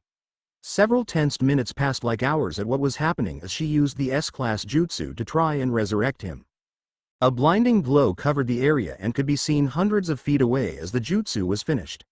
Both Medic and Jinchuriki looked exhausted at what they had been through. Chio tenderly reached down towards Gaara's chest and placed her hand on his heart. After a few seconds she heard something that made her smile for real in a long time. A heartbeat. He'll live, she said before falling backwards, lying on the grass. Gaara's eyes faintly opened and he looked up and saw those who were gathered around him. And Naruto, he said in confusion, not knowing what had happened since he fell unconscious. What happened? Gaara! Naruto exclaimed, joyful tears going down his face upon seeing he was alive. Chio lost all her strength and laid on the ground, her hands across her chest. Sakura was attempting to help her recover, but she waved her away as she knew her time had come. Naruto, Chiyo said to him, and he turned to look over at her. With your fiancé and friends, she told him, and Tayuya's face turned redder than her hair at her words. Create a better world, a world where an old fool like myself can't bring it down with her bitter, cynical self. Make a truly happy world where all can live in. I feel that if anyone can create such a world, it's you. Keep your dream in sight and never lose it, she said to them all, and saw the looks of sadness in their eyes. Don't be sad for me, my dears. Death, after all, is just another step in life that all must take. I go to join my family and my grandson. I expect my brother will think this is a joke I'm playing on him, but he'll join us soon. He never was one to be left alone, she said with a smile, and her eyes began to shut. Farewell, she whispered as her eyes shut for a final time as she peacefully passed on to the next world. Sakura sniffed and wiped away tears from her eyes as she looked on as Chiyo had given her life so that Gaara could live, bowing her head in respect towards her and remembering what she had taught her. Returning to Suna, the group made their way back to the hidden sand village. They returned soon and were met by its citizens, who were stunned to see Gaara alive. Though despite it there was little time for celebration, as it was also a period of mourning. Chiyo's body was properly buried with full honors. Her sibling and brother looked on as she was laid to rest, as he was now the last of his family. Respects were paid to the puppet medic for all her deeds in servitude to Tsunagakure and for giving her own life in the process to save Gaara. Naruto stood beside the cage who looked on at the village. The sun was shining high above overhead, but unlike typical desert heat, it was a friendly glow. The two friends and ninjas looking on at the place. This is the second time you've saved my life, Naruto, Gaara said to him. I no longer possess Shukaku, though. He is no longer inside of me, he said as Akatsuki had gotten what they had came for. Although I had the burden of carrying him inside of me for so long. In the last couple of years, camaraderie had struck up between us, Gaara explained. I wonder if my people and family still believe I can protect them now that I no longer have him. They trust you, Naruto said to him, and Gaara looked at him. They didn't put their protection in you because of him. They put their trust in you because they knew you would defend them should something happen. And they would defend you as well, he said to the red-headed cage. One day you shall have an entire village looking to you as well, Gaara told him, knowing he was to be the Nidaime Otokage. A smile slowly started to form on his face. I know your home will be in good hands with you there, he said to Naruto, who smiled back at him. Elsewhere, Pain-sama, Deidara still lives. Sasori is dead, Zetsu said, his voice a mixture of growling and pleasure as he stood before a holographic image of the Akatsuki leader. Shall I dispose of Deidara since he no longer has his arms? He asked with an eager tone in his voice. No, Deidara can still be of use to Akatsuki. Pain responded to him at the Akatsuki base, knowing he would gladly eat him without orders if given the chance.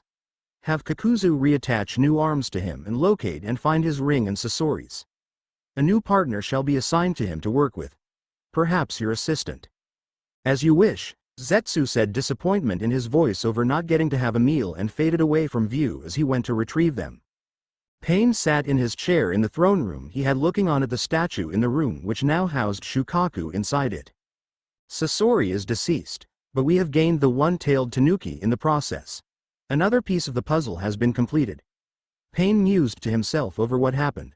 Soon, very soon, the Kyuubi shall be captured and extracted as well, he said as he looked on at the statue that housed all the captured Biju. Not many slots were empty now. Muda Daidoji entered the room suddenly, carrying a boy over his shoulder. He entered the room and dumped him on the floor. This is what you sent me to get, isn't it? He said with a sneer to the Akatsuki leader as he had gone and captured the boy, having subdued him and brought him here. Pain stood up and walked over to the unconscious boy who laid on the stone floor, and a smirk played across his face. Indeed, he houses what I need for my project to be fully operational. The downfall of the Kyuubi is at hand, he said darkly as he looked on at the boy. While Naruto and the others dealt with Akatsuki, another ninja had been put to the task of exterminating a corrupt minister of finance named Suguichi, who it was revealed to be taking bribes and filling his coffers with ill-gotten means and extorting the people around the land of wheat. His actions could not be stood for or tolerated any longer, and Sasuke Uchiha, who had not gone to the mission to Suna, had been sent to find him and make him pay for his crimes with his life. I will only ask you one more time. Sasuke said the Kiba blades to the throat of a man he had bested and pinned down who looked on fear in his eyes. "Where is he?" he ordered, and sparks came from the twin blades that once belonged to Raiga Kurasuke. He is out at this time," the guard said to him. "Suguichi-sama will come back at 10 o'clock. That is when he returns to his home. Every night he goes out and doesn't return until then." The other said so as well. Sasuke replied, confirming it as he had been told of it by each one he had defeated. "If so many have said, then it must be," he said, and then plunged the swords into his neck. The man went to scream, but only blood came from his mouth as he died, perishing from his wounds. Sasuke pulled them out, not regarding the corpse, and leapt up onto the rooftops and stopped at a tall tower. Looking on, he spotted the home of his target and knew he would soon have him in his sights. He stood there like a statue, not moving a single muscle. "Naruto," he said with a dark tone in his voice. "The hero of the 4th Shinobi War, Prince of Otogakure, son of the great Snake Sanin," he said as his eyes narrowed. "Did you fear me? You believe me a threat? Is that why you wouldn't let me go with your meager band? Afraid that I have surpassed you?" he said bitterly. Sasuke had been training with Naruto's father Orochimaru in secret the past 3 years. Honing his craft, fighting and battling in order to obtain the strength he craved so he could kill Itachi at last. He knew he was making a deal with the devil given the man's reputation, but Sasuke was willing to take that gamble for it. He stood there standing still, not moving a muscle, as the moon rose higher as night fully covered the land he watched on, and soon saw his target returning and going to his home. Like a shadow, he made his way silently, infiltrating the room, making his way stealthily past the guards and to where the minister lived. The finance minister of Wheat sat in his private chambers, seated comfortably, looking on at the table in front of him. Several stacks of bills neatly placed laid before him, his latest reward from those he did business with as part of their agreement. The corrupt man grinned, looking on at his wealth. He would make more in 1 month's time taking bribes and looking the other way from unscrupulous actions than he would in a year in honest work. And any who got suspicious, he could just grease their palm with some of it to cloud their eyes. Suguichi looked on and his grin widened at the money. "You decided money is more valuable to you?" an unknown voice said suddenly, and his eyes widened. "What? Who's there? Show yourself," he called out, standing up. Pathetic Dev sensed my presence. "You, so distracted by your riches, wouldn't have noticed me until I had slit your throat," the voice taunted him. "I demand you reveal yourself," Suguichi shouted out loud, looking around trying to find where he was. A figure dropped from the ceiling of the room, standing before him. Sasuke looked on at him as Suguichi looked on in shock.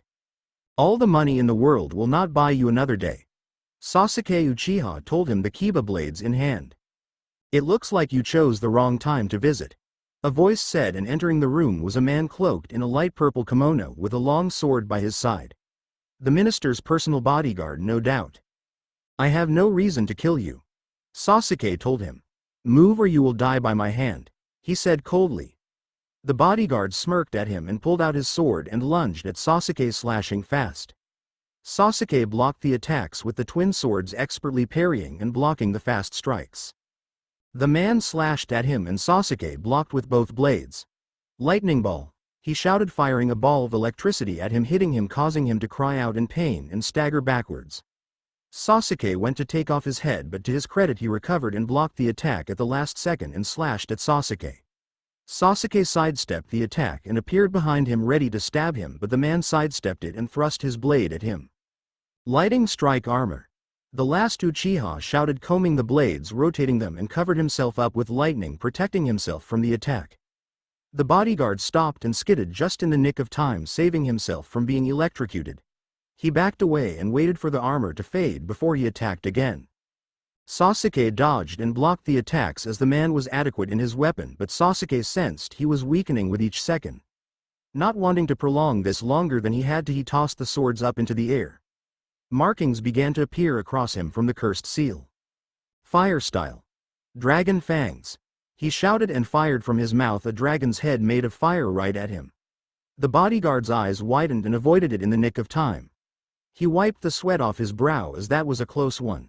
He heard a noise and he looked up and saw Sasuke having leapt and caught his weapons diving down at him, and there was no way for him to stop the attack.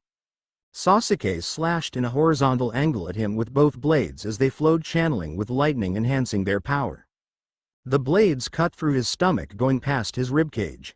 Blood and contents spilled from his robes and the man fell to the floor and spasmed for a few seconds before passing on. Paying the dead man no mind, Sasuke turned his head and saw Suguichi still there. Looking on, the man gulped, but his features hardened as he steeled himself.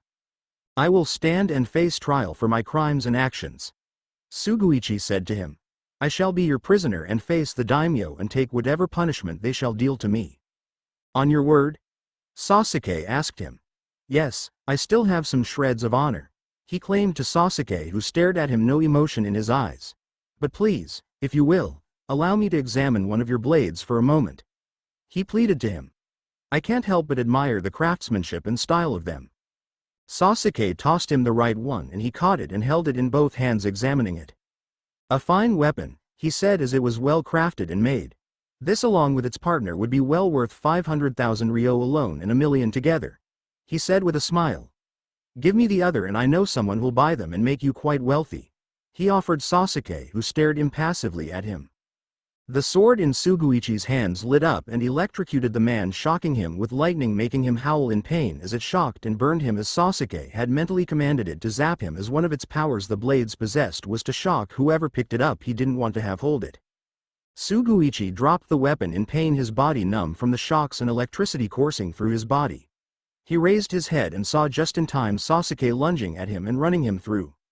Blood emerged and stained his robes as the blade found his heart. "You're a fool to believe money means you have power," his killer said to him, although he could no longer hear him. Sasuke pulled the weapon out and wiped the blood off it on his clothes and picked up the other Kiba blade. Sasuke put the thought of him out of his mind. He had more important things to concern himself with than corrupted men. He leapt out of the window of the building, disappearing. "A waste of my time," he said on the outskirts of the village, disdain in his voice. "You can't run from me forever, Naruto, nor can you, brother," he said, and made his way. "Elsewhere, there is word about your son Orochimaru-sama," Kabuto told him as they returned from the Land of Iron. The two and Kimimaro Kagaya having gone to the realm where Mifune and the samurai dwelled to talk with him. The meeting had gone well, but Orochimaru knew the samurai leader, who was one of the few who, along with Jiraiya, Tsunade, and himself, to have battled the salamander Hanzo and live, would not agree to anything after one visit. The Land of Iron had been neutral in the war but had strengthened their defenses around their border. If anyone set foot in their territory, they would suffer heavy casualties. "What has he gotten into this time?" Orochimaru asked. "More what he did. Sasori of the Red Sands is no more. He is dead, slain in battle against our men. The terrorist Deidara is likely believed to be dead as well, or severely wounded," the medic said, and Orochimaru's eyes widened a bit in surprise. The Scorpion was a powerful adversary Orochimaru knew from working with him during his brief time in Akatsuki. One touch of any of his arsenal was enough to kill any person. Well, perhaps not Orochimaru. All the stuff he had done to himself, there was no venom that could harm him. To think that Sasori was dead by Naruto's hands was a shocker to him. Still, it pleased him, and a sense of fatherly pride emerged from within that his son had fought against S-class ninjas and had triumphed. "Excellent. So Akatsuki is weakened with that. Less threats to deal with now," Orochimaru confirmed with a rare smile. "But there are also rumors that they captured and extracted the one-tailed tanuki from Suna before Naruto and them could get there," Kabuto mentioned with a frown. "You know more about what they are planning than I do, Orochimaru-sama." "Indeed, they have bided their time this past 3 years, having lulled the rest of the nations after the Fourth War into a false sense of security and comfort," Orochimaru said darkly. "No doubt they will put more of their plans into actions. Akatsuki has emerged at last," he said, and thought of the mystic Genkai and her words. It seemed like her prophecy was starting to unfold. What of the Land of Spring? What new developments have happened there? Quiet since the rebellion was put down. Princess Kazuhana rules now unopposed. It's not her I'm concerned about, it's that strategist of theirs who defected from Iwa I'm interested in. Sima Zun. Orochimaru responded to him. That man, I can sense he's not the type to be content with his position in a minor country. He has bigger plans. Shall I dispose of him? Kimimaro spoke up for the first time. No need of that for now. Last thing I desire now is more trouble with other countries. For now we need to know what Akatsuki is planning and where they are striking next. Orochimaru said to the two. You two do realize they will soon come after Naruto, correct? Yes, Orochimaru-sama. Kabuto replied to him. The leader of it will never stop what he has set his sights on. The time of peace has ended. Soon the land I feel will be engulfed in war again, he said, and the two looked at him confused. Come, let us go. The next day, Naruto was at Otogakure, having returned from Suna after having saved Gaara's life. They had stayed for a few days there in the Land of Wind to make sure everything was alright before returning. He had said goodbye to Sakura, Kakashi, and the others as they went back to Konoha. Naruto currently was seated with Tayuya at the Ichiraku stand that had been built in Sound during his time away on his trip. Tayuya, have you seen or noticed Sasuke any? He asked her. What brought that up?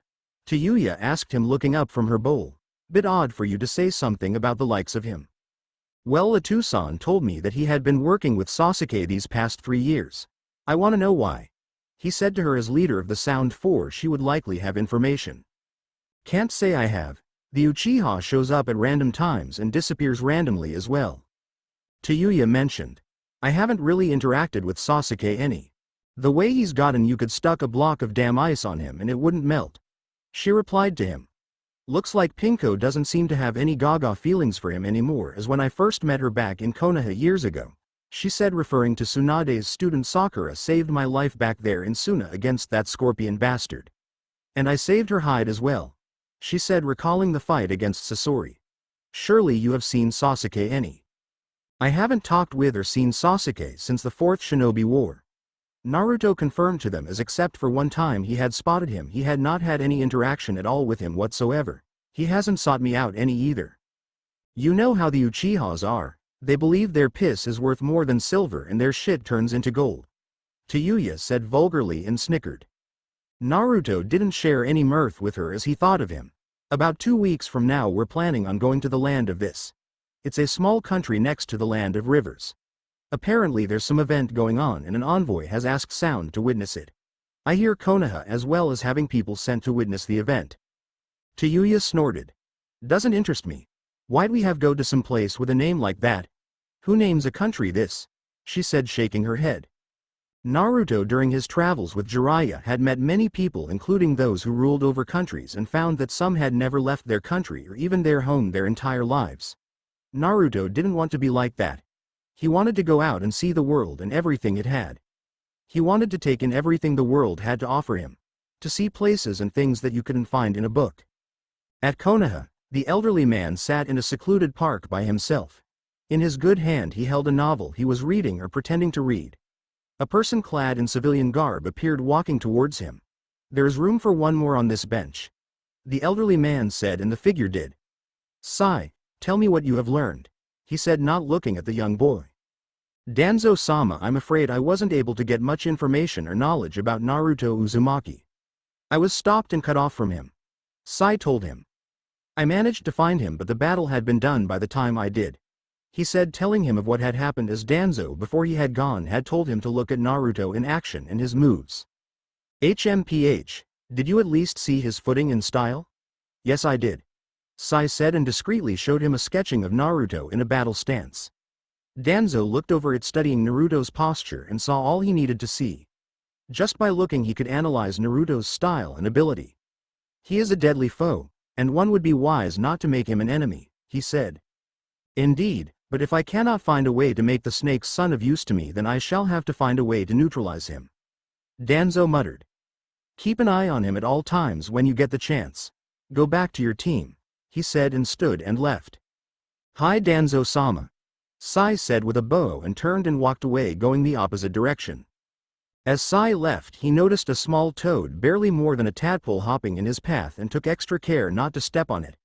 Paying it no mind, he brought hand symbols up and transformed back into his ninja outfit and leapt up into the trees and disappeared. Danzo, just what is it you are planning, you warhawk? Jiraiya muttered to himself. He had seen what had happened with his toad.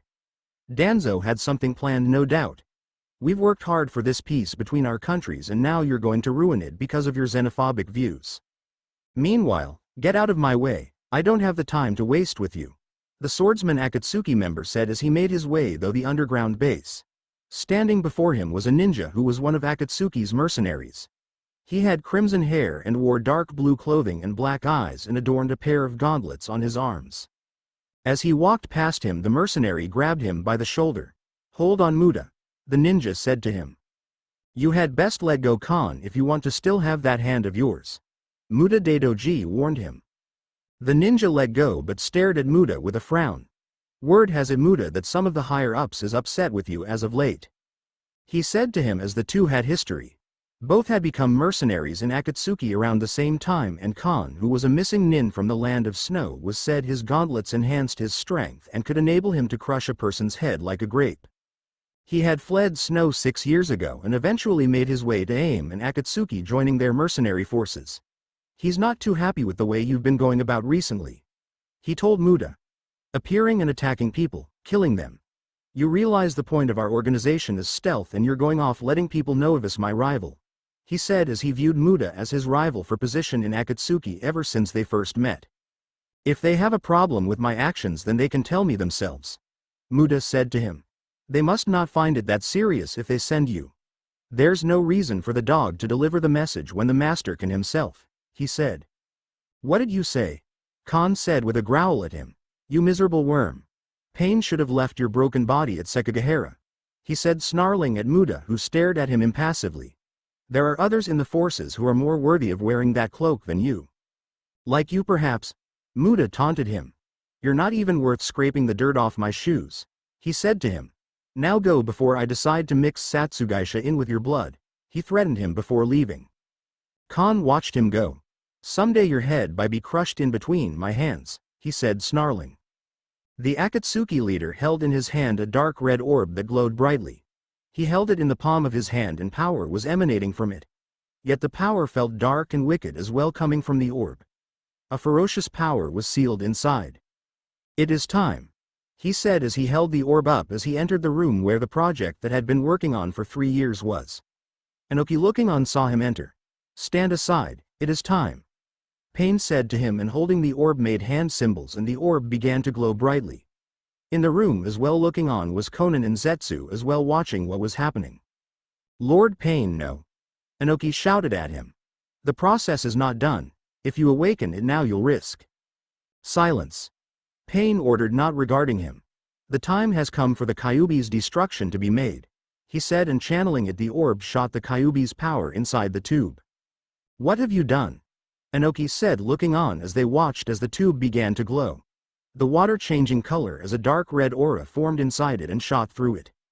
"The boy that was brought here contained a small portion of the Kyuubi's power inside his body. I have extracted it from him and am giving it to your creation." Pain explained that what Hiwaoma monk temple had inside of him sealed the power of the fox as a part of its chakra broke off it when it ravaged Konoha 15 years ago. Even a fraction of its near-endless chakra is enough to wipe out and destroy villages. Pain said to him, who looked on in surprise as he didn't know about that. It was sealed inside of a boy by his father, who took him planning on using him as a weapon to one day overthrow Konoha. "However, I've decided that this would be more useful with it," he said as the tube glowed red with Kyuubi's chakra inside of it. "I had Muda capture the boy and I extracted the demon fox's chakra from him and now have given it to a more suitable vessel. Everywhere the Kyuubi Jinchuriki has went, my men followed him, taking his DNA and blood and adding it to this, so that his own moves and abilities he has shall be used against him. And now he shall be faced with the fox's own power against him." Cracks began to form in the tube as the glow subsided. Bigger and larger cracks appearing, and the tube began to leak and shatter, spilling the contents to the floor. "It is done," Pain said as he looked on as the tube broke apart, releasing that which had been housed inside it for 3 years when it was first made. An aura the shape of a small fox swirled brightly, covering the room. The chakra felt dark and ominous, yet not fully there, as it was a small portion of the Kyuubi's power and chakra. But even a fraction of it was enough to bring powerful men to their knees. The aura subsided and went inside the lone body lying there, sealing itself in. A figure laid on the ground with long soaking black hair and his skin rather pale. He coughed and hacked, trying to get air to fill his lungs. His head was down and he was naked as well. He laid there coughing and shivering, wondering where he was, who he was. After all these years, that which shall be the downfall of the nine-tailed vessel has been formed. Pain announced as the figure slowly rose to all fours on his hands and knees. Go to it, get it dressed, he mentioned to Conan. Yes, she responded and softly walked over to the figure on the floor. She kneeled before him listening as he tried to breathe, hearing him pant. Reaching down, she put her hand on his head. He recoiled from her touch, backing away. You won't be harmed, Conan told the being gently. The boy on his hands and knees, his hair dangling down his back, began to raise his head up, and his face was revealed to have two soft blue eyes who stared into Conan's own, the two locking on each other. Looking on, as confusion stared into stoic, he said his first word. Mommy? Asuma Sarutobi calmly smoked as he looked on at his team. The team consisting of Ino Yamanaka, Shikamaru Nara, and Choji Akamichi. Like their fathers, and their parents before them, the three had been put together to work when they had been made genin. Workin' as a trio, the three would be near unstoppable. If they just quit arguing and getting into fights, he thought to himself as another argument had broken out. Apparently Ino was accused by Choji of taking money that the group was using for food and supplies and going to get makeup at a salon. Shikamaru was trying to be a mediator between them, but he was finding no such luck. All right, that's enough, Asuma said in his sternest sensei voice to the three. You three are almost 16, you're too old to be getting in pettyham. His eyes narrowed suddenly as he felt a presence and held out a hand, mentioning them to stop. Shikamaru saw this and made a motion for Ino and Choji to be quiet, as all four of them were on edge as they felt a presence. A presence nearby of someone approaching. Great, just we need bandits. Ino mumbled and looked at her nails. And I spent so much money getting new nail polish. Aha! Choji shouted, pointing an accusing finger at her. You'd admit it. You did take money that was meant for lunch. Shush! Asuma and Shikamaru chastised him as he gave them away. A bald man clad in monk clothing appeared and somersaulted out of the tree's landing before Asuma, who narrowed his eyes. The two stared face to face, not saying a word. Watching on Team 10 could tell that both men were on edge, every nerve and muscle ready at the first sign. Looking on, Shikamaru wondered which of the two was stronger. He had seen Asuma and knew he was good, but the man before him seemed to be his equal. The two let out cries of battle at one another, lashing out. Chikiri, my old friend, Asuma said, and the two clasped hands together, smiles on their faces. Asuma-san, it is good to see you are well, the bald monk said to him. It's been many years since we saw one another. Still smoke, I see, he said to Asuma, who chuckled. I may be smoking more often in a few months to keep being calm in 9 months, if you know what I mean, he said, slyly winking at him. I see, congratulations, Chikiri replied to him, and Asuma's students didn't catch it. Shikamaru, Ino, Choji, this is Chikiri, this monk and I go far back, Asuma told them as they were comrades before the three had been born. Nice to meet you, Shikamaru said, shaking his hand. Ino and Choji also introduced themselves to him as well. So this is the new generation of the leaf you have told me about, Chikiri said, examining the group. It is good to have such promising prospects to ensure Konoha's future, he said, and the three stood up a little straighter and held their heads higher after what he said. There's still some kinks to work out, but working together the three are one of the best teams in Konoha, Asuma admitted. We wouldn't have gotten anywhere if it weren't for your teachings, Asuma, Shikamaru said, and he smirked. True, he said with a chuckle and turned to face the monk. How have you been, my former ally? Asuma asked him. At that, Chikiri's eyes narrowed a bit and his smile faded. Chikiri? Asuma said, not understanding. I am afraid not well. Something has happened. Tragedy has befallen our temple. What do you mean? Ino asked curiously. Come with me, he said, and walked, and the group followed him. Let's go, Asuma said to his team, wanting to know what had happened. They followed after him, and after a half hour soon came to the temple where he and other monks resided and lived.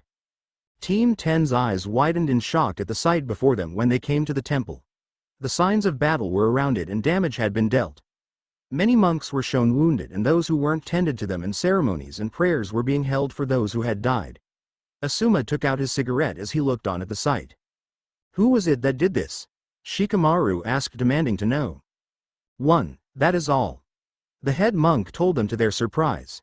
He came to our structure days ago and cut down many with his weapon. He adorned a cloak of black with red clouds on it. Shikiri mentioned to them, recalling the events. "What are you doing here?" Shikiri said to the figure who stood before them. "This is a place of peace and tranquility. We have no need for outsiders looking for trouble," he told the man as he felt something dark coming from the man cloaked in black. The figure didn't say anything to him. Instead, he reached and pulled out his sword he had. The blade gleamed as the sun glowed off its steel. The man pulled his weapon out slowly, causing many of the monks to be on edge. "Where?" he said to them. "Where is he?" he repeated to them as some looked on confused. "Leave now." Shikiri ordered him, the only one still standing and had not lost his nerve.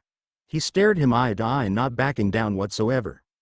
"If that's the way you'll be," Muda Dadoji said, and began to lower his weapon. "Then I'll make your screams tell me where he is," he claimed, and dashed forward. "Akatsuki," Shikamaru said with a frown. He couldn't believe they would stoop to such things. They were as bad as the Jashinists with what they were doing. He looked over the injuries of one monk who was injured and may not Maktaksuna, and now they're attacking monks and temples of peace and prayer. Troublesome. "Yeah," Shoji replied as well, looking on. Seeing a boy on the cot nearby tugged his heart, and reaching into his vest gave him a chocolate bar he had been saving to munch on later. "He needs it more than me." "Ino, now's a good time to put your knowledge to use," Asuma said to the blonde, who nodded and went to help with the sick and wounded. "Definitely a slashing weapon. It looks like did this damage, not a katana. More in the lines of an odashi," Shikamaru said, looking on at the cuts and wounds on the body of an injured man. "Whoever did this, he was a master swordsman," he noted, looking on, and covered the wound back up. "He came and slaughtered many of our brothers and brethren," Shikiri told him, and Asuma, who angrily smoked his cigarette at the needless deaths. "Several of our finest warriors tried to stop him, but to no avail, I'm afraid. He also took a boy as well." "What do you mean?" Asuma asked curiously. "He chased after and cut down a boy who lived here named Sora and took him. Where'd he went or why he took him I do not know. A man tried to stop him from taking Sora, claiming he was going to ruin years of work, but was cut down by his blade, his head sliced clean off by it," he mentioned, recalling the grisly sight. "Yuck. Sensei, this is pretty bad," Ino mentioned, and he nodded in agreement. The monks of the Land of Fire he always respected and had worked with. Him and Shikiri had, along with others, protected the daimyo at one time before he became a sensei. "Shikiri, we shall tell the Godem about this," he told the head monk firmly. "Akatsuki shall pay for their crimes they have done. It's clear from this massacre that they have made their motives known and will stop at nothing to achieve them," Asuma said to him, steel in his eyes, who nodded. "This shall not go unavenged." "I thank you, but vengeance only makes a person feel empty afterwards. Seek out justice instead," he told him, who nodded. "I shall have the Godem send men to help reinforce and rebuild your home. No doubt she will agree to it," Asuma told him. "Team 10, let us return home," he ordered, and the group left to report to Tsunade what they had witnessed this day. Elsewhere, Pain bristled in fury at what he saw, looking on at the figure who was seated at a table. The boy looked exactly like Naruto Uzumaki, right down to his height and weight, but noticeable due to not having the Kyuubi inside of him, he did not have any scars on his face. His eyes were soft as well, full of innocence. "What went wrong?" Pain snapped in anger as he looked on as the boy appeared soft and unthreatening. "Perhaps when you put the Kyuubi's power inside of him, you caused his memory to be altered. Instead of having all of the Jinchuriki's memories and thoughts, you wiped it out," Inoki theorized as they watched on. Pain had sealed the portion of the nine-tailed fox's power inside the clone. The clone of Naruto Uzumaki, who he had created using Inoki's work. Looking to create a copy of Naruto who had all his knowledge, abilities, and powers to be his downfall and capture the Kyuubi. However, it appeared something had went wrong in the process. "He is worthless. And complete and utter failure," Pain growled in fury, looking on. This was not what he had been wanting. "What did you expect him to do? Come out reciting the tale of Genji when he opened his eyes?" Inoki told Pain, who glared at the clone as it was not the unstoppable force he was expecting. "He's not even been alive for an hour," he said as they watched as the boy ate ramen at a table with Conan. The clone being attached to her, although instead of shrugging him away, Conan allowed him to be close to her. Apparently, since Conan was the first person he saw, he regards and thinks of her as his maternal mother figure. Inoki noted, looking on at them. He wisely did not mention that he didn't see Pain first instead. Pain was furious at what he saw. Where was his weapon?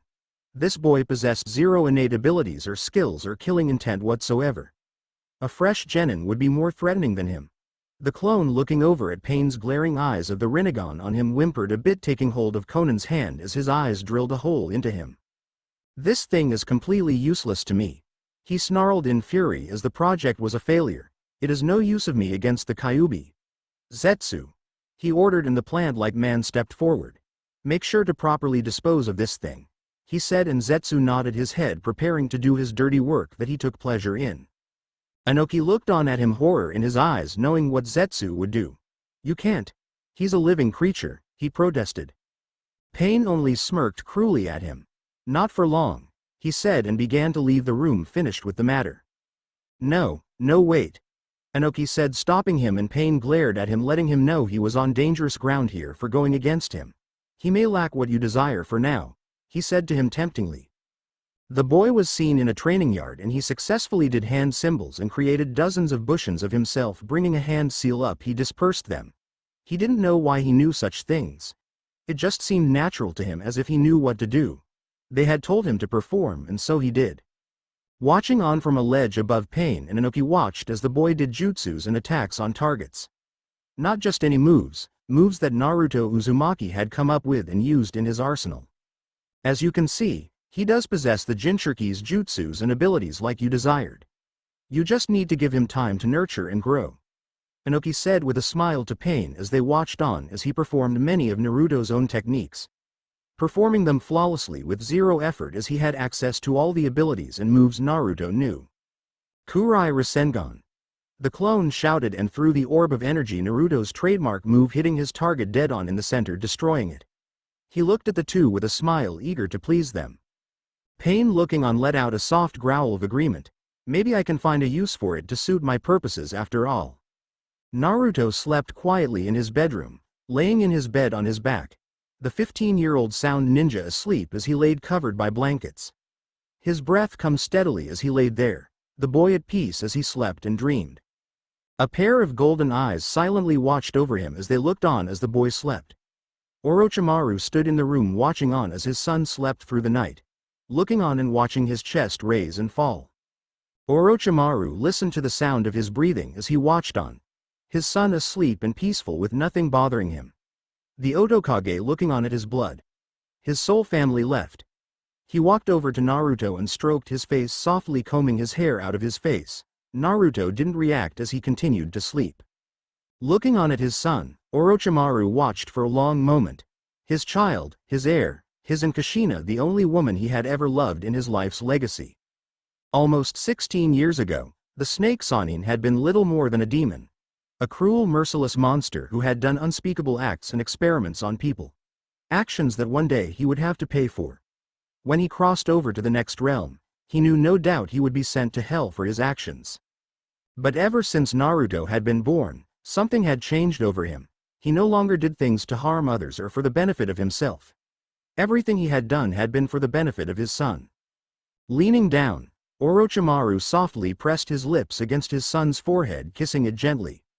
"As long as there is life inside my body, I will protect you," he promised his son.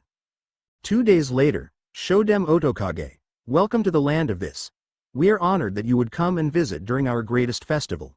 The daimyo to the land of this said grandly to Orochimaru, who was dresseth him was his son and Tayuya. As always with him was Kimimaro, serving as the Otokage's bodyguard.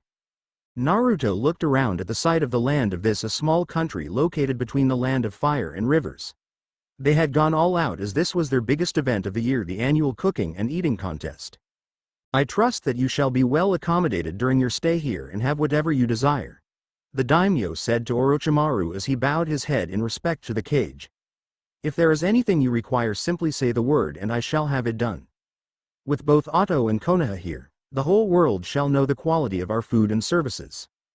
"Great, the Leaf are here as well?" Tayuya mumbled, and looking on, sure enough she spotted the representatives easily enough. Naruto looked on and saw Team 7, Kakashi, Sakura, Sai, and Sasuke. For the first time in years the two were within viewing distance of one another. Naruto stared ahead looking on at him, and as if sensing him, Sasuke turned his head and the two made eye contact, the Uzumaki and Uchiha's eyes on one another. Staring into his ice blue eyes that contrasted his own, Naruto looked on at his former teammate who stared back at him. Well, no point in delaying the inevitable, Naruto, he thought to himself. Might as well put up with it. He said privately to himself, and he thought he heard Kyuubi snicker in the back of his mind. Naruto and his father were being escorted by one of the daimyo men who was their guide for the event. I am Tadawaki, I serve as the daimyo's bodyguard and instructor to his children, the samurai said to them. Your accent and posture, you're from Iron, aren't you? Orochimaru noted, looking on at him as he recognized it. Yes, I once called the land of Iron my home but left becoming a Ronin and had served under Mifune-sama, but now I call this my home and serve the country. He responded to him. My duty is to protect and serve the daimyo and his family, he said, and Naruto looking on saw two kids seated that were younger than him. Princess Chiyo, this daimyo's daughter, said to be skilled with the naginata.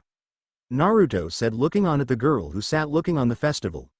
With her was a boy as well, but he seemed to be having a false smile on his face. Shu, the prince of the land of that. Kakashi noted, walking up to join them, looking on at the boy who sat beside the daimyo along with his daughter. Call him what he really is, a political prisoner, Orochimaru said dryly, as that's what the boy was. His father had sent him here as a means to keep peace, as if the two countries came to blows they would lose. He could not do anything against this without risking his son's life. Little more than a hostage, he noted. I would ask you not to speak of Prince Shu in that manner.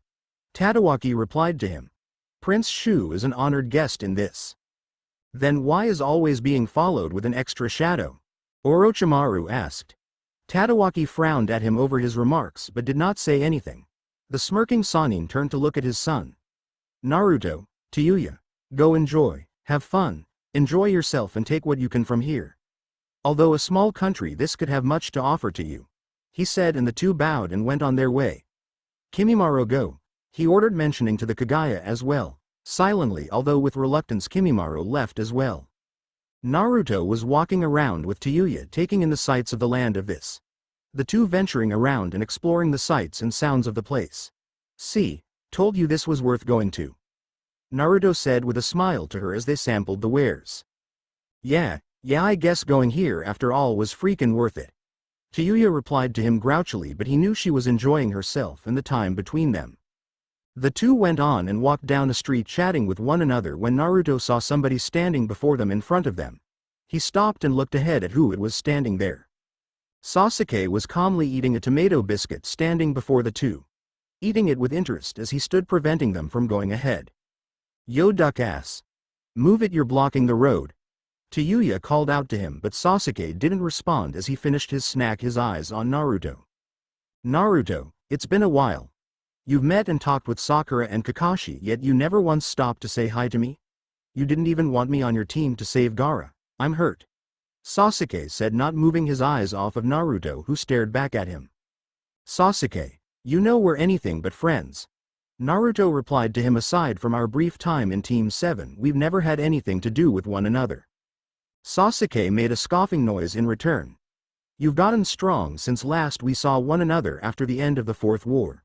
Did everywhere you go people call you the hero of it? Why, you jealous? Naruto asked with a smirk. I didn't think you'd so envious of me, Sasuke, he told him, and Sasuke glared at him.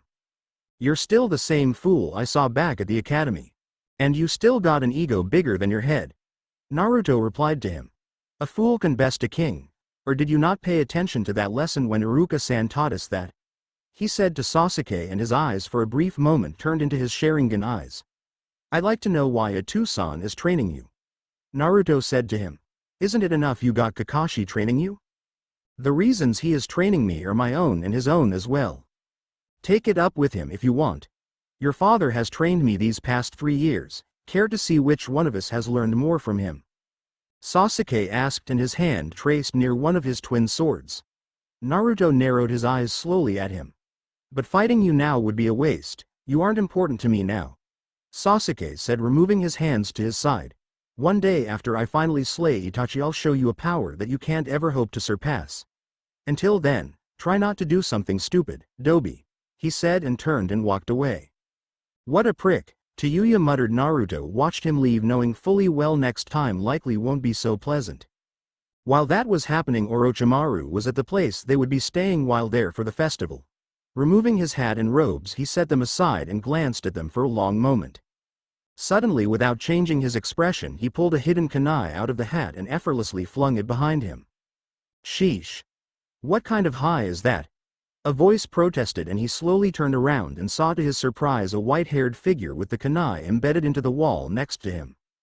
Jiraiya, what are you doing here? Orochimaru asked as he looked on at his once best friend who pulled it out of the wall and tossed it back to him, which Orochimaru caught without missing a beat and put it away. Can't a guy visit a neighboring country without arousing suspicion? Or getting nearly impaled? Jiraiya asked with a smirk to him. Was in the neighborhood, and after hearing you was nearby thought I'd stop and visit.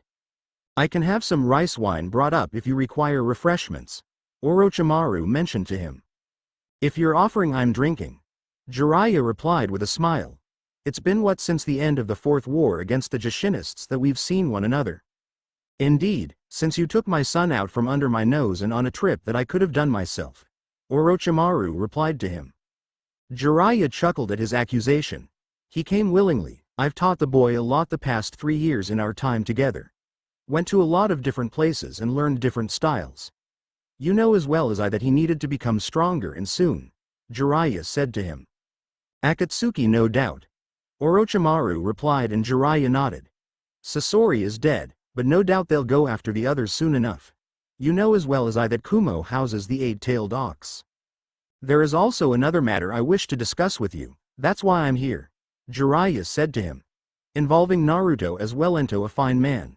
A perfect heir to lead Oto and become the Nidaime Otokage, Orochimaru stated to him.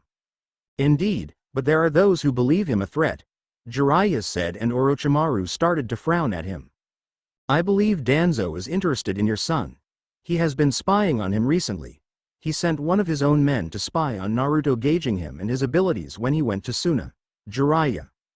The scowl grew over the Snake Sanin's face at his words. You know how paranoid he is, believing every shadow hides an assassin. I'm sure it has nothing to do with it. It has everything to do with it. Danzo is a dog, Orochimaru said with a growl. A dog and a coward just like Minato. He spat with disgust. And now he will try to risk my son's life over some petty grudges? How long have you known about this? Only recently, I discovered him via my toads, Jiraiya informed him. He had seen that look many times in Orochimaru's eyes and knew nothing good was going to happen when he had it. He would go on the warpath against Danzo and Konoha. Orochimaru was silently steaming for a long moment. You don't know what it's like to be a father, Orochimaru told him quietly, but cold fury in his voice. To watch your son sleep, to kiss his hair and see him grow before your eyes. To hold him in your arms knowing you'll do anything to make him happy and destroy anyone who would dare to threaten him. Jiraiya looked on and regret appeared in his eyes. Yes, fatherhood is indeed a blessing. One I unfortunately never got the chance to see and experience myself, he said softly.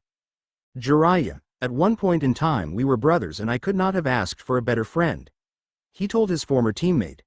But if Danzo or anyone is endangering my son, then they become my enemy, and so shall anyone who dares to stand in my way from reaching him.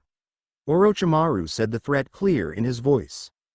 I will do my best to quell him, for I treasure your son, as I once treasured you. Jiraiya replied and turned and left, leaving the cage alone in the room. What great vastness of idiotic foolishness, a voice said from inside a building looking on at the spectacle. Unaware of what is about to happen during their esteemed festival. The land of this shall remember this day for what's left of its history, the figure said looking on. He turned and looked over at the 50 figures inside the building with him, each one he had brought with him on this task. Mercenaries and employed soldiers under Akatsuki that served as their private force. You had best not fail this. Fail and all your heads shall be taken. A female voice said, and Muda turned and saw a blue-haired woman standing there in the room having appeared. Conan, Muda said, and with bowed his head and brought his hands up, bringing his fist over his palm. We are honored that you would come to see us yourself, he said, and Conan either ignored his tone or didn't pay attention to it. You know your role in this. What must be done, she said to him. It's simple, at the height of their festival is when we attack. Pain at last is becoming more ambitious. Pain-sama, Conan said, glaring at him, that he didn't use the proper title. The rest of the land will just think this a mere terrorist attack by one of the country's rivals, or perhaps an attack near the Land of Fire will make others fight themselves, throwing things into chaos and mistrust between them all. With their eyes all on each other, they would never expect Akatsuki as the true force behind what is happening.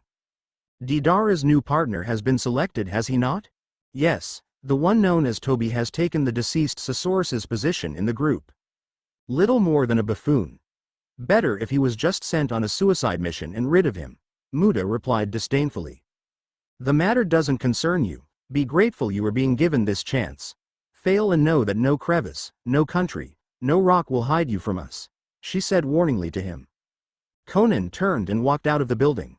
Wings made of paper formed around and sprouted out of her back.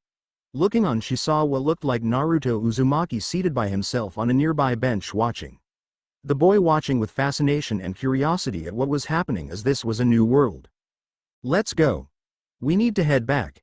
Your training in controlling the power inside you shall resume when we do, she said, and kneeled downwards behind him, and he nodded and wrapped his arms around her neck, tightly hanging on.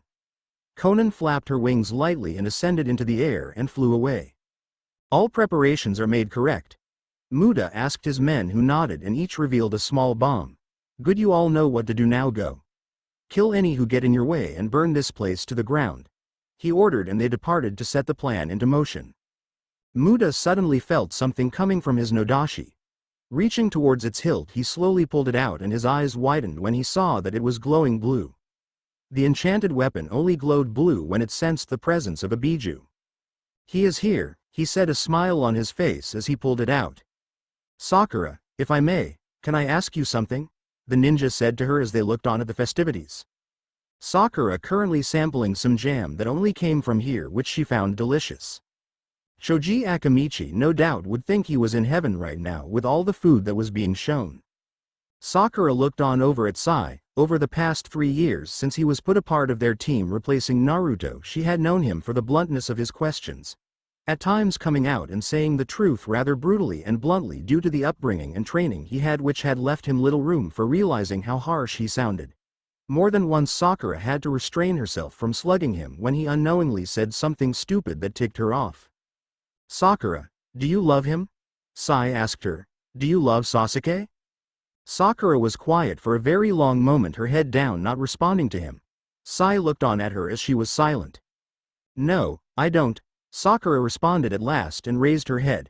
I don't love him. I don't love Sasuke. I haven't felt anything towards him in years, she said, and looking on at her eyes, Sai could see there was no lie in them. It was said you had a massive crush on him for a long time. That's all it was, just a foolish crush. Sasuke, he's like ice. Cold, unfeeling. There's no warmth in him. Maybe in another time I could have loved him, but I don't now. I feel something dark coming from him anymore. I can't love a person like that. That's not what I want to be in love with, Sakura said, as she had felt the emotions she had once felt as a naive genin towards him had disappeared. She no longer felt that way towards him. I don't care. The person I choose to spend the rest of my life with is a powerful man, a village leader, a butcher, poor or rich. Just so long as he'll love me and treat me kindly, she said to Sai, who nodded his head in understanding. A man came by, passing them carrying a tray of cupcakes coated with pink frosting and a big cherry in the middle on them. Ooh, those look tasty, one citizen said, drooling, and went to take one. To his surprise, his hand was smacked away. Hey. Not for you, the waiter said with a glare to him. These are for important guests, he told him. Most likely meant for the daimyo and his family, Sai said, looking on. Come on, let's go. Kakashi and them will be waiting for us soon. As they left, they were unaware of the man carrying the tray exiting the crowd and coming to a building. He kneeled and placed the tray down on it carefully and nodded as they were set and looked on what supposedly was desserts. Smirking, he pressed down on the cherry on it and it suddenly began to light up. Blinking and glowing, he quietly left as his work was done. And now, the final contest shall begin. This daimyo announced, standing up from his table he was at. Who shall at RS festival? He said, giving a grand speech to all the onlookers who watched and cheered. Naruto and the others seated looked on as well. An explosion went off suddenly, much to the surprise of all looking on. What? Who dares set off fireworks while I'm giving a speech? The daimyo shouted in anger at what had happened. Naruto looked on as confusion was rampant through the crowd. He looked and suddenly saw a figure on top of a building holding a small orb which he then threw. It exploded in the air and took the shape of a cloud, a red cloud. Akatsuki. Naruto shouted, recognizing it, and so did Orochimaru. Attack! Muda ordered, drawing his blade out as the signal had been given. The tray filled with cupcakes blinked more rapidly and faster until all of them began to do so at once. Another explosion went off, this one louder, and it destroyed the building. Panic and chaos began to grip the inhabitants of this hearts as it was actually a bomb that had been set up. What is the meaning of this? The daimyo shouted. Chio, Shu, get to safety. He ordered the children, trying to regain control of the chaos. As many panicked, they were unaware of the 50 men appearing, each armed with weapons and explosives, and attacked the surroundings, laying waste to the country. A man with double serrated blades charged through a building, holding his weapons out beside him as he ran. His blades cut through the beams of the building as if they were paper, cutting the support and causing the building to collapse and fall as he leapt out and went into another one and did the same thing, carving through them and destroying them from the inside as they attacked. Another with a pair of flamethrowers attached to his arms let loose with flames, setting shops and homes ablaze. Kakashi saw that the daimyo was flustered and unable to regain control as he was not used to situations like this. Get them out! Get them all out! He ordered, giving commands to his soldiers. Any civilians you see, help them. Until they are gone, do not engage the enemy. I repeat, do not engage. He shouted, and they nodded in understanding. Sakura, aid any people who are in need of medical assistance. Sasuke, Sai, with me. He said when another explosion went off and debris started to fall. Thinking quickly, he performed a dome made out of earth and it harmlessly fell off them. Kimimaro, go.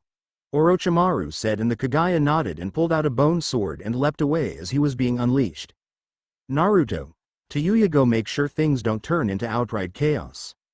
What about you? Naruto asked. I've got some rabble to deal with.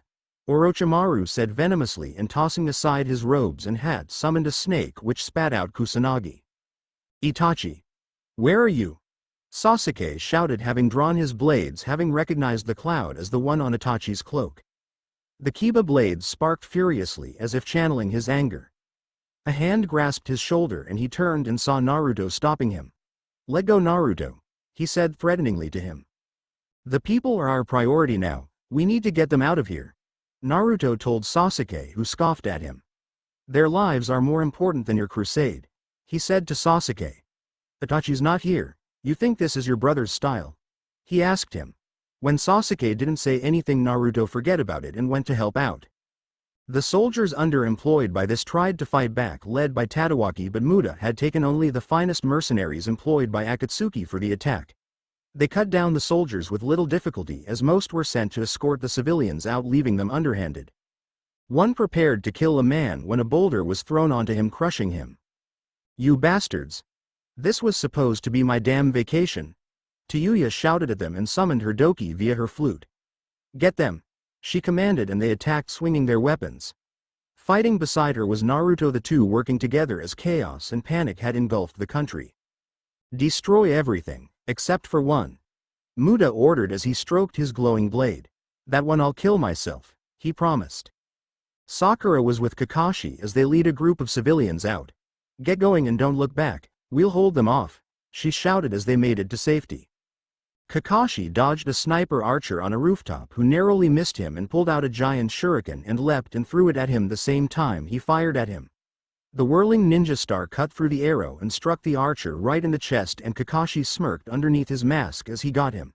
However, in his last moments he pulled out a small bomb and dropped it, and it exploded. Move!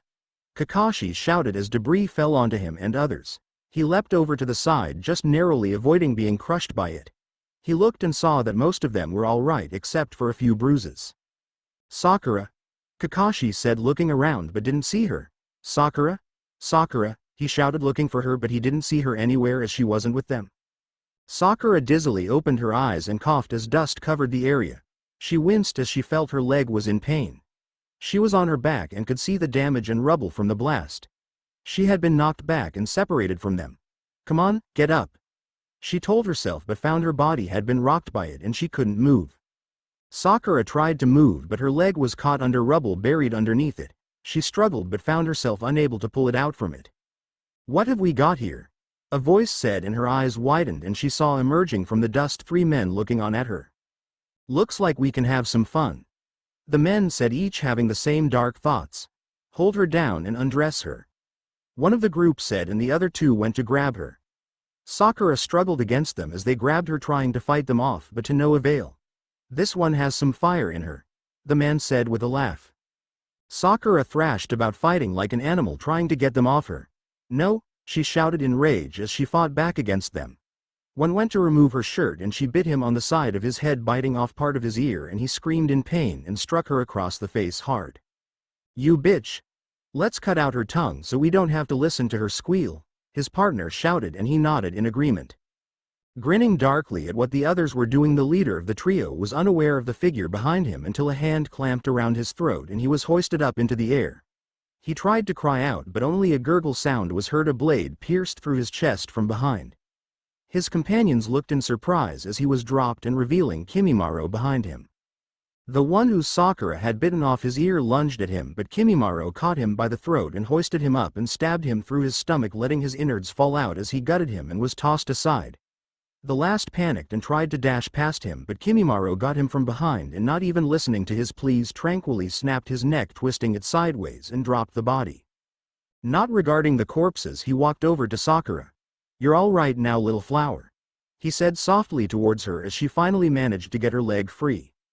Sakura looked on at her rescuer and pulled herself up, attempting to stand up. "Ah!" she cried out in pain and winced, biting down on her tongue as her leg was hurt, likely sprained. She could just barely put weight on it. "Don't worry about me, I'll be fine," she said with a hiss as she tried to walk but only get a step before she started to fall, but was stopped by him.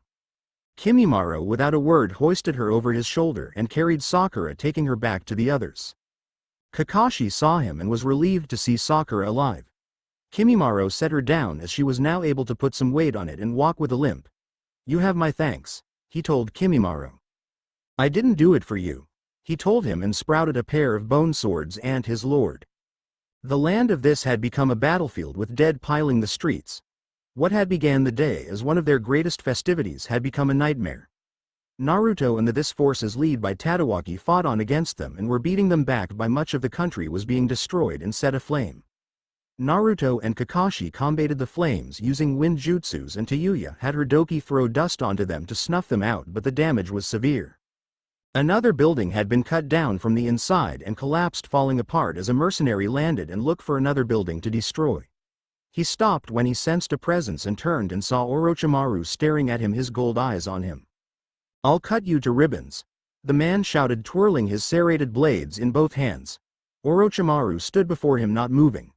"Come on, what are you waiting for? Let's fight," he shouted and rushed Orochimaru, looking to carve him apart. Orochimaru didn't move whatsoever as he stared coldly at him as he charged at him and swung at him.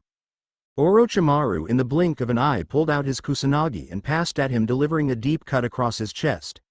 The man cried out as he felt the blade go in and turned and lashed at the Sannin with his weapons. "Die." "No," Orochimaru said as he calmly blocked it and disarmed him and slashed him across the shoulder, cutting through. The man dropped his other weapon, wounded from the attacks. "It's over," Orochimaru said and began channeling chakra into his weapon as it began to glow purple. Manda's Wrath.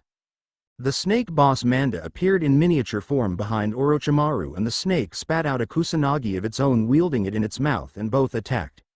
The combined blades cut through him as blood spilled out of him. Orochimaru turned, not looking, as Manda disappeared, and sheathed his weapon as the man fell down dead. Sensing danger, he turned and dodged a streak of flames sent at him as the flamethrower wielder had appeared. He let loose with flames again, trying to pin Orochimaru down with them. Charging them at full power, he let loose at him, looking to incinerate him. A wall of mucus appeared in front of Orochimaru and it blocked and stopped the flames from reaching him. A medium-sized toad appeared and spat out a kunai which hit the flamethrower's back, causing his tanks to explode and consume him, leaving him to die agonizing death. Orochimaru turned and saw Jiraiya standing on a rooftop nearby. Jiraiya nodded his head at him and Orochimaru returned and went to another place.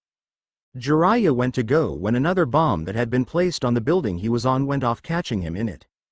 The blast sent Jiraiya flying and he landed on the other side of rooftop. Ow, that's gonna leave a mark. He grumbled, feeling his side. His instincts kicked in and he realized he wasn't alone, and rolling narrowly dodged a Basento axe. A man wielding the axe chopped at him and he dodged again, rolling out of harm's way. Jiraiya rolled but found he was out of room and nearly fell to the ground below, but grabbed the ledge before he did.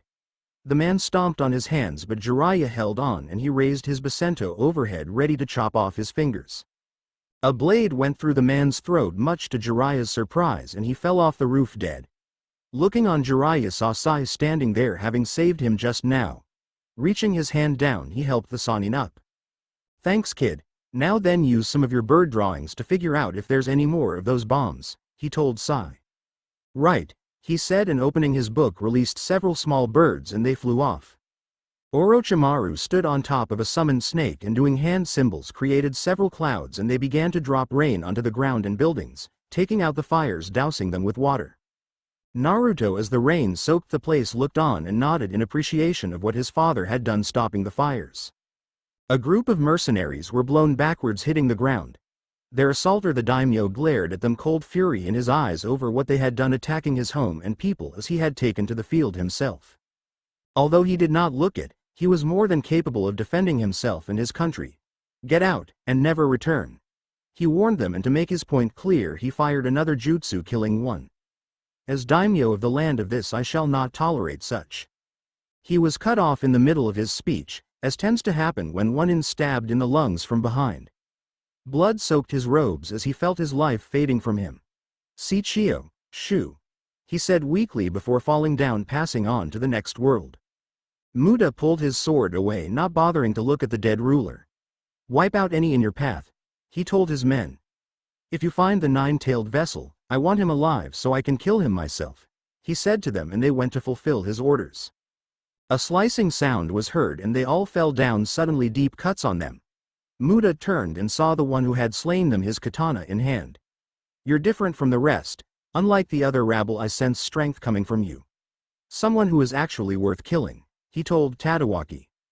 "Yukur, prepare for the next journey," Tadawaki shouted and charged him, and Muda blocked his attack with Satsugaisha.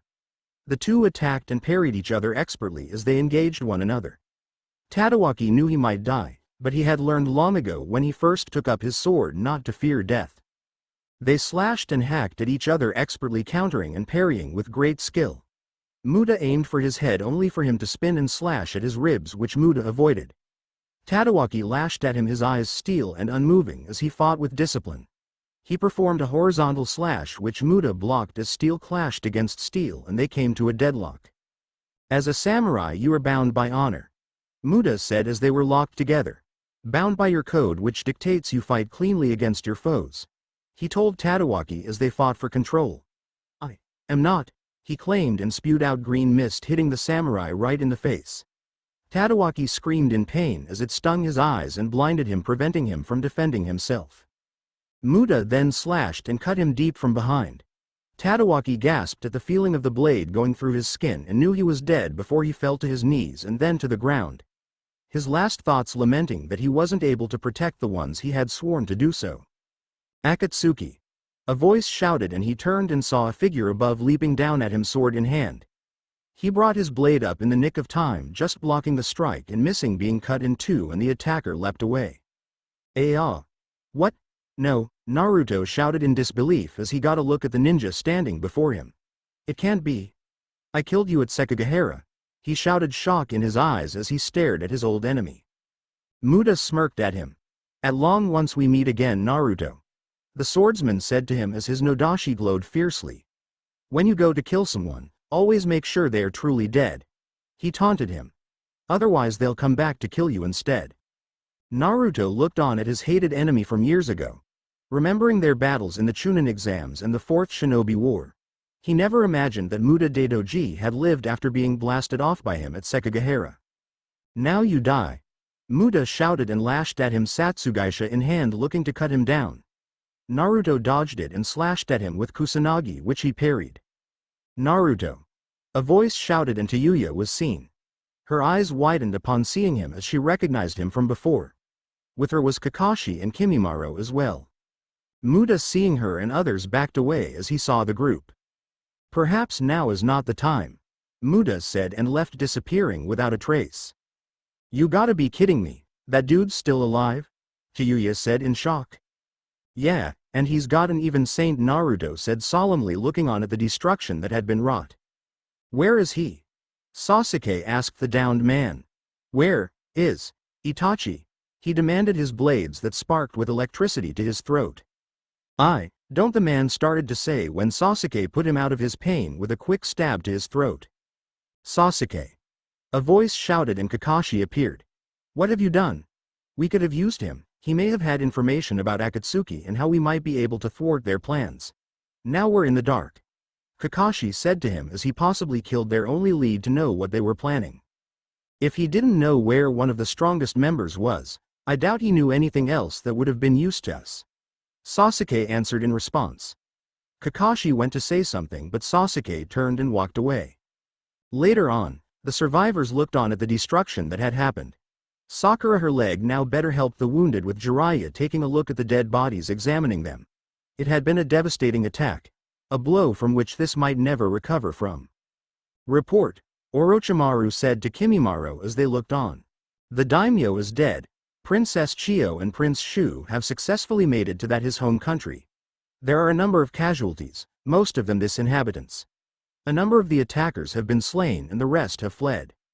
They already did the damage that they came to do," Orochimaru said as he looked on and saw his son and the others. "Orochimaru," a voice said, and he turned his head and saw Sasuke standing not far from him. "I expect you to continue your training with me soon enough, unless you want to have witnessed more of what happened today," the Uchiha told him, and Orochimaru narrowed his eyes at him. "I have to make my move soon. Akatsuki is getting more ambitious by the day." Naruto, with Kyuya beside him, looked on at the destruction that had happened, the deaths and chaos that had been done today.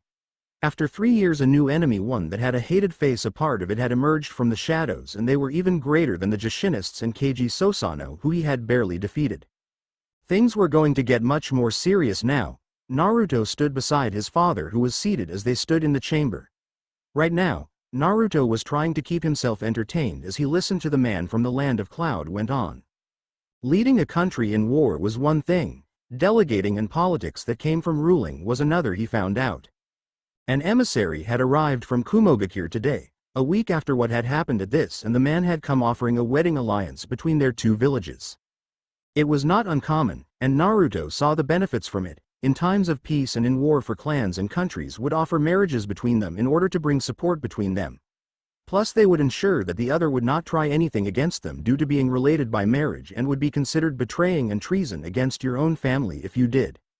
The emissary had come offering a wedding agreement from Kumo. They wanted Kimimaro Kagaya to wed one of their kunoichi. In return, they would give aid for Oto in times of war. After having been quiet since being duped by the Jashinists and the disastrous battle against Suna, Kumo was making noise for the first time in years.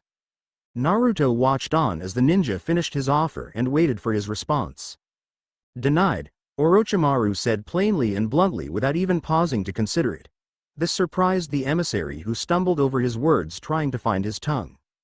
"But Otokage, surely you see that you expect me to send my finest soldier and bodyguard to Kumo, thus robbing me of one of my strongest men, and have him bed one of their kunoichis, thus giving them access to dead bone plus?" Orochimaru replied snidely to the ninja. "Ainua spent all of his time lifting weights, but even I thought he had some grasp of intelligence. This is similar to their attempt to obtain the Byakugan years ago in Konoha by offering a marriage allegiance to them. I reject this offering to them as I see no benefit to it. They're the only ones who would, and I don't do something unless I gain something there," Orochimaru told him plainly. "You are gravely misunderstanding. There is nothing to discuss here. This is over with. Take your leave. Tell the Raikage to actually think for a change if he expects to outsmart me," Orochimaru ordered him, and Naruto hid his smirk. "And don't try to kidnap Kimimaro like the one who tried to do so to the Hyuga girl years ago. He's known for lopping off the limbs or heads of those who antagonize him." The ninja tried to compose himself and left, trying to hold on to some of his dignity as he had been humiliated. Naruto snickered as he left the room as Orochimaru had embarrassed him and made him look like a fool. You know why I did this? Orochimaru asked his son after he had left. The deal was no benefit to us. Kumo would have gained access to his Kekai Genkai, giving them an extra weapon. Correct. When you make a deal with a person you must know what you are getting but also what they'll be getting as well. This one was easy to see that they'd be the only who benefited from it, so I turned it down. Although I must admit, I may have to agree to a political marriage sometime to strengthen us. Perhaps I'll have you married off. Tayuya would kill every female in the world if she heard about that to keep that from happening. Naruto replied, and Orochimaru chuckled. I believe that she would. He said to his son. Go on, I'm sure you have things to do. Orochimaru told him, dismissing him, and Naruto left and went to the door when he heard his father call back to him. Naruto, Orochimaru told him, looking him in the eye. Whoever wields the chains of command must never let himself be weighed down by them. He said to his son. That is an important lesson you must learn quickly. At spring, a piece on the table was moved to another side of the board. Good move. The princess said as she looked on at the pieces on the table, pondering her next move as she was playing chess. I'm sure, Princess Koyuki, that you have heard about what has happened not only in the land of wind but this as well. Shimazune said, seated across from the table, said to her. In the room with them was Mitsunari Chono and Shiseika looking on. I've heard the reports. Destruction and death by the sound of it, she replied as she made her move. This has been destroyed, it is now ruled by the land of that, and the Kazekage was nearly slain as well, he informed her as he studied the board. You must understand that even though these are far away from us, their ripples are being felt. Shimazune said as he positioned his knight. A pebble can cause a wave to merge and smash against the land, battering it. He informed her. Threats can be anywhere, especially in this time with peace being frail as it is. I see, Koyuki replied to him as she positioned her rook to block him. You need not worry, princess, she spoke up. No one shall harm you so long as I am here, he said, comforting her. You might, but others may not be so willing to protect her, Shimazune told them. What do you mean? Koyuki asked, a bit confused. A country's strength comes from that of its ruler. A ruler must be strong in order to gain his people's support, as there is no benefit in following a weakling. Mitsunari, he mentioned to the one-eyed clan head, had his people's support in the Fourth War and followed him as he was a strong ruler. It did not work out the way he planned, but they wouldn't have followed him if he appeared weak. Nadara may have been the first of many rebellions against you if they deem you inefficient. Are you questioning my strength? She asked him, and he smirked at her. You need to be a strong person not only to your enemies but to those who call you friend. They perceive you to be weak and they shall be glad to put a dagger in your BLs. He said as he knocked over a piece. A person needs to appear strong, and they also need to listen to those who tell them what to do. Your father was a weak man, hence the reason your uncle slew him, taking control of your family, and you went on the run for 10 years portraying an actress. Strength is important, but wisdom is more important as well, in fact. For those who listen will outlive those who don't. Those who ignore good advice from counselors will often find themselves betrayed, he said as he positioned himself ready to deliver the final blow. The princess was finding that she wasn't liking him right now as his eyes unsettled her. Come, let us continue, he told her, and she reached to a piece to play the game. Meanwhile, in the red light district of Konohasai nervously stood outside a building. He had never been to this part of the village. He looked and pried his eyes away from a poster of a woman with her chest barely covered by a thin cloth. Sai, a voice said, and he looked and saw Jiraiya. The toad Sanin had gave him a message telling him to meet him at this address. Sai had looked for it until asking Ino Yamanaka about it for advice, and for some reason she had slapped him across the face when he had asked her. Good, you made it, Jiraiya said to the ninja, who shifted a bit. Come on, let's go inside, he said, and lead him inside. The room was lit with a red glow inside, and as Jiraiya led him, Sai's jaw dropped when he saw a geisha dancing in one of the rooms and take off her top, exposing her bare back to him. Careful, you almost hit a wall, Jiraiya told him with a smirk. You know why I have brought you here? He asked him. No, Jiraiya-sama. If you please, I'd rather not be here, I have duties to attend to, Sai said, and looked on as he saw another geisha who smiled flirtingly at him. Nonsense, I'm rewarding you, Jiraiya told him as he dragged him along to a large room. You saved my life back in this, he told him. I was just doing my duty, sir, Sai said matter-of-factly. No, you saved me back there from them and I always reward those who I am in their debt, Jiraiya said and walked forward to a curtain. Have you ever spent much time with a girl? I've spent time with Sakura on missions and working on tasks when we are assigned to them. I've also helped some elderly women with tasks that they are. Not that kind of time, a more intimate kind of time, Jiraiya said and Sai slowly shook his head. Figured, for that, I'd like to introduce you to Kasumi, he said and removed the curtain revealing a geisha with long auburn hair dancing gracefully around a long pole.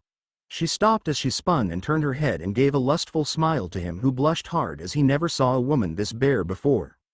She's gentle with first-timers, Jiraiya informed Sai who stood there nailed to the spot as Jiraiya walked toward a covered bed. Also since you used your bird drawings to help discover bombs that they were using you helped stop more damage from happening. For that, I've arranged for Aina who's also an artist herself to meet you, he said and the beads on the bed were parted revealing a second geisha with dark hair and purple eyes twirling an umbrella and wearing a two-piece bikini outfit was seated on it. She pursed her lips together blowing a kiss at Sai. You didn't say he'd be so cute, she said to Jiraiya as she got off the bed and along with Kasumi walked towards Sai who nervously backed away. Jiraiya snickered in amusement and walked to a dark corner of the room. And Karun, he said and a third geisha one with blue hair stepped out of the shadows of it her robe barely hanging onto her body. Is famous for her ability to turn men made of stone into jelly with a simple touch. I'd like to introduce you to her for your loyal and continued service to Konoha and to also persuade you to stop Danzo from trying to interfere in matters that don't concern him, he said to him as she stepped forward Sai as well. Jiraiya watched on as the girls playfully placed their hands on Sai's body caressing his figure Sai unable to speak a word. Jiraiya produced a pouch full of money and laid it on a table. I'll leave you be, he said and exited the room leaving him with the three geishas who were feeling him up. Elsewhere. So what's our next agenda? One asked as the group of figures were communicating with each other via holographs in a cavern. We've been making plenty of noise lately, the shark man said looking on. Enough for now, we've done enough, Pain the leader of the organization stated. We haven't done nearly enough, the land is weak and ripe for the picking ready to fall in one swoop. Muta Dadoji argued. This was destroyed easily enough, let us attack another target. Let us gather our full forces and destroy one of the great villages. Enough, Pain ordered turning his eyes on the one who hated Naruto the most. There is plenty for us to concentrate on for the time. Agreed, Zetsu replied speaking up. It would be best for the benefit of Akatsuki to lay low for now, let the land fall back into a false sense of security. That would be the best way to achieve our goal. The more we wait the stronger our enemies will become. Toby, the newest member standing beside Deidara who had new arms stitched to him by Kakuzu said speaking up. We continue now and we'll reawaken the beast, Conan said to them all. The coalition of Suna, Otto, and Konoha will be reformed and poised to face us, she told the group. Imagine facing the three Sannin once again as well as the finest and most powerful ninjas the three villages. Otto, the smallest of the great villages itself played a pivotal role in winning the fourth. That's a bet I won't take, Kakuzu sourly said. Agreed, until further notice we shall not engage any of the three anymore. The three-tailed turtle is without a host and our spies will soon find the beast, then we shall collect it, Pain informed them. When the Kyuubi Jinchuriki is engaged, he shall be met with one who possesses his own power and uses it against him. That's impossible, Kakuzu said. The fox is sealed in the trader's son. No one can use the Kyuubi aside from him. No one except this one, Pain said and a boy stepped into view beside him and Conan. The group looked on surprise evident in many of their eyes even Itachi's at what they say. What's he doing there? Deidara shouted in shock. How do you have the Jinchuriki? He exclaimed as what looked like Naruto Uzumaki stood there. Since when do you ever leave your throne? I thought you were bonded to it, Kisame muttered. It's not, Itachi said speaking up suddenly, it's not Naruto. It looks like him and has his appearance but it's not. There's something different about him, he told the others who looked on. Correct, this is Raida Asakura, Pain said to them all dubbing it the moniker Naruto had taken 3 years ago in the exams. It shall deal with the vessel for us. This clone has all of his moves and abilities as well as the Kyuubi's power sealed inside. You've hid all this from us? Toby said, looking on curiously. For the past 3 years I have gathered data and blood and skin samples from the boy, obtaining his DNA and creating a copy of him, and I added a portion of the Kyuubi's power into it, giving the clone access to the fox's terrible power as well. He will deal with him and defeat him using his own moves and tactics, he told them. That's why you didn't want us doing anything these past 3 years, Kisame said, eyeing the figure between him and Conan. HMPH, a copy can't beat the real thing, he said, dismissing it.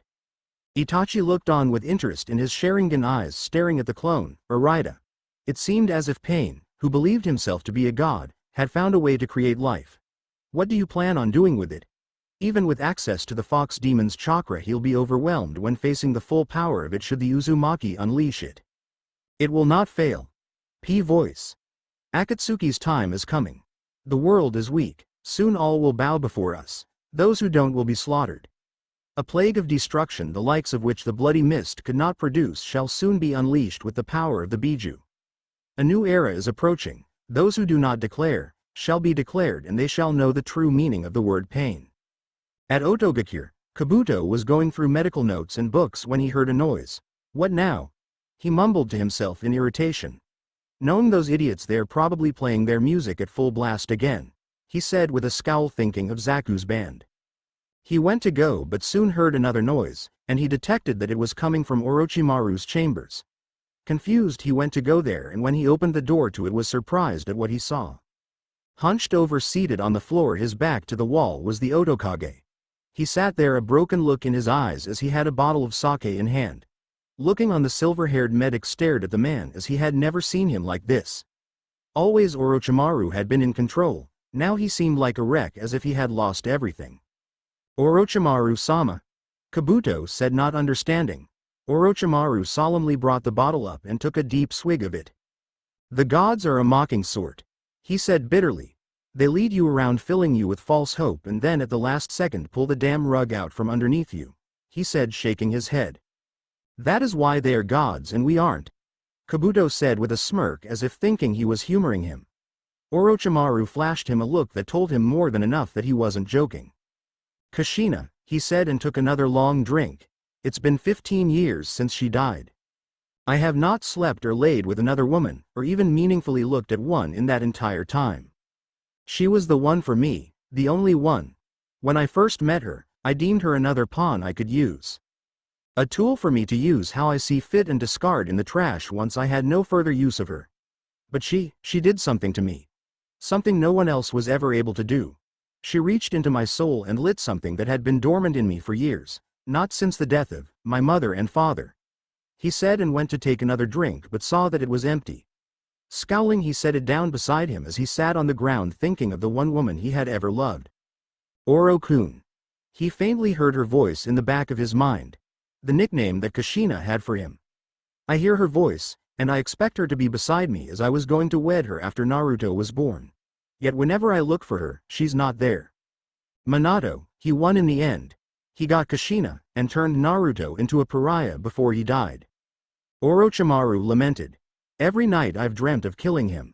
Tearing and ripping out his heart for what he did to us. He had no right to take Naruto away from her, he could have saved her that day. He let her die, and to spite me turned Naruto into a Jinchuriki before he died himself. He shouted and threw the bottle, and it smashed against the wall, breaking apart.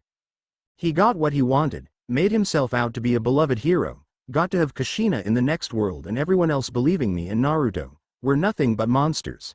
He said bitterly, as thinking of Minato Namikaze drove him into a rage of anger over what he had done. An image of the two locked in combat days before Naruto was born appeared in his mind. Minato and Orochimaru glaring murder at one another, each man hating the other with every fiber of their being. They broke apart, and Minato formed the Rasengan, and Orochimaru countered by forming the Kurai Rasengan, his own version that he had made. They each threw it at one another, aiming for the kill, as that was how much their hatred for another had grown. What about Edo Tensei? Can't you resurrect? Kabuto started to say, but Orochimaru waved it off. Edo Tensei is imperfect. Whenever I brought someone back, they only listened to my command. They have no ability to think for themselves on their own. They're just dolls you have to pull the strings on for them to move, or else they'll just stand there. I've tried to perfect it but each time ended in failure. I resurrected my father and mother when I first learned it but had to send them back as they couldn't do anything, just a hollow shell of themselves. Naruto would never forgive me if I brought Kushina back like that. A husk with no means to do anything on its own, an unthinking puppet and little more than a golem. I'd never forgive myself either if I did that to her. That's the price you pay. You kill someone to bring someone back to life, but they are only half alive. They don't eat, they don't sleep, they are barely functional. Perhaps when Tobirama Senju made it, he knew someone like me would use it. A mocking jest. He lamented as he had thought when he first learned it as a teenager that it was a way to bring his parents who he desperately wanted brought back to him. But it turned out to be for naught, as they were just shadows of themselves. He had made improvements on Edo Tensei for the past 30 years since he learned it but he could never truly perfect it, each time ended in him having to send it back.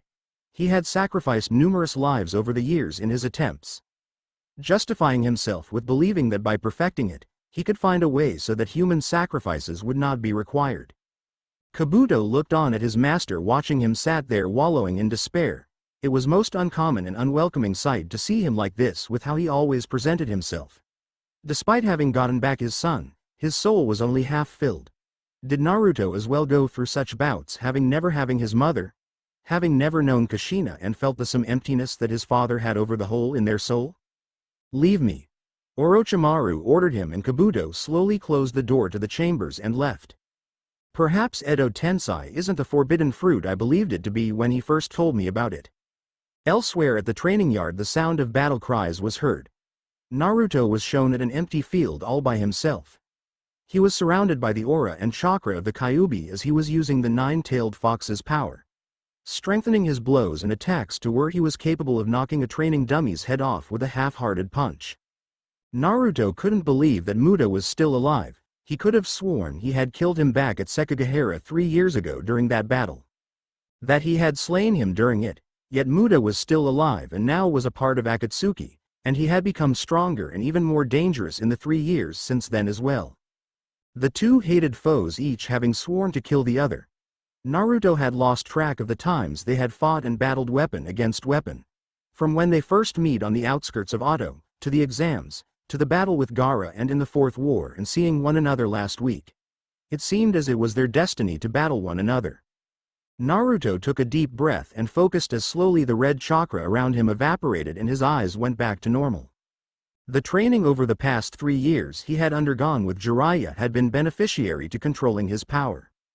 He could go up to 3 tails and still have the presence of mind of where he was and what was going on. Even just using the power beforehand nearly made him an enemy and threat to all around, even his allies. Temujin in his home country had a special place there where he trained for a month that enabled him to grasp better control. He, while walking with Jiraiya to the next place, had taken the habit of being in a tailed form, that way he could harness it and his body would get better used to it. Naruto sensed someone nearby and he turned his head and saw Haku and Tayuya standing there looking on at him. Haku, Tayuya. What's going on? He asked the two looking on at him. Hakra here, Tayuya's told me all about what happened at this with meeting an enemy you thought was dead. Haku said to him as they walked forward. What happens between me and Muda is between the two of us. He told the two. I don't want you guys doing something and causing him to use you as a way to get to me. That's just what Muda would do if he knew it would affect me, he said to Tayuya and Haku. The swordsman, if given the opportunity, would try to use them against him just so he'd have an advantage over Naruto. Naruto, Haku said to him. Remember, you are not alone in this. We will be by your side forever no matter what happens in this world and the next, he told his sworn brother. Yeah, don't think that you're by yourself. Let us help carry the damn burden for you.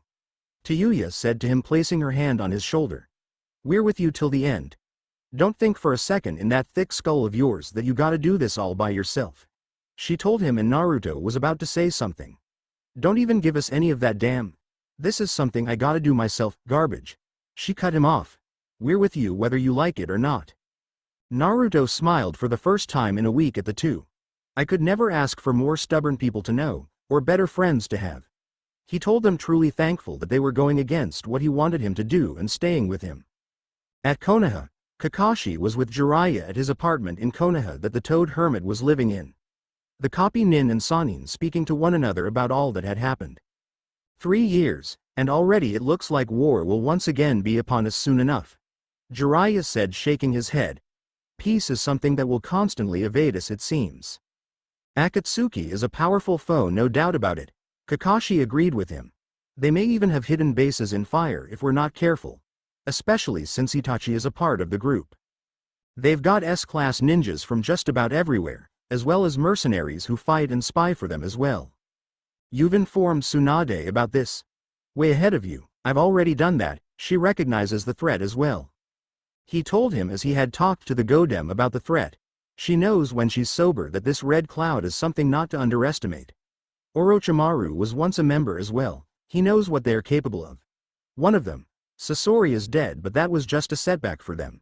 But there's something else involving the Otokage. He said, and saw Kakashi nod his head, realizing what he was talking about. I'm sure you've noticed Sasuke's actions over time, how more willing he is to kill. To inflict pain, as if he's being taught by a certain someone who would do similar things.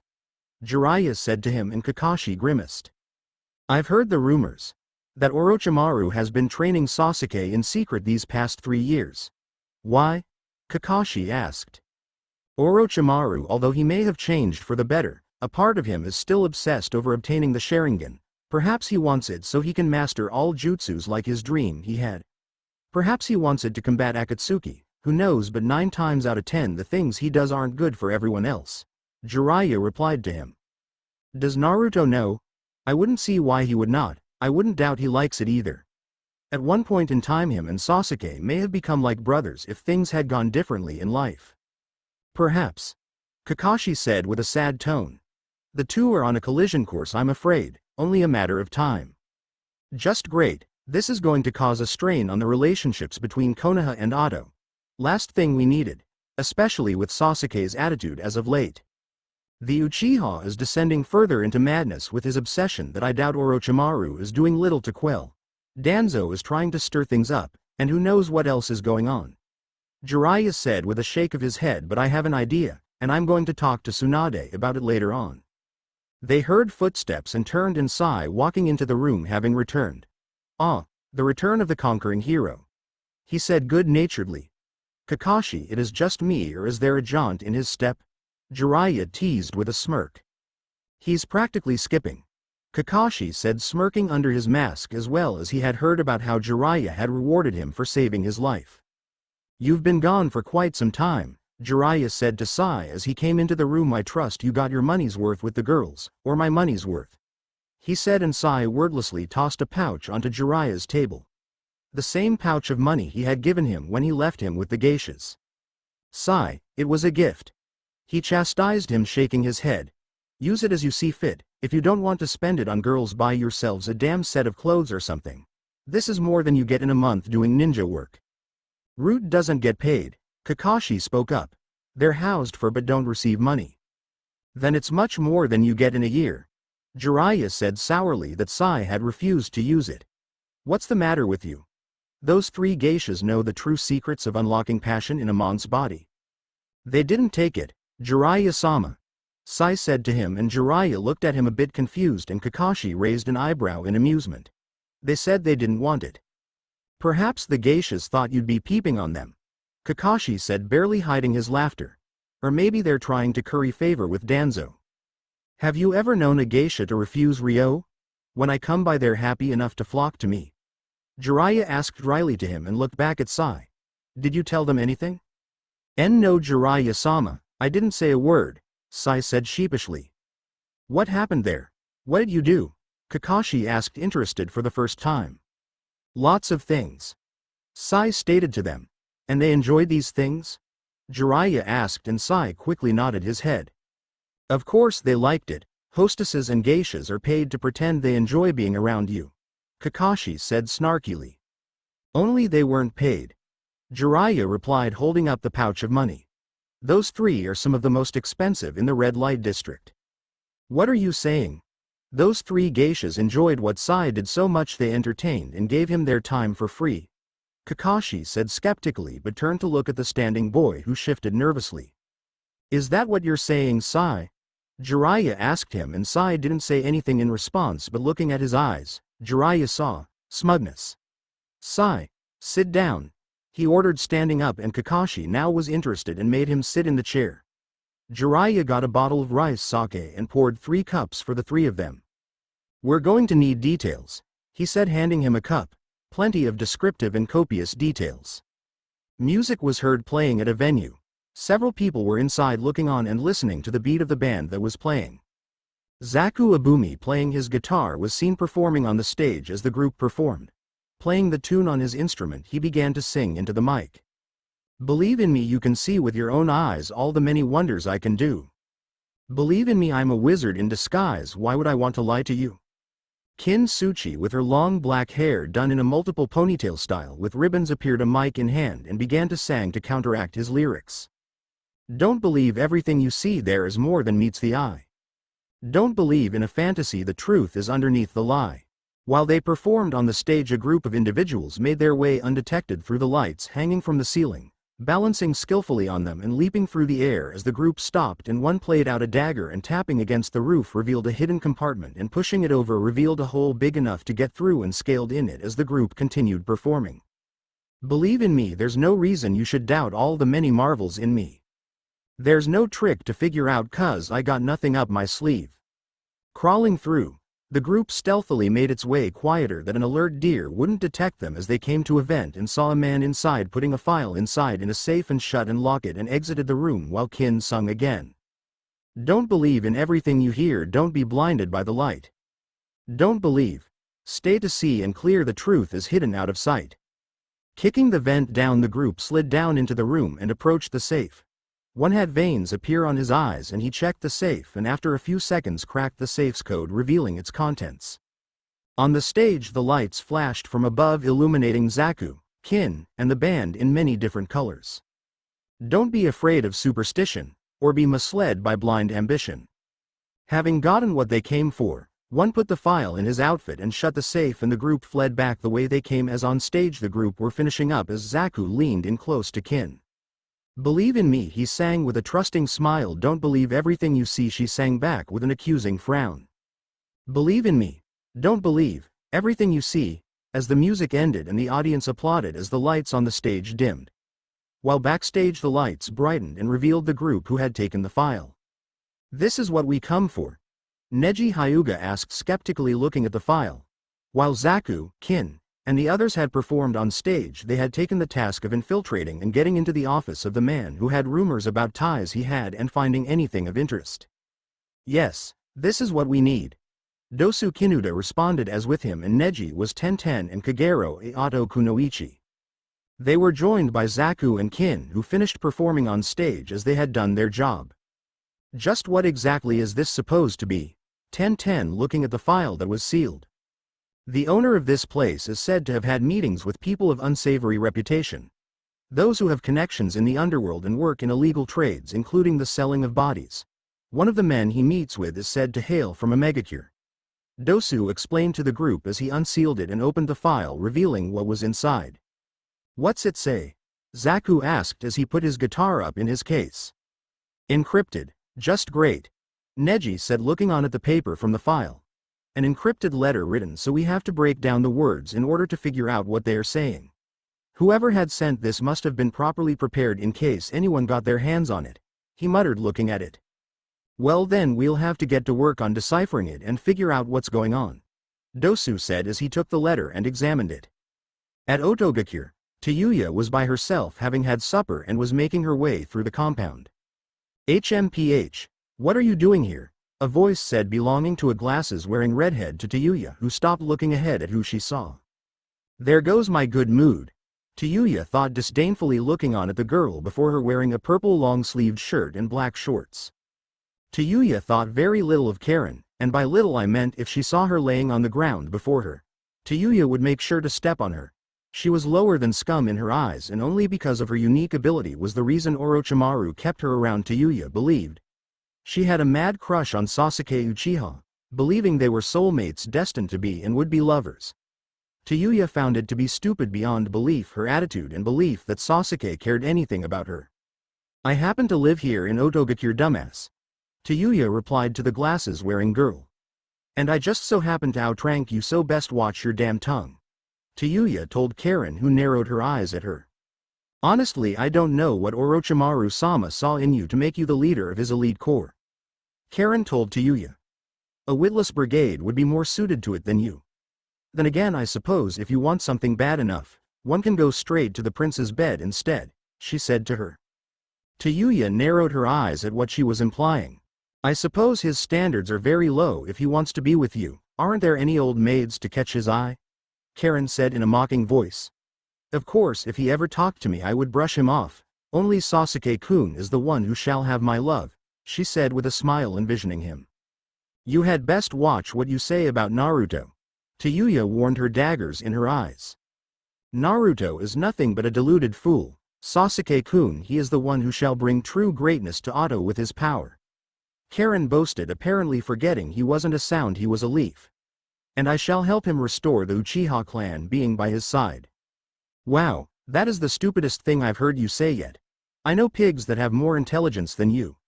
Tayuya told her, and Karen scoffed in anger. You really think the Uchiha cares about you?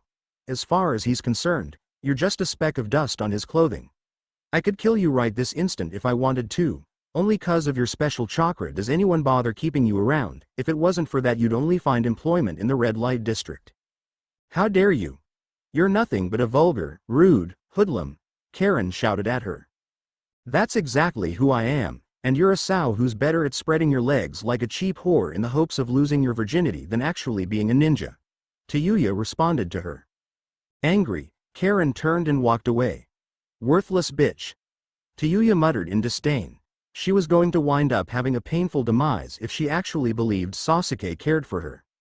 At Konoha, hello Tsunade-hime, Jiraiya exclaimed as he entered the Godime's office. As usual, Tsunade was buried under a mountain of paperwork that she had to do. It's good to see you this morning. The slug, looking up from her desk, scowled at the smirking toad. Jiraiya, get your ass out of here or I'm going to throw it out of here. Which do you prefer, door or window? Tsunade, I've come to visit you in your cheerful mood because I have something important to discuss with you, he said, looking on at her. You know our alliance with Oto is little more than an unspoken agreement between the leaf and sound. We need something to help strengthen our relationship and see to it that we won't have any problems with Orochimaru, as well as making sure they're still our allies. What are you talking about? Tsunade asked. Aren't you busy with your newest prodigy? She asked him dryly. I'm talking about unity between both Konoha and Oto. Make it more like a family instead of a partnership. We need to wed one of Konoha with one of Sound, so in the future after our time both villages will be secure. Tsunade got what he was getting at. Arranged marriage, that hasn't been done with Konoha in decades. Not since the First War. Tsunade mused, looking on at him. You were a part of an arranged marriage once, remember? You were to wed one of the princes of Iron during the Second War.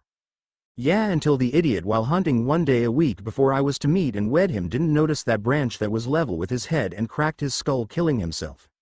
Tsunade replied dryly to him, as that was a part of her past. Looking at Jiraiya and seeing him trying to hide his laughter over the incident, she saw the look in his eyes and immediately came to a conclusion. Are you stupid or insane? Tsunade asked him, standing up. I'm not some thoroughbred you can sell off in. I wasn't referring to you, Tsunade-hime. Jiraiya shouted, sweating profusely, sensing she was ready to pummel him to death. I'm referring to your apprentice. Shizune. No, not her, your other apprentice. The one who's been studying under you these past 3 years. Jiraiya told her. Sakura? Tsunade said, surprise in her voice.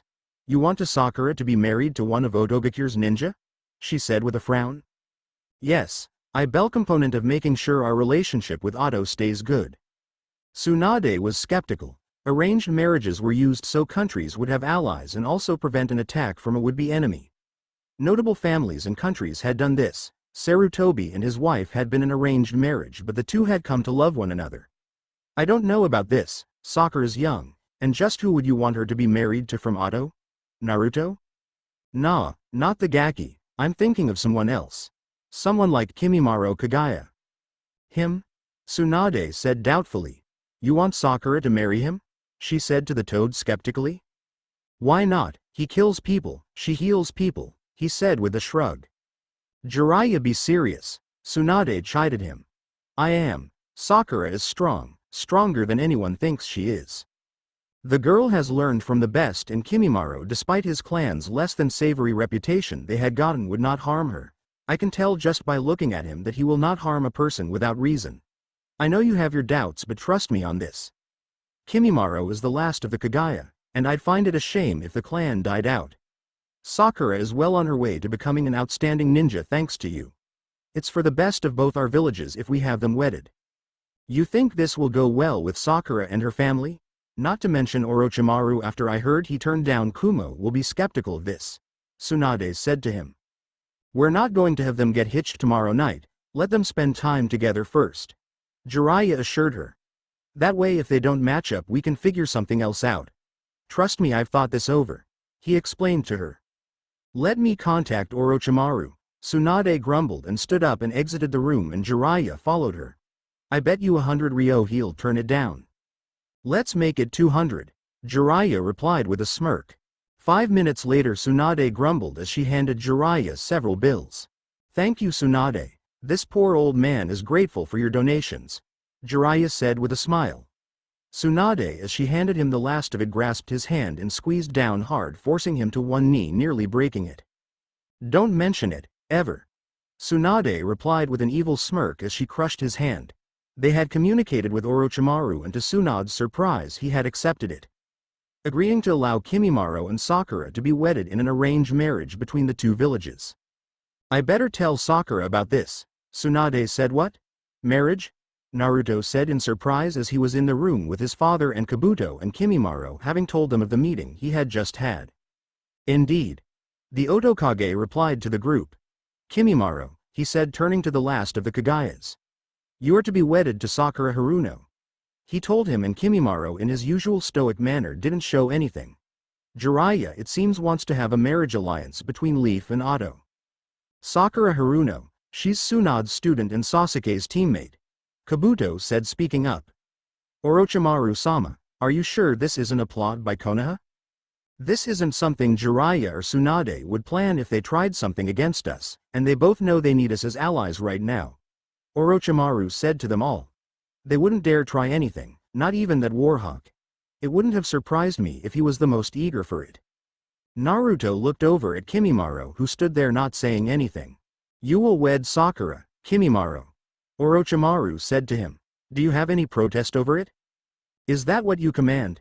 Kimimaro stated, and Orochimaru looked over at him. To help benefit the Sound Village, yes, it is a command. Then I shall marry her. Kimimaro replied emotionlessly, and Naruto looked on at him as he didn't argue it any at all, as he accepted it without a thought.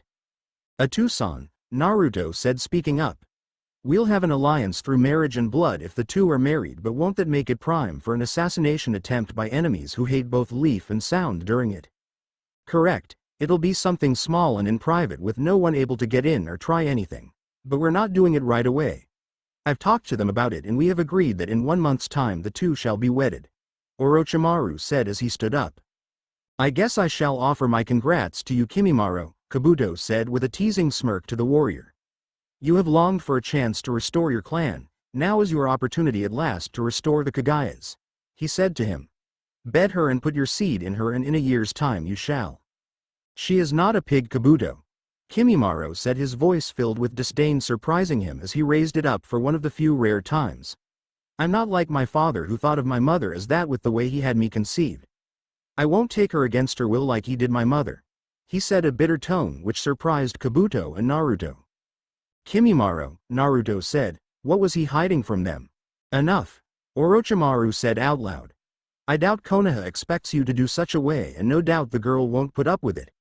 We have much to plan, not only for your wedding but for other matters as well. The Otokage said to them.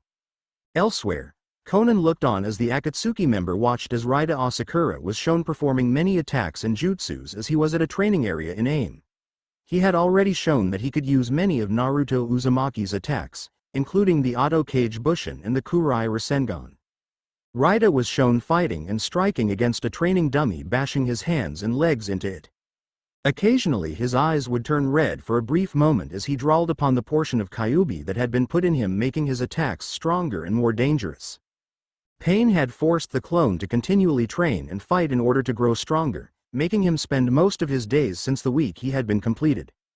Pain wasn't taking any chances. He knew Naruto was a powerful individual having bested several. He was seeing to it that Raida would have control of the demon chakra within him so that when he faced Naruto he would be more than a match for him, as well as knowing every move and technique he knew, and how to adapt them and make them more dangerous in ways that Naruto would have never figured out. Although the process was deemed incomplete by Pain due to not possessing Naruto's thoughts and memories, it still had every move and knowledge of jutsu she noted as he performed a taijutsu combo with clones that Naruto used as well. Conan looked on as Raida channeled his power as a fox-shape aura surrounded him as he harnessed the Kyuubi's power. Even a small dose of it was enough to overpower many. If Raida could master it, he'd be a dangerous force. Enough! Conan called out, surprising Raida, and the aura disappeared around him and his eyes turned back to blue as he turned to face Conan. His eyes in that natural state always seemed to have an air of innocence in them. "You've done enough for now, come here," she told Raida, who walked over to Conan, who he was most attached to, and Conan strangely found herself fond of the boy. Inoki had told Pain that due to seeing her first he saw her as his maternal mother figure. Conan examined the boy, looking on at him, who stared back at her. "Pain-sama is always referring to me as an it or a clone," he said to her. "What does he mean by that?" he asked her. Conan looked over at him. "You're not a real being, Raida," she said to him. "There is another, Naruto Uzumaki, the son of the Otokage Orochimaru, who you were based off of. Your looks and appearance are right down, aside from him having scars on his face, that you lack. You possess the same weight, height and appearance such as he, down to your eyes and hair," she told the clone. "You are not a real person in Pain's eyes, only a Bushin in human form." "What does that mean?" Raida asked Conan. "You're not a true person. You may have flesh and blood, but you're just a copy. A mirror of the Kyuubi vessel. Our existence is only partial." "Does that mean I'm not real? That I'm just a fake?" he asked her, and Conan didn't respond to Raida. He looked at her, wanting her to answer him. She was his mother, she wouldn't lie to him. "You can find your true purpose, Raida, by defeating Naruto," she said after a long moment. "By defeating him you can obtain your own feelings and reality. So long as he lives you will never be a real being. You'll forever be stuck in his shadow." Conan told him. "You have to defeat him in order to do so." It was a lie, she knew, but a motivational one, she told Raida. If the clone was successful in defeating Naruto, Pain would likely kill Raida and extract the portion of the Kyuubi's power from him to fully seal away the fox inside the Gedo Mazo, which housed the trapped Biju. She knew Pain thought of Raida not as a real being but as a tool, referring to Raida as it and not as a real being. All that mattered to Pain was if Raida defeated Naruto. Although Raida was just a clone or copy, he felt happiness and sadness, pain and hunger, comfort and joy like a normal human being would. As if he believed that he wasn't a creation. "I have to defeat him?" Raida asked, looking on at her. "Indeed, that is the only way you can. So long as he exists you can never be your own true person. You must defeat him, that way you can be your own self instead of another person's copy," she told him, staring him in the eye. If only he knew. At Konoha, Sakura Haruno stood on a bridge, leaning out, looking on at the water, watching it softly flow. "Me?" she said quietly to herself. "They want me?" she repeated softly as she had heard about what had happened. Jiraiya and Tsunade had called her in and they had told her about what had happened. "Marrying someone from Otogakure," she said softly to herself as they had explained to her that they wanted her to marry Kimimaro Kagaya for an alliance between their two villages in order to boost in their relationships between them. It had come as a shock to Sakura what she had been told. She barely knew Kimimaro at all. And she was to marry him? They had told her they would wait some time, and if she disliked it she could not agree to it and they figure something else out. They told her why they wanted her to marry him and that they believed in her, that they wouldn't have chosen her if they didn't have confidence in her. Tsunade had told her to say the word and she'd have it annulled and cancelled at once.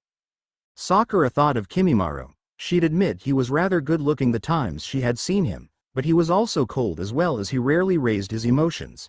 He was also deadly in battle, as he was well versed in taijutsu and kenjutsu with his bone weapons he had that came from his body. She had heard about his clan's brutality and how they had been wiped out with Kimimaro alone and wandering the land by himself until he was discovered by Orochimaru. And he had saved her. She never forgot that. He had saved her at this from the three who had attempted to her as she was pinned down from debris. She had done well fighting them off, but they would have been too much for her. Kimimaro had slaughtered the three effortlessly and carrying Sakura brought her back to Kakashi. Sakura walked from the bridge thinking it over. The news coming like a blow from a hammer to her, as it wasn't exactly the wedding as a little girl she had envisioned. She stopped when she saw someone standing there having appeared beside her. "I've heard you are to be wedded," Sasuke said to her. "Rumors fly fast in Konoha. Especially with Ino being the blabbermouth she is," he said with a good-natured smirk, but Sakura saw past it. Sakura had hoped and prayed the past 3 years that Sasuke would change, that he would become a better person. But as the months went by, Sakura had lost hope of him changing, as he became more and more focused on power and only power. To slay Itachi and avenge his family. That was what mattered to him now. The girl who graduated first in her class would be appalled if she saw him now with the way he had acted at times.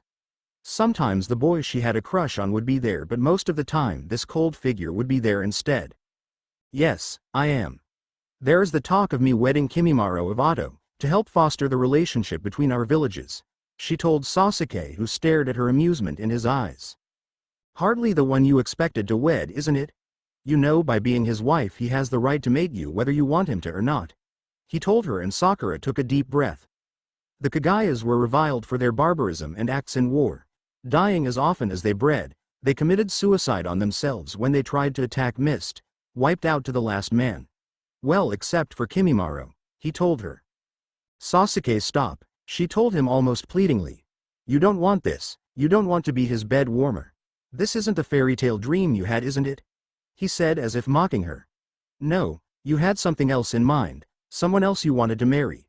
If I recall, I saw you at the academy doodling a picture of the two of us in wedding outfits," he said with a teasing smirk, and Sakura blushed in embarrassment, as that was a long time ago, back when she was a silly little girl. "Perhaps there's still a chance I'll give you my seed," Sasuke said, sneering at her. "So your first time will be with me instead of a barbarian like it appears you'll be," he told Sakura, smirking.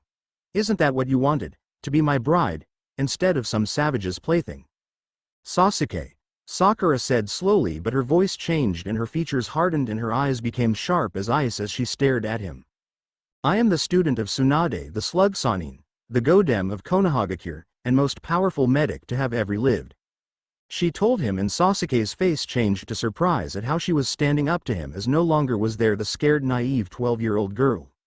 Instead was a young woman who had seen battle and had grown and blossomed. "I studied and mastered several of her techniques, including her super strength, and her poisons that can kill a man but make it last several agonizing days up to a week. I fought against and slain Sasori, the scorpion of the Red Sands, and I am to be Kimimaro Kaguya's wife.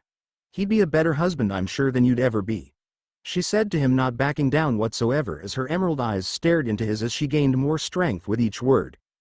"If you so much as ever talk to me that way again, I will snap your hands off your arms as if they are twigs," she promised him.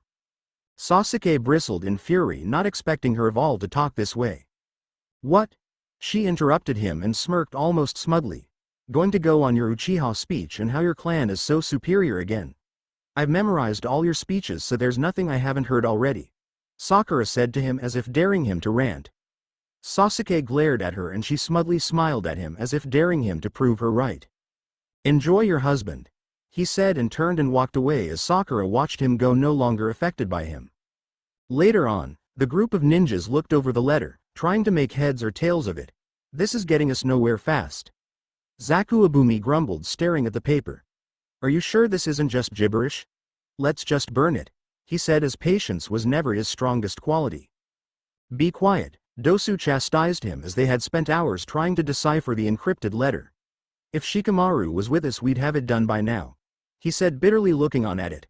The letter just seemed to be multiple words put in front of one another with no meaning or context. "Maybe they have written it backwards?" Ten suggested, looking on at it.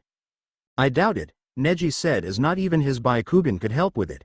It was frustrating and they were unable to figure it out what it meant. "Pit," Kagero's voice spoke up, and they turned to look at the Fuma clan member. "The pit," she said softly, looking at it. "What are you talking about?" Kin asked, not understanding.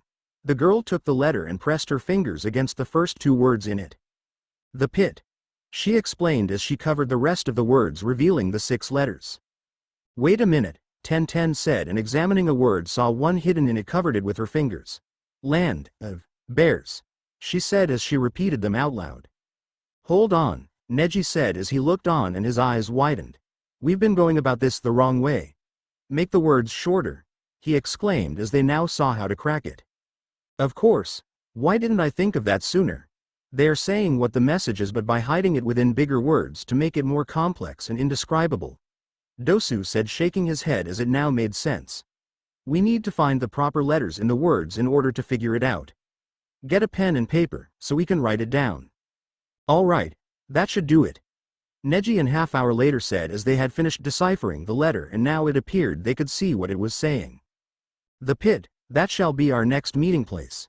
Dosu said, reading it out loud. Our supplier is growing anxious. He wishes to spread and obtain more animal tails, such as the tails of a fox or a turtle. What? Why would he want a tail from a turtle? Zaku asked in confusion, not understanding. The pit's biggest event is being held soon, an ideal location for us to meet. Rumor has it over 1 billion ryo combined is being bet by those who are invested in it. The pit, that's an underground fighting arena, Neji said with disgust as he had heard the rumors about the place. A place where combatants were forced to fight for their lives. Many were captured and brought in and spent all of their lives fighting, knowing nothing else until they died. That is the place where it's being done, he said to them, looking on. Dosu continued reading it. He looks to go hunting and collecting the tails of these beasts soon enough. For now he wants to wait before he goes hunting again. He already has caught himself a tanuki, the only one in all of Wind. Meet me at the pit located in the land of bears. I have much to discuss with you. Something that will make our supplier quite happy and easier to catch a fox, oxen, turtles, and other beasts he may fancy. Dosu said as he finished reading the letter and put it aside. What does it all mean?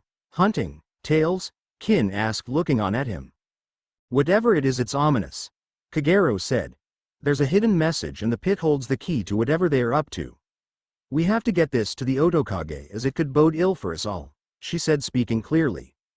And Lady Tsunade as well, Ten said, also with a frown, looking on at it. Indeed, whatever is happening, it appears the pit is where we need to go, Dosu said as he put it away. And pray we are wrong about the possibility of the danger that's there. Flashback. A group of ninja with headbands indicating them from the land of Cloud are shown. They were far from home as they had been sent on the mission to prod deep into enemy territory, to see if there was any holes in them that they could exploit and use to their advantage in the future. The first ninja had an air of superiority about him as he looked on, an arrogant smirk on his face. He watched on as they were in the trees. His companion was quiet and more cautious, knowing they themselves could be spied on and become the hunted. This place is weak, we could slip in an army through here easily enough, the first one said. Don't underestimate them, they have never been beaten in battle or war. If we do something rash it could be disastrous. His teammate told him, and he scoffed at him, thinking their strength was overrated. Their cage died and they were nearly wiped out when the great beast appeared years ago. They are ripe for the picking soon for Kumogakure to destroy and wipe off the earth, he said, sneering. A small noise was heard suddenly, catching their attention, and the second threw a shuriken at its direction. Ah! A voice cried out, and they looked and saw a boy fall down out of a tree, landing on his rump. The young child, no more than 7 years of age the way he appeared, looked on at them. What was noticeable about him was the markings on his face, 3 on each side of his cheeks. The boy stared at them, looking on surprise at having seen them. It confused the two, not expecting to see a child out here. The boy pulled himself up and ran off, and the brash shinobi scoffed in anger. We should kill that kid, he stated, looking on at where he had been, and turned to the other. Go deal with him and meet up with me later, he said, and went in another direction. Right. The other person with him said, and went to go after him. Forget that order, a voice said, and he turned, and the shinobi looked on at another ninja who was assigned with them, walking forward.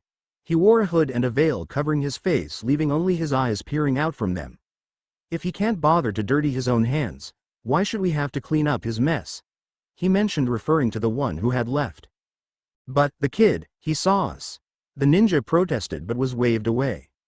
Nothing but Konoha's own refuse by the look of it. Besides, he's just a boy.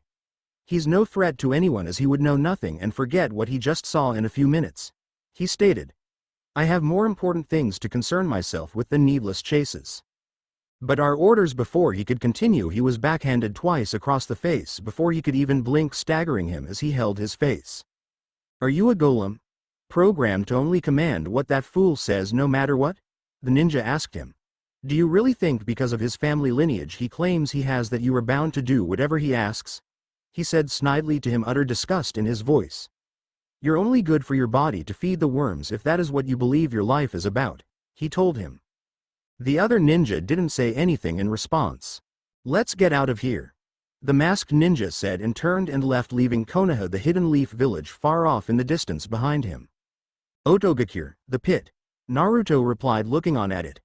The encrypted letter that had been delivered to them giving out information of what the others had discovered the other day. An underground fighting place, filled with bloodthirsty spectators who want their hunger for destruction sated by watching others brutalize them for their enjoyment.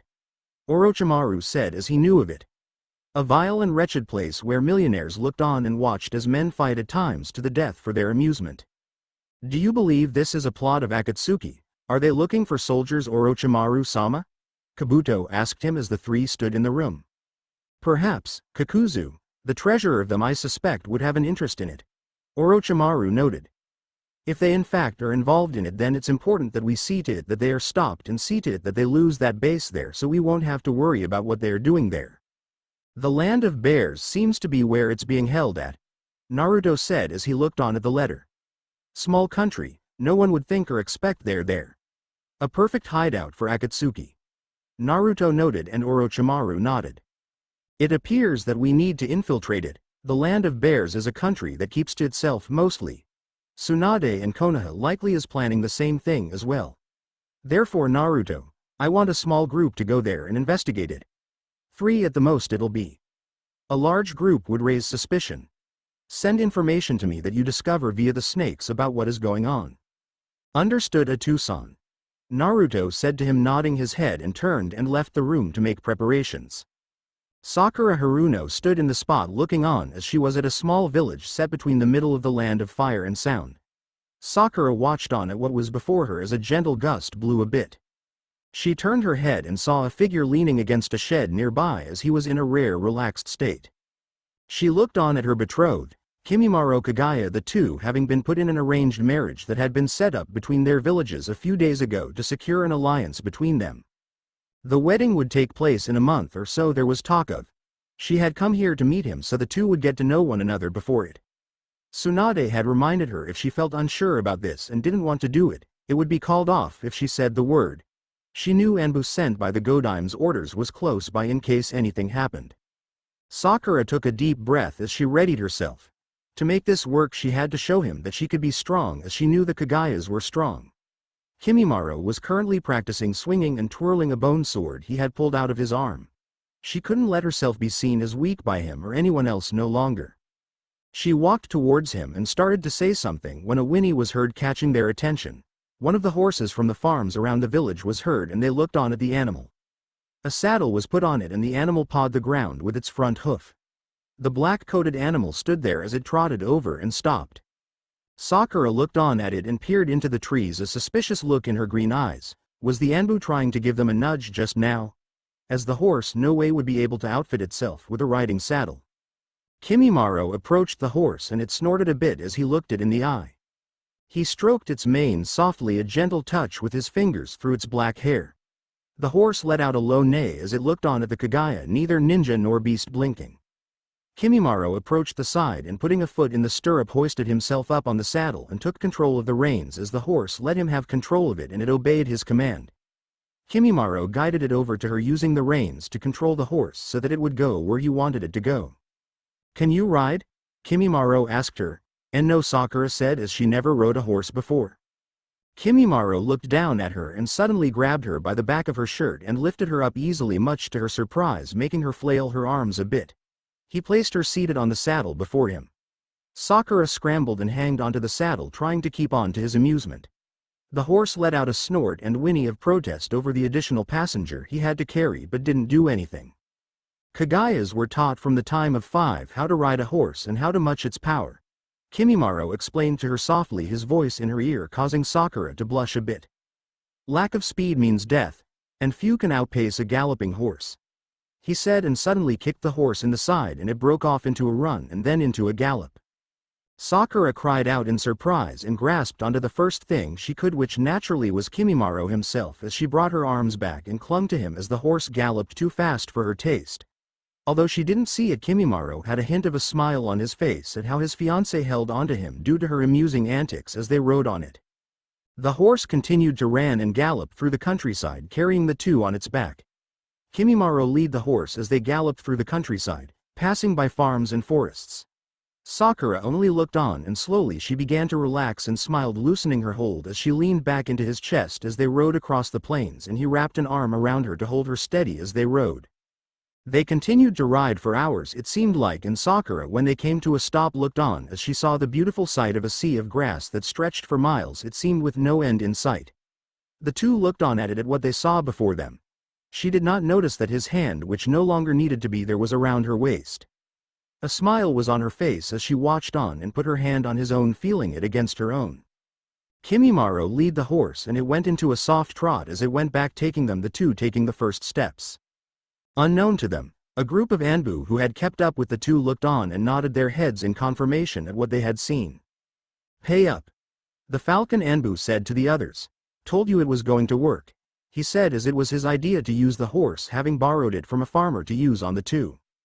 "Fine," one of the Anbu wearing a boar mask grumbled as he handed him money along with others. "I guess they did need a push in the right direction after all to make this work."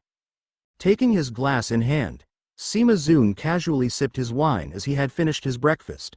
Pair of mangoes, fresh wheat muffins with jam, and boiled eggs. He wiped his mouth as he stood up and looked out the window of his large home, that had been given to him as a reward for his efforts in diffusing rebellions by the princess herself. A genin in training who was appointed as his house servant came in and carefully picked up the plate so not to make noise.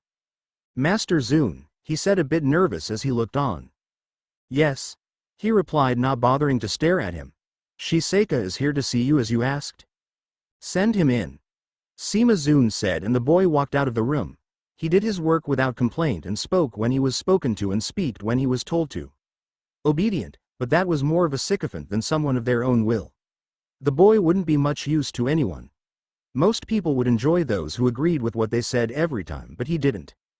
In his life, Shimazune had seen lords and cages act as though they were lions, believing they only had to growl and snarl to frighten those who opposed them into getting their way.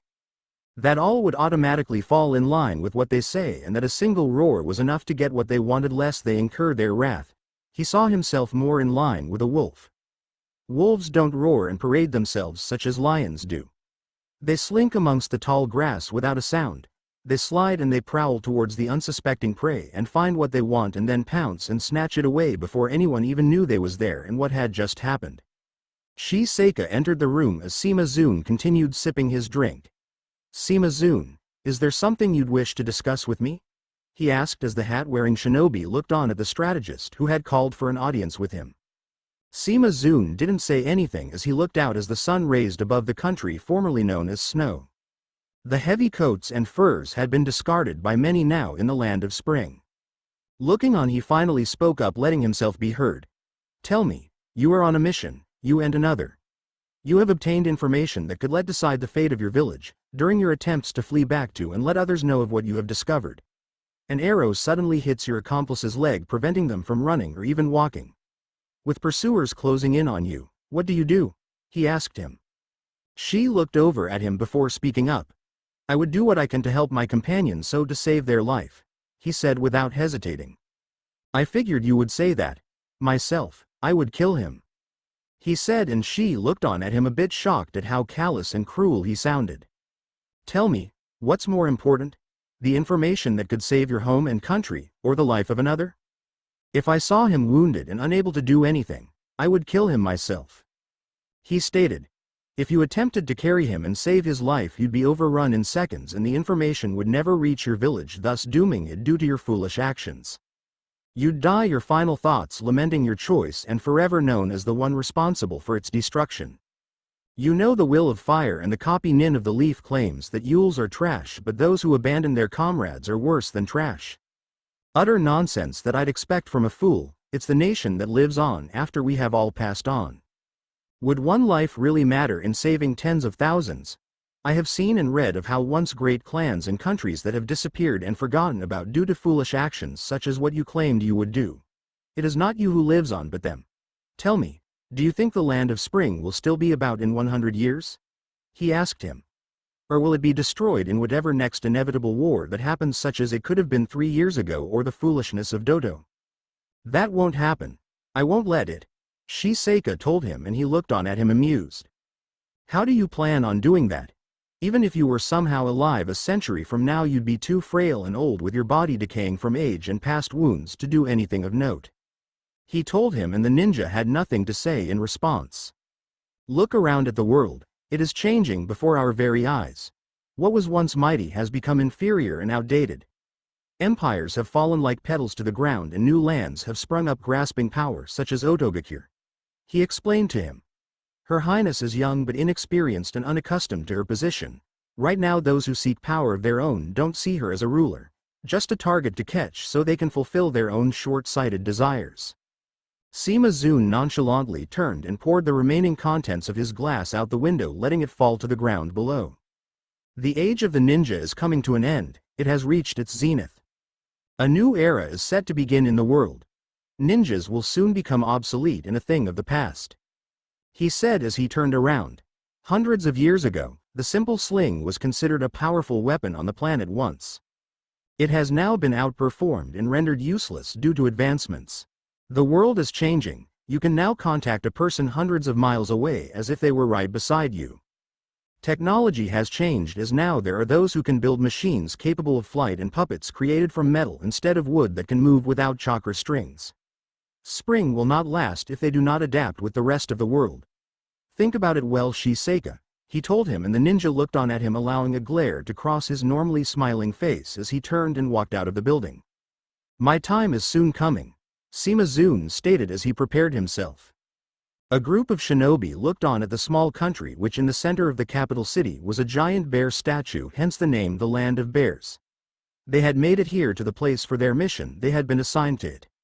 So what's our first order of business? Neji Hyuga asked the Jonin, looking on. With him was Tenten and Rock Lee, the disciples of Might Guy, been sent all together for this task. You know, find some information about the pit and see what's going on. Naruto said, and with him he had brought Tayuya and Zaku Abumi. He was going to bring Haku, as the three was the best team Otto had as an unit, but Haku was absent as he had been sent the other day on a task and was not expected to return for a week. So Naruto, choosing randomly, decided to go with Zaku as a third member of the team for it. Not far away, in another country across the border, was a squad of leaf nins who they'd be reporting the information they got on over what they learned. This place seems like your average place. People are going about their daily lives as if nothing's out of the ordinary. Tenten noted, looking on. Bear was a neutral country for the past several years with only a militia force as its own, as they didn't have ninjas. Certainly not after the events with Hoshigakure that Naruto had heard about during his travels. Hey! A voice shouted, surprising the group, and they turned and saw a horse-driven cart coming at them. Get off the road! The carriage came at them and they leapt out of the way as it drove past. Up yours too, pal! Tayuya shouted angrily, flipping him off with both hands, and the cart stopped 20 feet away from them. Now she's done it, Zaku said dryly as the door to it opened and out stepped a middle-aged man who came out of it, who wore silk robes and jewels on his hands and fingers. He stepped onto the ground, thick locks of black hair on his head, as he scowled at them. You harm my cargo, and I'll have your skin flayed for each ryo I lose, the man shouted at them, stomping forward to check the cart to make sure no damage was done. Naruto observed the man, watching him as he studied him. I pardon the problems we caused, surely we could settle things, he said to the man who glared at him. Don't advance 1 foot closer, I know you're kind, act like naive kids and then pluck everything not nailed down, the man said to them. Neji sighed in annoyance as he stepped forward. Forgive us, just looking for a place to let off some steam, he stated out loud, and it caught the man's eye and he looked at him curious. If you wish to do so, find yourself a tree to bash against, he responded to him. But they don't fight back.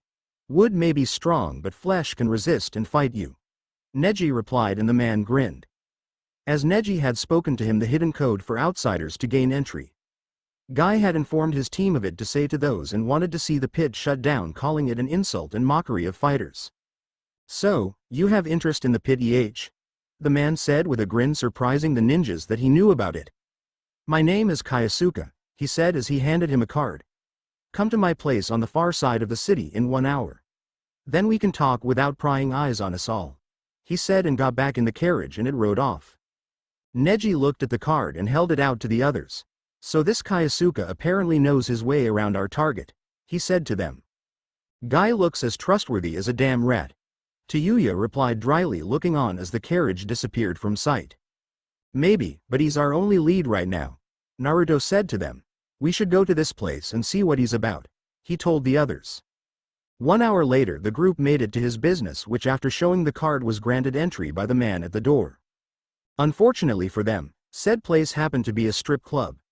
Lee's jaw dropped as he saw a barely clad woman dancing and twirling around a pole with men watching, and 1010 hit his jaw to shut it, and Neji wisely kept his eyes to the ground, trying not to think dirty thoughts about what he could use his Byakugan for while he was here.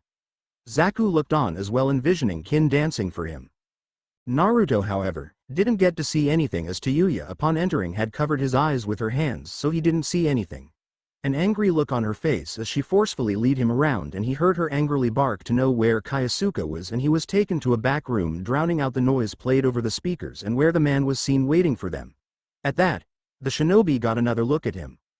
Although he appeared wealthy at first, a keen observant eye could tell that the gems and gold on his jewelry was fake and the silk was actually a cheap fabric made to look like it in an attempt to make him look richer than he really was. Plus his hair, 1010 noticed with her keen eyes due to years of target practice, was actually a toupee covering the few remaining hairs he had left that were gray. Not a bad establishment you got here, Zaku noted to him as they entered the back room and noticed several items in the back. Just a front, while I make good money off it, most of my wealth comes from under the table deals, if you catch my drift, Kyosuke said to them. You two thinking about working for me? He asked 1010 and Tayuya, who bristled with fury. How about instead I tear off your food, Tayuya started to say when Naruto cut her off. We're not here for job interviews, we're hit the pit, he said, getting to the point, and the man only smirked. I have a proposition for you all. The pit will soon be holding their biggest competition of the year in 4 weeks. It's the grandest stage with many of the elite fighters participating. Much money is being tossed around, as well as a lot of men are waging fortunes on it. Just a mere tenth of what's being wagered could make a man live like a king for eternity. Only the best fighters are allowed, and it's my desire to win that championship, he said, slamming a greasy fist into a palm. What do you say, Fight for me. I need a team, but so far pickings are slim. And just what so happens to be in it for us? Neji asked him. What do we get aside from our association with the likes of you? Well, I heard the team that wins this year gets a priceless artifact of great value and power, as well as a rare meeting with a ninja village ruler. You lot look like the sort who'd do anything to get what you want. So how about it? Fight for me and we both get what we want, he said, and the group looked at one another, remembering the note and how it talked about what the Akatsuki leader was wanting. Looks like we don't have a choice, Lee said to them. Fine, we'll fight and kick whoever's ass we have to in order to win, Tayuya said, still glaring at him. Good, Kyosuke said with a smile. I figured you'd see things my way. But first, you need to sign a contract aligning yourself with me and letting others know who you're fight for. Contract? Naruto asked him. You see, you have to have a contract to enter? Kyosuke said to them. They won't just let anyone enter that's unaffiliated. By fighting for me you'll be allowed entry to the pit. There's plenty of troublemakers poking their noses in where they shouldn't belong in the past. It's bad for business, he said with a snarl. And it just so happens I have a contract right here, he said, snatching a stack of papers on a table and took out a pen. Just put your X on there if you don't want to sign your name. Also you get money for each match you fight and win, and more on bigger fights, which as your sponsor I get a small cut of, he said, and tossed them the contract. Rock Lee caught the contract and skimmed through it. We the fighters hereby agree to give Kyosuke all proceeds from fight earnings, endorsement fees, broadcast royalties, syndication residuals, he stated as he read it out loud. Vehicle sponsorships, mall appearance fees, collectible card assets, fast food tie-ins, use of likeness rights, talk show deals, clothing lines, he continued as he flipped the page, and Naruto almost dozed off as he did before snapping himself awake. All print rights including book, novella, comic, pamphlet, ticker tape, neon sign and bathroom graffiti designs. Lee then paused and took a deep breath to catch himself as he was getting winded and then resumed. Toy rights, shoe lines, mood rings, game rights, he exclaimed, lifting his head to look up. Vitamin endorsements, city kickbacks, movie deals, and of course, all death and dismemberment accident insurance claims, he said, finally finishing it, and Kaisuke snatched the contract away. It's a work in progress, we can smooth things out after your first match, he said with a weak chuckle as the others glared at him. Naruto looked on at the group before shrugging and signing his name on it, and so did the others. Excellent. I'll have you registered in a few minutes as there's a show tonight and they're looking for extra men to feed the crowd's appetite. Go to the empty warehouse next to the weapons shop in the bazaar and knock twice and then once. Do Kaisuke-gun proud, and make me lots of money, he said as he turned and left, leaving them in the room. Kaisuke-gun? Ten said in confusion, looking at the others. Kaisuke's army. Neji explained to her. I guess we don't have much of a choice if we want to figure out if Akatsuki has anything planned here. The sooner we get this done the better, Tayuya grumbled. Naruto half an hour later looked on, having been shocked that such a large facility was hidden in the warehouse. When they had gotten there and done the correct code, they were allowed in and a secret pathway was revealed in the floor, taking them underground as they were now in the place. Having been registered for it, as they would now have to fight and prove themselves so to gain entry into the upcoming tournament. Only taijutsu was allowed. No ninjutsu or genjutsu was allowed to be used in most of the tournaments and fights of the pit. Only attacks that use a person's body can be used, meaning no fireballs, sand pits, illusions, or long-range attacks, as battles in the pit was meant to be decided with hand-to-hand or weapons combat. Naruto looked on as he walked at those who had been in the pit. The greatest fighters that, wait a minute, he recognized one of them. His eyes widened in surprise as he instantly recognized who that person was, despite it being 3 years. I don't believe it, Naruto said as he looked on at the picture of the helmeted figure before him. Yujo Shuhei, he said as he spotted the resemblance of the person he had fought 3 years ago in the Chunin exams. A powerful martial artist who had taken him to the limit, back then filled with powerful kicks and attacks, and using an array of jutsu to transform himself as well into different creatures and also make his attacks poisonous. Naruto had just beaten the Akatsuki agent, in a battle to the death, as he had ended his life there. So he also was a part of this. Naruto mused, looking on at the figure before him as memories came back. HMPH, I heard there was some fresh meat tonight, a voice said, catching his attention, but I didn't think their standards had dropped so low they'd allow preschoolers in. The voice said, and Naruto turned his head and looked on at who the person that was talking in the corner. A man wearing a dark blue hakama with white linings on the sides of it stood across the way from Naruto. The man was just under Kakashi's height and well built. He wore a sleeved jacket but left his chest and upper body bare. His head was covered up, leaving only his face to be seen. He looked on at Naruto with gray eyes as if trying to pierce right through him, judging him and testing him. Who are you? Naruto said, turning to face him, and the older man's expression didn't change as he stood there. You're that fool's Kaisuke's new fighters? He must be really desperate. In case you haven't heard, he's seen as little more than a bug by everyone else and no one takes him seriously, certainly if you want to live, he said to Naruto. Thanks for telling me. You still haven't told me your name, Naruto said, staring back at him, matching him eye for eye. As though impressed that Naruto would dare to look him in the eye, a dark smirk played across his features. My name? Call me Minoru. I'm the alpha around here, he said to him. I've seen plenty of people just like you coming in here, and most of them leaving on a one-way trip to the morgue. Some I've put there personally. Naruto looked on and could tell that this was not a person to be trifled with whatsoever. Just by his stance and figure he looked ready to fight, and in a brief motion could snap the bones in a person's arm in two with zero effort. And who do you fight for? Naruto asked him. Myself, ever since I killed my contractor who thought he was smart enough to pull one on me. You really must have nowhere else to go if you've come to the pit, he told him, and Naruto looked back at the images. Yujo Shuhei, good strong fighter. Too bad he left before we could fight. He was good, Naruto said to him.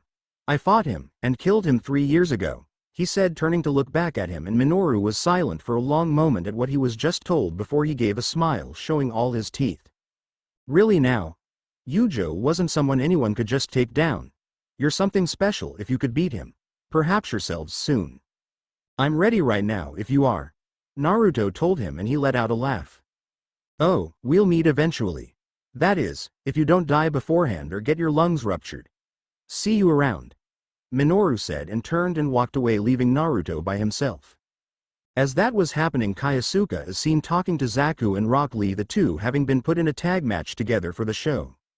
I trust you two, or you at least, boy, he said to the taijutsu specialist.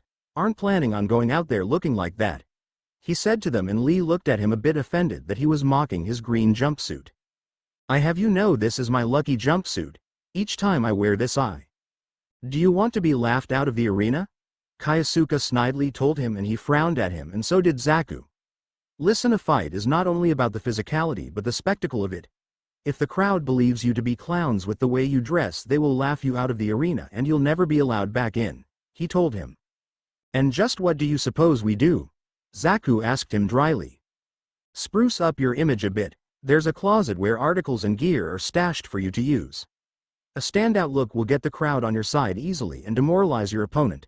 You're lucky that tonight's matches aren't to the death. That way your opponents are less likely to feel inclined to break your neck, he told them as he then left. The two looked at one another at what he just said and shrugged. So Zaku and Bowl Cut Boy are the first of us to fight? Tayuya said later on as she sat in the stands with Naruto and the others. Looking on, she was shocked that there was so many people having come to the place, numbering over 200 there. Let's hope the numbskulls can do something useful, not by accident for a change, she muttered looking on. Have some faith in them, Tayuya-chan, Naruto said with a smile, stroking her knee. I have plenty of faith in them, faith that they'll somehow get themselves killed, Tayuya said in response to him, and Naruto smiled again as it soon began. The fights began soon as combatants entered and fought. Although it was stated not to be to the death, that didn't mean they weren't going to try and rip each other apart in order to win. More than one they saw exited on a stretcher due to the blows they took, as only knockout or quitting ended the fight. Neji grimaced as he saw one get his eyes gouged into from his opponent's thumbs and nearly made blind. Barbaric, he muttered in disgust, as they would do anything to win, it seemed. 10-10 nodded as they realized they were playing for keeps here. The crowd egged them on as well, it seemed. Wooden and blunt weapons were allowed for tonight. They watched on as two combatants entered for a tag match. The two were big and carried scars on their body from battles. Music suddenly began to play over the speakers. Soft music as if being played from an organ, but slowly picking up in pitch. Music then blared through and a spotlight was revealed, shining on two figures who made their entrance. Two who unfortunately Naruto and the others recognized. You have got to be kidding me, Neji said as he face-palmed in disbelief at what he saw before him. Rock Lee, adorning a black long coat, wearing a mask with black gold-laced wings to cover the upper half of his face and eyes, was carrying with him a microphone stand and singing into it as he walked forward. Behind him, also wearing a black and white skeletal mask fully covering his head with dreads coming out of the back of it, was Zaku carrying his guitar. The two entered the arena, getting to the ring, and stood and leaned back to back as Lee sang on his microphone and Zaku played his guitar as the audience watched on. If anyone asks, we do not know them, Neji said, and the others nodded at unison in agreement as they looked on at what they were seeing just now. Rock Lee removed his coat and mask, putting his stand up, and Zaku put away his guitar, but they made a cardinal mistake of turning their backs on their opponents, who had enough of their antics and charged them and attacked them from behind and began clubbing both with their fists and forearms. The two, caught unaware, didn't have the chance to react or defend as they were assaulted. One grabbed Zaku by the mask he was wearing, lifting him up and tossed across, hitting the ground. Dizzily, Zaku shook the cobwebs and just avoided being stomped on as he rolled out of the way. This is not going to end well, Neji said, still face-palming, not even bothering to look as Lee got clobbered in the face. The crowd cheered on, roaring for blood, some yelling at Lee's opponent to make him eat his microphone. Lee and Zaku were grabbed by their opponents and whipped into one another. Before they collided with one another, the two clamped hands and, spinning each other around in a circle with added momentum, launched themselves at their opponents, who didn't expect them to recover, and both delivered dropkicks to them, knocking them down. The crowd roared as now it was even instead of a one-sided beat down. That's it. Do it again, 10-10 shouted, cheering them on as Lee and Zaku now got the chance to recover and catch their breath. Zaku grunted as he held his ribs as he looked out of the eyeholes of the mask and saw his get up first. He tapped Lee on the shoulder and pointed at him, and they nodded and running delivered a double flying tackle to him, staggering him. "Get his leg!" Lee shouted, and both attacked his right leg to chop him down. His partner saw them double teaming and charged, looking to knock them both down, but they saw it out of the corner of their eyes and avoided his lariat, nearly making their opponents collide into each other just now. The pupil of Might Guy charged them and leapt and spun, turning upside down, hitting one with a combo of kicks. He then landed on the ground in a kneeling position, and Zaku leapt over him to hit him, only to get caught by both as they held him. Zaku, in no man's land, flailed his arms about, trying to get loose as they hoisted him high, ready to slam him into the mat and break his back. Lee quickly came to his rescue, chopping both men's legs from behind, making them fall to their knees. Zaku then took that opportunity to grab both men's heads and drive them down into the mat headfirst. "Come on, you can do it," Naruto called out as they had the chance to win it now. Zaku sprung up and motioned to Lee, but they didn't get the chance as one produced a small pole and extended it, making it longer, and spun it and swung at them. The other pulled out an iron glove, slipping his right hand and fingers over it. Rock Lee responded by whipping out his nunchucks, while Zaku had to go it barehanded as he didn't have a wooden or blunt weapon on him.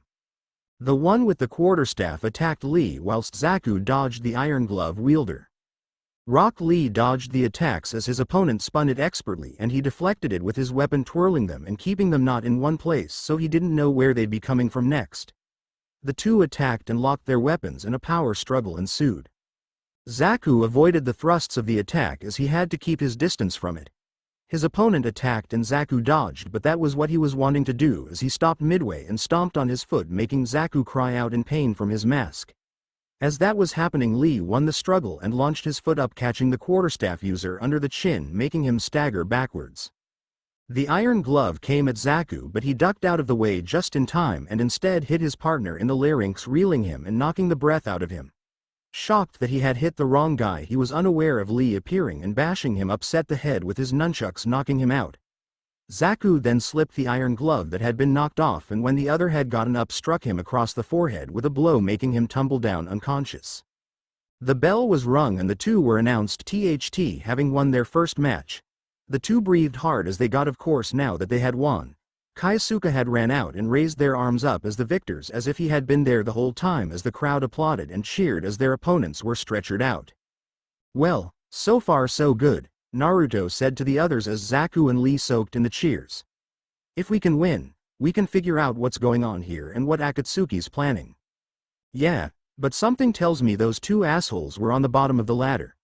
Tayuya replied to him, and he looked on at her and he thought of who he had met earlier. As that happened, a group of men looked on at what they had seen, having watched the fight. Minoru stood at the front of them, watching, an unimpressed look on his face at what had happened. He stood there, his arms folded across his bare chest, his eyes peering out from the towel he had over his head as a hood. The man on his left started to step forward, but he held out a hand, stopping him and the others from making themselves known. "Forget it. These clowns aren't worth our time. We'll see if they are still alive in a few days and their bones are actually worth breaking," Minoru ordered the others as he looked on. "They ain't seen nothing yet." Unknown to Naruto, however, a figure was watching on from the back of the stands, having been silent as he looked on, detecting Naruto's presence and spotting him. He had been here the whole time and the Jinchuriki did not know it at all. His Sharingan eyes had watched the fights as he was sent here by orders of the leader and was pleasantly surprised that his target had come here. "Let's see if you can survive against this onslaught, Naruto Uzumaki," Itachi Uchiha said as he watched on in secret. Naruto and the others found themselves not participating, but watching this time around as they were seated in the stands and looking on as another fight at the pit was about to happen. Things thus far had been going well as they had won their matches they had been in so far. It was almost time for the big tournament that would be taking place. If they won it, they could figure out what Akatsuki is planning here. "This place sickens me," Neji muttered, his arms across his chest. "Most of them here aren't warriors. Just street thugs and brawlers who would choke the other to death," he said disdainfully as he looked on. And the fact that people would actually cheer them on. Naruto looked on as the next bout was about to begin. He watched on as someone was already there waiting for his opponent. This was the first time he got to see him in action, so he could witness his moves and fighting style, and he was intent on learning every strength he had and how to exploit his weakness. Looking on, he watched as a man stepped forward, someone who he had his eyes for quite some time. Minoru walked forward through the entrance, making his way through the arena, his head covered up with the towel he wore over it, outfitted in the hakama he wore. He made his way, not paying any attention to the crowd who cheered on, ignoring them, his eyes staring a hole into his opponent as he reached the arena. Naruto looked on at him, recalling the meeting the two had when they first met. He could tell that Minoru would be dangerous when they fought one another.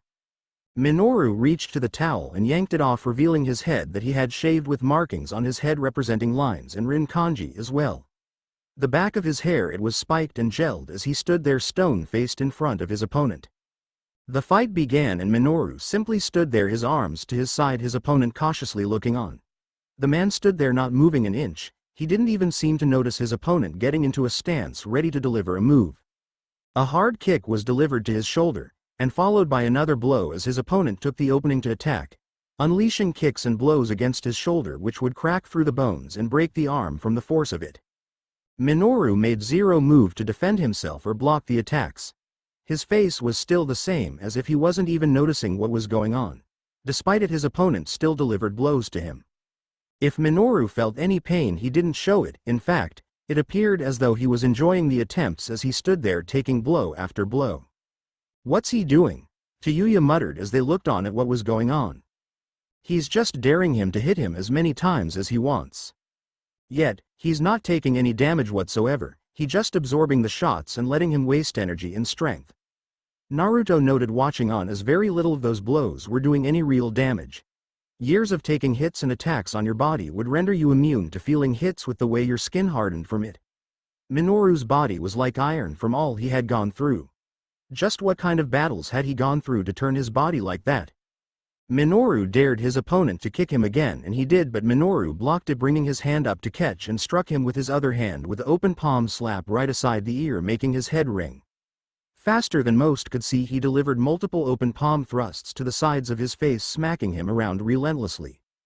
He grabbed him from behind in a chokehold, his arms around his throat, putting him in a sleeper, slowly cutting off the oxygen to his lungs and his brain. His opponent flailed about trying to fight him off, but to no avail as he got weaker with each passing second. Shifting his hips, he threw him over onto the floor and on top of him and pulled back, adding more pressure. His opponent had a far-off look in his eyes as his face was changing colors due to not getting any air, and looked ready to pass out when Minoru broke the hold, releasing his grip around his neck. But he wasn't done as he grabbed his right arm and pulled it up, setting himself to the side in a squatting position. Minoru grasped the arm by the wrist and lifted his head, and his eyes fell directly on Naruto, who watched on at him. Although he didn't say anything, Naruto heard the message loud and clear. This would be him if they fought. Minoru grabbed the fingers, prying them apart, and snapped, then with his hands breaking the digits, a psycho smile on his face as he did, and then leaned his full body backwards, falling back and pulling back on the arm, pulling it out of its socket as he broke the arm as though it was a twig, the other screaming in agonizing pain, who surrendered. The bell was rung, stopping the match, but he refused to let go as he continued adding pressure, intent on tearing it right off. "Come on, he's beaten," Naruto said as he looked on at the merciless display before him as Minoru wouldn't remove it. Minoru finally let go of the hold and stood up in the ring as the crowd ate it up, chanting his name in unison as he decimated another opponent. A smile was on his face as he stood over his foe and, to add insult, deliberately stepped on his broken arm as he walked past him.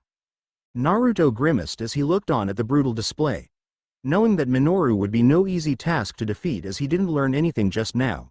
He is extremely dangerous in close combat. Lee noted, looking on. "A match for Sensei, perhaps," he said, a grim tone in his words, and Naruto didn't disagree. He is there? Are you absolutely certain?" the holographic image said to the Sharingan wielder, the two meeting in a private room. "Correct. The nine-tailed vessel is here," Itachi Uchiha said to Pain, the Akatsuki leader who was communicating with him. Itachi was in the land of bears as well, unknown to Naruto and the others. The S-class ninja mere feet away from his target. "Typical brash boy, first sign and he rushes off into it headfirst without any planning," Pain said dismissively. "I thought his traitorous father and the toad would have managed to taught him better than that," he said to Itachi, who was by himself in the small room. "The Kyuubi Jinchuriki Ha along with several other sound and leaf shinobi as well and have taken part in it. This could prove quite beneficial to us," Itachi mentioned to him as they were talking. Itachi had been sent here by him for his task. "Indeed," Pain noted. Keep both eyes on him and stay in the shadows. He is likely not alone despite the group he is with now. I believe it's time we run a test with the clone. He mentioned, referring to Raida Asakura. I'll have it sent there once its training is completed and face the boy at last. What if Naruto defeats him? Itachi asked. Then after it is defeated by him, enter the battle and defeat and capture the Jinchuriki. Pain ordered. I see, with the capture of him, perhaps we would not need all 9, with those we have captured we could easily. No, Pain interrupted him. Until we have obtained each and every single one of the Jinchuriki, our plan will not move on to its final phase. He told Itachi, who looked a bit surprised. Counting those that we have got, that is more than enough too. My decision is final. Pain told him. There are those who have suggested using the ones we have obtained now and unleashing them, but only if all 9 are gathered in the same place will it work what I have in store. All opposition will be wiped out at once, ensuring that no one dares to stand in Akatsuki's path afterwards once they witness what happens. He told Itachi. Your task is important. He must not know you are there or he will attempt to flee. Once the clone has finished his training I will send it there to battle him. As you wish. Itachi said, respectfully bowing his head to him, and the leader of Akatsuki faded from sight. Knowing his task, he left the room to see for himself just how strong Naruto Uzumaki had gotten. Speaking of Naruto, he was with Tayuya, the two practicing in hand-to-hand combat as they sparred with one another. Since taijutsu was never her strong point due to relying on genjutsu and her doki, he was helping her out since it and ninjutsu were not allowed in the fights. While she'd never be a master of it, she knew enough in how to brawl as well as fight dirty when it called for it. Naruto blocked her strikes, her fists slamming into his open palms, the redhead attacking with ferocity as the two practiced.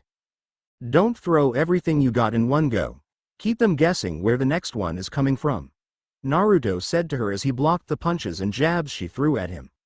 Tayuya grunted and cursed as she attacked him. She coming here had been put in a disadvantage as it was her weakest area, as she relied on genjutsu and long-range attacks to fight opponents.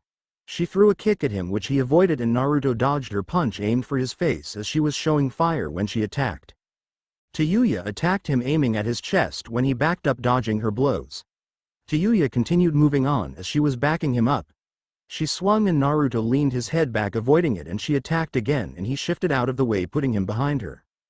His open hand came across her backside and Tayuya's face turned as red as her hair at what he did, and Naruto snickered as she growled at his daring actions, rushed him swinging her fist, but Naruto was betting on her doing that and sidestepped and caught the arm and twisted it, putting him behind her, grasping her arm as he held it against her back.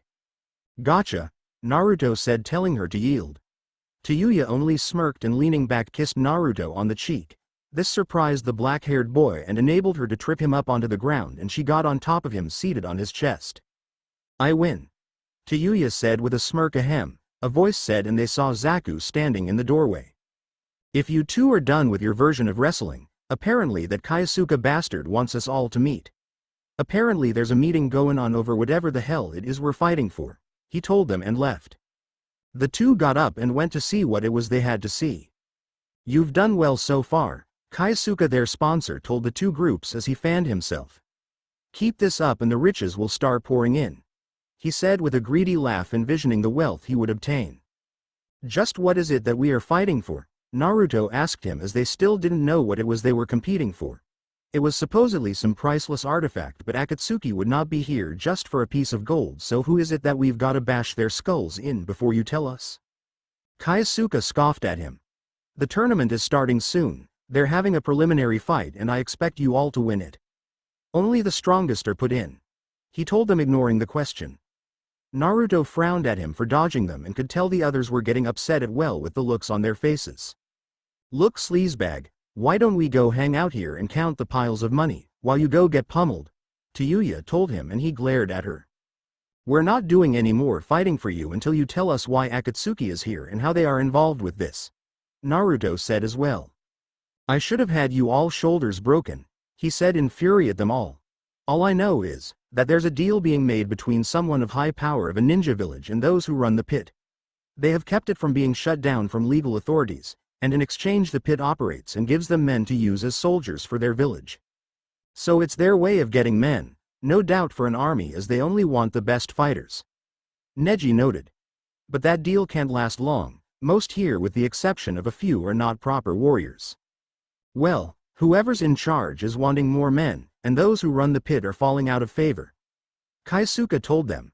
They need them backing them in order to keep operating, or else the pit would be shut down as they're the only thing that's keeping daimyo and other authorities from interfering and closing it down.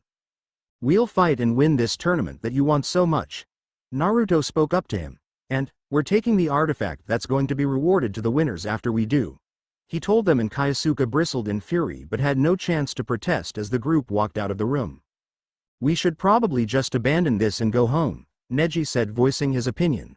No doubt many here are viewing us as a threat as new faces often bring in unwanted attention in their eyes, he told the group. Can't leave just now. Naruto told him, shaking his head. We gotta figure out what's going on. They may be supplying Akatsuki with new soldiers, but we have no idea who comes for them or who scouts them or what it is they are truly after here. The note mentioned it was something they wanted that could possibly help them achieve domination. That creep back there though will likely sell us out first chance he gets, Tenten stated with a frown. The bastard won't do anything, he's a coward. Tayuya said to them. A coward like him never does anything out of fear of what could happen to them. And judging from what we heard, he's not very well liked by his colleagues in this place either. The group went on and soon came to a large room where multiple people and participant was at. The room was crowded and chattering was heard. Looking on, Naruto noticed that most wear ragged clothing and knew that many were either bought into slavery and forced to fight for their lives, or they had no other option, it seemed like. Man, when falling into pits of despair, will do anything, no matter what, to try and pull themselves up, kid. Kyuubi's voice was heard in his mind as he looked on. He saw those who were his age or even younger. Just how had life been for them that they would put themselves here? Not everyone has the benefits of living in a prosperous country like you have. Kyuubi's voice said again, and Naruto looked on. The group of 6 looked on at what was going on. Naruto spotted Minoru, his head covered back up, standing there with others. Several wealthy-looking men were room-seated in chairs while everyone else was standing. Kaisuke they saw was amongst them, and he slipped an envelope into a box with others and took his seat. They were the ones who controlled the pit, having become vastly wealthy through the underhanded means, as many of them were like the late Gato. A small chest was brought forward into the room and placed before them all. A key was brought forward and put in the lock. So we beat these guys and we win whatever's in it? Sounds simple as hell. Tayuya muttered as they watched on as the key was carefully put in. The group looked on as the chest was opened and they saw resting in it a jeweled ornament plated with silver. It was taken out of the chest and hoisted into the air for all to see. The prize gleamed as it shined, catching the eyes of the onlookers, and as it was shown to all who murmured as they looked on at it. Neji silently activated his Byakugan to stare ahead at the prize, trying to decipher what it was. But when he looked at it, he felt something and the veins in his face disappeared as his eyes returned to normal. Huh? He said in confusion. What's wrong? Tenten asked, looking over at him. Nothing, he muttered and reactivated his Kekai Genkai and did it again, thinking he must have lost focus. But when he looked at it, the same thing that had occurred happened again to him as his Byakugan deactivated by itself. He wasn't able to use it as any attempt to do so, it went off on its own. Neji. Lee said in confusion. It's nothing important. Neji said, ignoring the confused glances he was being given, and turned away. Why was his Byakugan not working? He had done it earlier just fine, but now it would not work as his clan's special ability was not working right now. It confused him, and frightened him a bit that it was paralyzed and he was unable to do anything with it right now, as this had never happened before to him. So that's what we going to be fighting for? Naruto said, looking on at the jeweled ornament before them. Despite the way it looked, there seemed to be something about it that made it much more than it seemed. It wasn't just any ordinary piece of jewelry, that was for certain. It seems not a day goes by where we don't have a disagreement. Pain said, annoyance in his voice as he communicated with the swordsman who appeared before him in a hologram. You know as well as I that the land is ripe for the picking, Muda Daidoji said as he was at a base communicating with him via his ring. Having been put there and ordered to spy on Mist, which had been quiet as of late. Behind him was a man who looked on disgust at his attitude, as he had a feverish devotion to the leader of Akatsuki. Perhaps, but only when it's ready to fall from the tree should it be taken. You yourself saw firsthand what had happened in the Fourth Shinobi War. The Jushinists were eliminated and you yourself had your body broken by the Kyuubi vessel. If not for me, Your body would have been pecked clean by vultures. He told him, and Muda narrowed his eyes, remembering what had happened at Sekigahara. I had him beaten. If not for his wench, I would have had him dead for rights. He claimed, remembering his fight with Naruto. If not for that accursed girl distracting him for a second, Naruto would have died there. And yet you did not. Pain replied calmly. At Konoha itself I cut him down.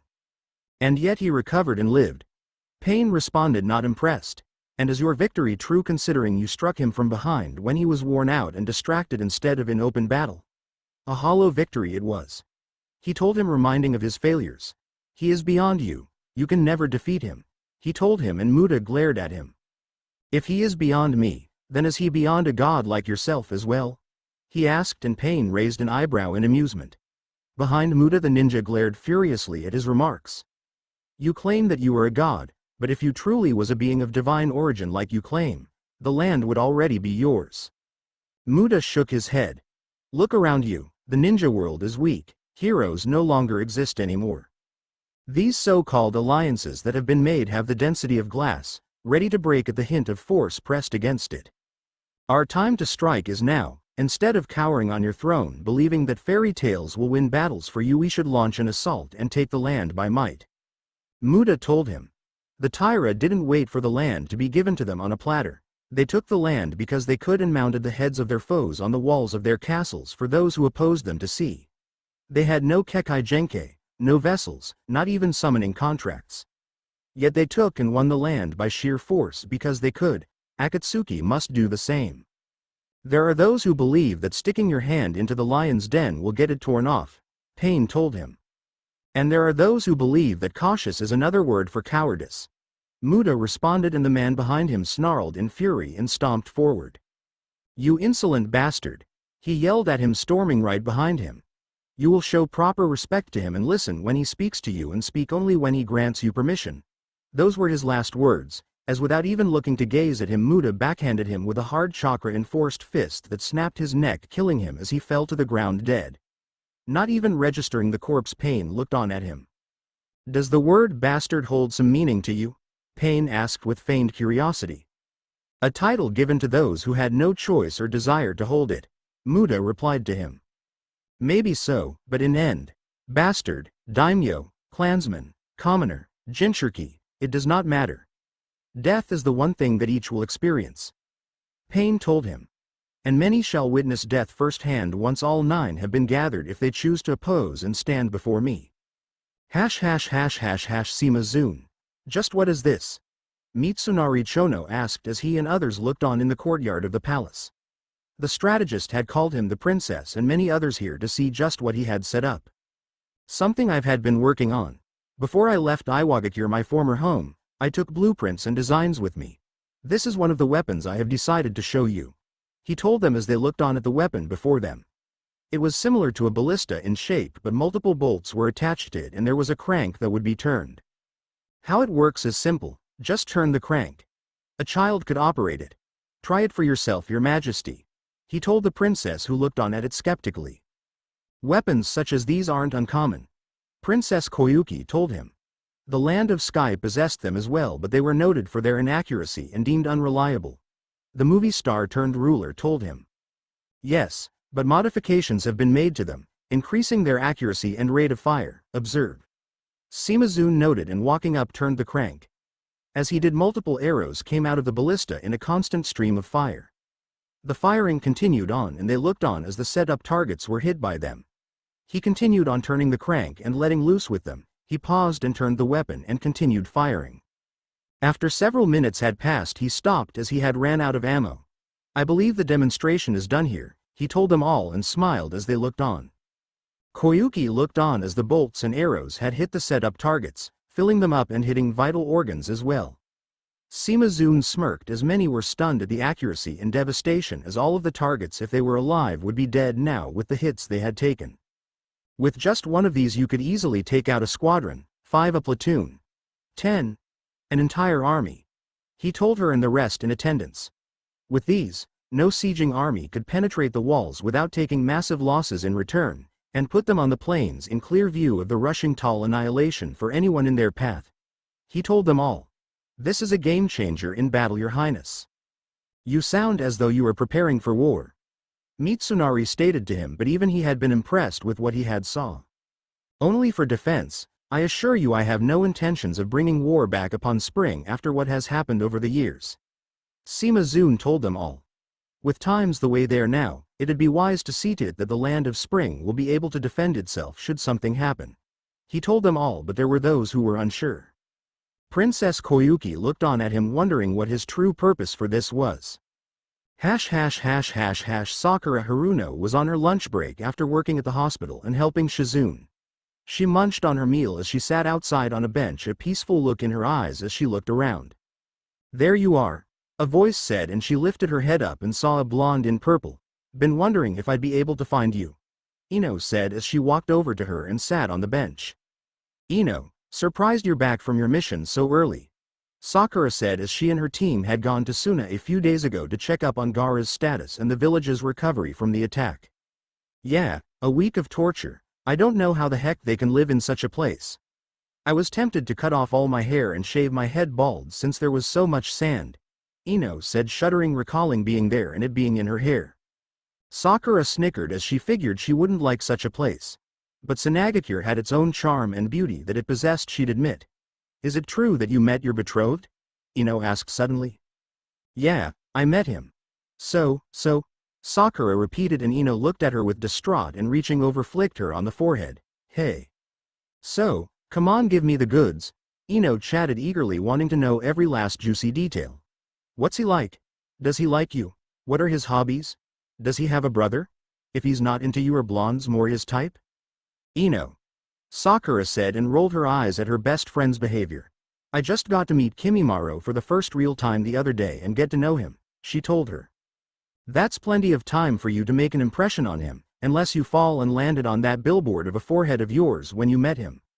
Sakura frowned at her teasing and let out a long sigh. In a way, Kimimaro, he's kinda similar to Sasuke, she told her, who listened in intently. He's rather stoic and calm, as it's hard to get a good read on him. He's Orochimaru's bodyguard that I already knew about. He's rather handsome, I'd admit, now that I got the chance to be up close with him. But unlike Sasuke, his eyes show more. What do you mean? Ino asked curiously. You've noticed how Sasuke's are now, right? Cold and uncaring and mostly unfeeling, it seems? Well, Kimimaro's eyes show me more than Sasuke's do. I can see warmness in them and care, as well as pain as well I saw in them. But life is in them. Well, what else is there about Kimimaro? Ino asked her. He's quite skilled and knowledgeable. You wouldn't think him, but he's quite intelligent, plus he knows his way around horses, as we rode on one together. Oh, just like something out of a romantic novel, Ino said, cupping her hands together to her cheek, stars in her eyes at the description she had been given. Despite being older, the romanticist fantasy girl was still in there. Did he ride on a bare chest? She asked hopefully. Ino. Sakura snapped at her. Seriously, you'll never change, she said, shaking her head. I don't know if this thing will work out, as they might call it off this minute as far as I know. But what if you do get married to him? Ino asked her. Sakura let out a sigh. Then I guess I'll just have to make the best of it. I still got a lot of my life before me, as this is just so sudden. She mused, and Ino comforted her friend with a hug which she appreciated. If I do get married to Kimimaro, will they expect me to bear his children automatically? There's so much I want to do. Do I want to have a family? Sure, but not now. I wanted to at least wait till I'm much older. You can tell them you don't want to do it, you know, Ino said to her. Godem-sama will understand, I'm sure, and Kimimaro, from what you said, won't force you to marry him the way he sounds, she told her assuringly. But if you do get married, I'm the bridesmaid, you hear? She said, and the two burst out giggling and laughing, lightening the mood between them. Thanks, I needed that, Sakura told her. I'll see you later, Sakura, Ino told her, and got up and left. As she left, she began to sing a song to herself. Although she was singing under her breath, Sakura caught what the words were to it. Here comes the bride, all fat and wide. I'm gonna kill you, pig, Sakura shouted, lunging at Ino, planning on ripping her head off. Eekkk. Rock Lee wiped sweat off of his brow as he was done working out. The taijutsu specialist looked on as he put his gear away. I could use a snack right now, he said as his stomach growled. But nothing too heavy, I don't want it to disturb my flow of youthful energy, he said with a smile as he prepared to go get a bite to eat. As he walked on, he suddenly saw people standing before him blocking him from going on. "Excuse me, I'd like to pass," he said to them, and the one in front he recognized as Minoru. With the man was several others, his entourage it seemed like. Lee looked on at him, putting himself in a defensive position just in case they proved to be unfriendly. But Minoru held them back as it was just the two of them talking. "I've seen your fight, you and your friends," Minoru said to him. "Oh really?" Lee asked with a smile. "Maybe we can spar some time?" he offered, and Minoru scoffed at him. "And why would I associate myself with you?" he said, surprising Lee at his tone. "You're a traitor to your very own," Minoru said, disgust in his voice, looking on at him. "You think following behind them makes you one of them?" he told Lee mockingly. "They let you follow them around like a lost puppy only because they find your pathetic antics to be like them amusing, that's all. That's the only reason they keep you around," he said to the student of Might Guy. "You should be with us instead." Lee gritted his teeth at him at his words. "You know nothing about what you are talking about. My friends accept me for who I am and what I can do. There are things I can't do, I'll admit, but I have more than made up for it with my training and what I am able to do instead, proving my youthfulness to them." "I know what you can do, and what you can't do," Minoru replied to him. "I know full well of what you can't do, no matter how hard you try to blend in with them. You think you can soar amongst the eagles, when in reality, you're nothing more but a jackdaw," he said, and some of those with him snickered. "Keep flapping your wings as hard and as long as you can, it won't do you any good," he told Lee and motioned to his right. "Tosi and Benza will make sure to remind you of what you really are soon. You're certainly no eagle," he said, and turned and left. Rock Lee glared at him as he left the room, his words in his mind. Hash hash hash hash hash. The roar of the crowd was heard as many were seen cheering and placing bets on the fight. The crowd in attendance looking on at what was happening. Naruto shifted his head to dodge his opponent's attempt to grasp him and threw a kick at his opponent, who was a specialist in grappling. He wasn't listening to the yelling of the crowds as he was only focused at his opponent. He knew to win he had to make him fight his way instead of the other way around. Naruto and his opponent circled one another as this was a preliminary fight. Naruto needed to win to advance. Naruto looked on at him, eyes not moving off him. He ran at him and went to trip him up with a sweep, but his opponent dodged it and ran at him and slid, locking his legs with his own and king him fall to the ground. He then got on top of Naruto and went to attack him with open palm strikes, but Naruto covered himself up, blocking them with his hands and arms. Timing it, he grabbed him around the head when he went to hit him and squeezed on the neck. He got up to a standing position and applied more pressure, looking to cut off the blood flowing to his brain. His opponent dropped to his knees and it looked like Naruto was going to win. But he then wrapped his arms around Naruto's legs and pulled him off his feet, making Naruto break his hold on him. He then began kicking at the downed Naruto, who curled up to protect himself against the attacks. Naruto rolled over to get away from him and got up but didn't see him anywhere. His eyes widened when he realized that he could only be one place. A pair of arms wrapped around his head and throat, and he fell to the ground on top of his opponent, who knew what Naruto was going to do, and before he had rolled out of the positioned himself to be behind him, as that was his strategy. He applied the rear naked chokehold on Naruto, who fought against it. He wrapped his legs around him to prevent him from squirming loose. Naruto struggled against it but found he had locked his legs tightly, keeping him on his back and unable to roll over. The man clamped the hold around his neck tightly, looking to suffocate him. Naruto fought against it to get loose but found he couldn't break the hold with just his strength. When all else fails, fight dirty. Naruto bit down on his arm, sinking his teeth into it, making him cry out and loosen his grip so Naruto could get loose, and pulled the legs apart and got himself up off the ground. Naruto charged him and stretched out his knee and rammed it into their face, smashing into it and knocking a tooth out from the force of it. The man crumbled to the ground unconscious as he was defeated. Naruto stood over him, looking on at him, rubbing his throat as he had won, as he wasn't getting back up when the crowd began to suddenly yell and clamor, with some of them yelling for him to finish him. The crowd continued yelling and shouting at him to end his life. Naruto raised his head and looked on at them, and disgust entered his eyes as he saw them screaming like animals with the way they were wanting to see a person die. Die for their amusement. "Forget it, I ain't doing it," Naruto said, and turned and walked away. The crowd, which before had cheered him, began to boo in fury at him, and some demanded that he come back. "I'm a lot of things, but killer ain't one of them. Claim that title yourself if you want it," he said as he walked out, as he wasn't going to take part in this. What a disappointment, Minoru said, having watched on from the stands looking down. Apparently he decided to keep his conscience around. The man said as he looked on. Different from his father that he is, a voice said, and he turned his head to look at who spoke and smirked. And are you really any different from him, considering what you did to your clan, the Uchiha? He asked Itachi, who sat there drinking a cup of sake having watched the fight. Way I see it, you're just as much as a wild beast some claim I am. He told him, amused. Itachi didn't say anything as he took another sip.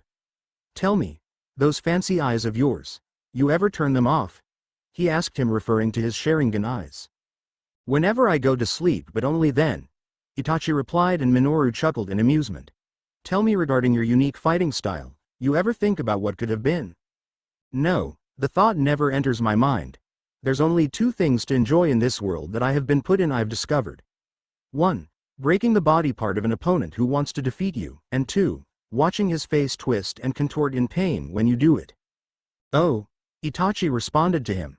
That's what you think is what life is about, enjoying? It's all I know. Minoru responded to him. So when do I fight him and the others? Not now, only later. If he's still around, will you be allowed to? Perhaps in the finals of this tournament. Itachi answered. Akatsuki has much in store for him. Deal with the others if you must, but he needs to be alive and unspoiled. No killing Fine then, though I can't say the same about the other fighters here, Minoru replied. Itachi stood up and turned and quietly walked away. As the red cloud hovered over and covered the pit, waiting for the right moment to strike. The end. Remember to subscribe and like this video. See you in the next video.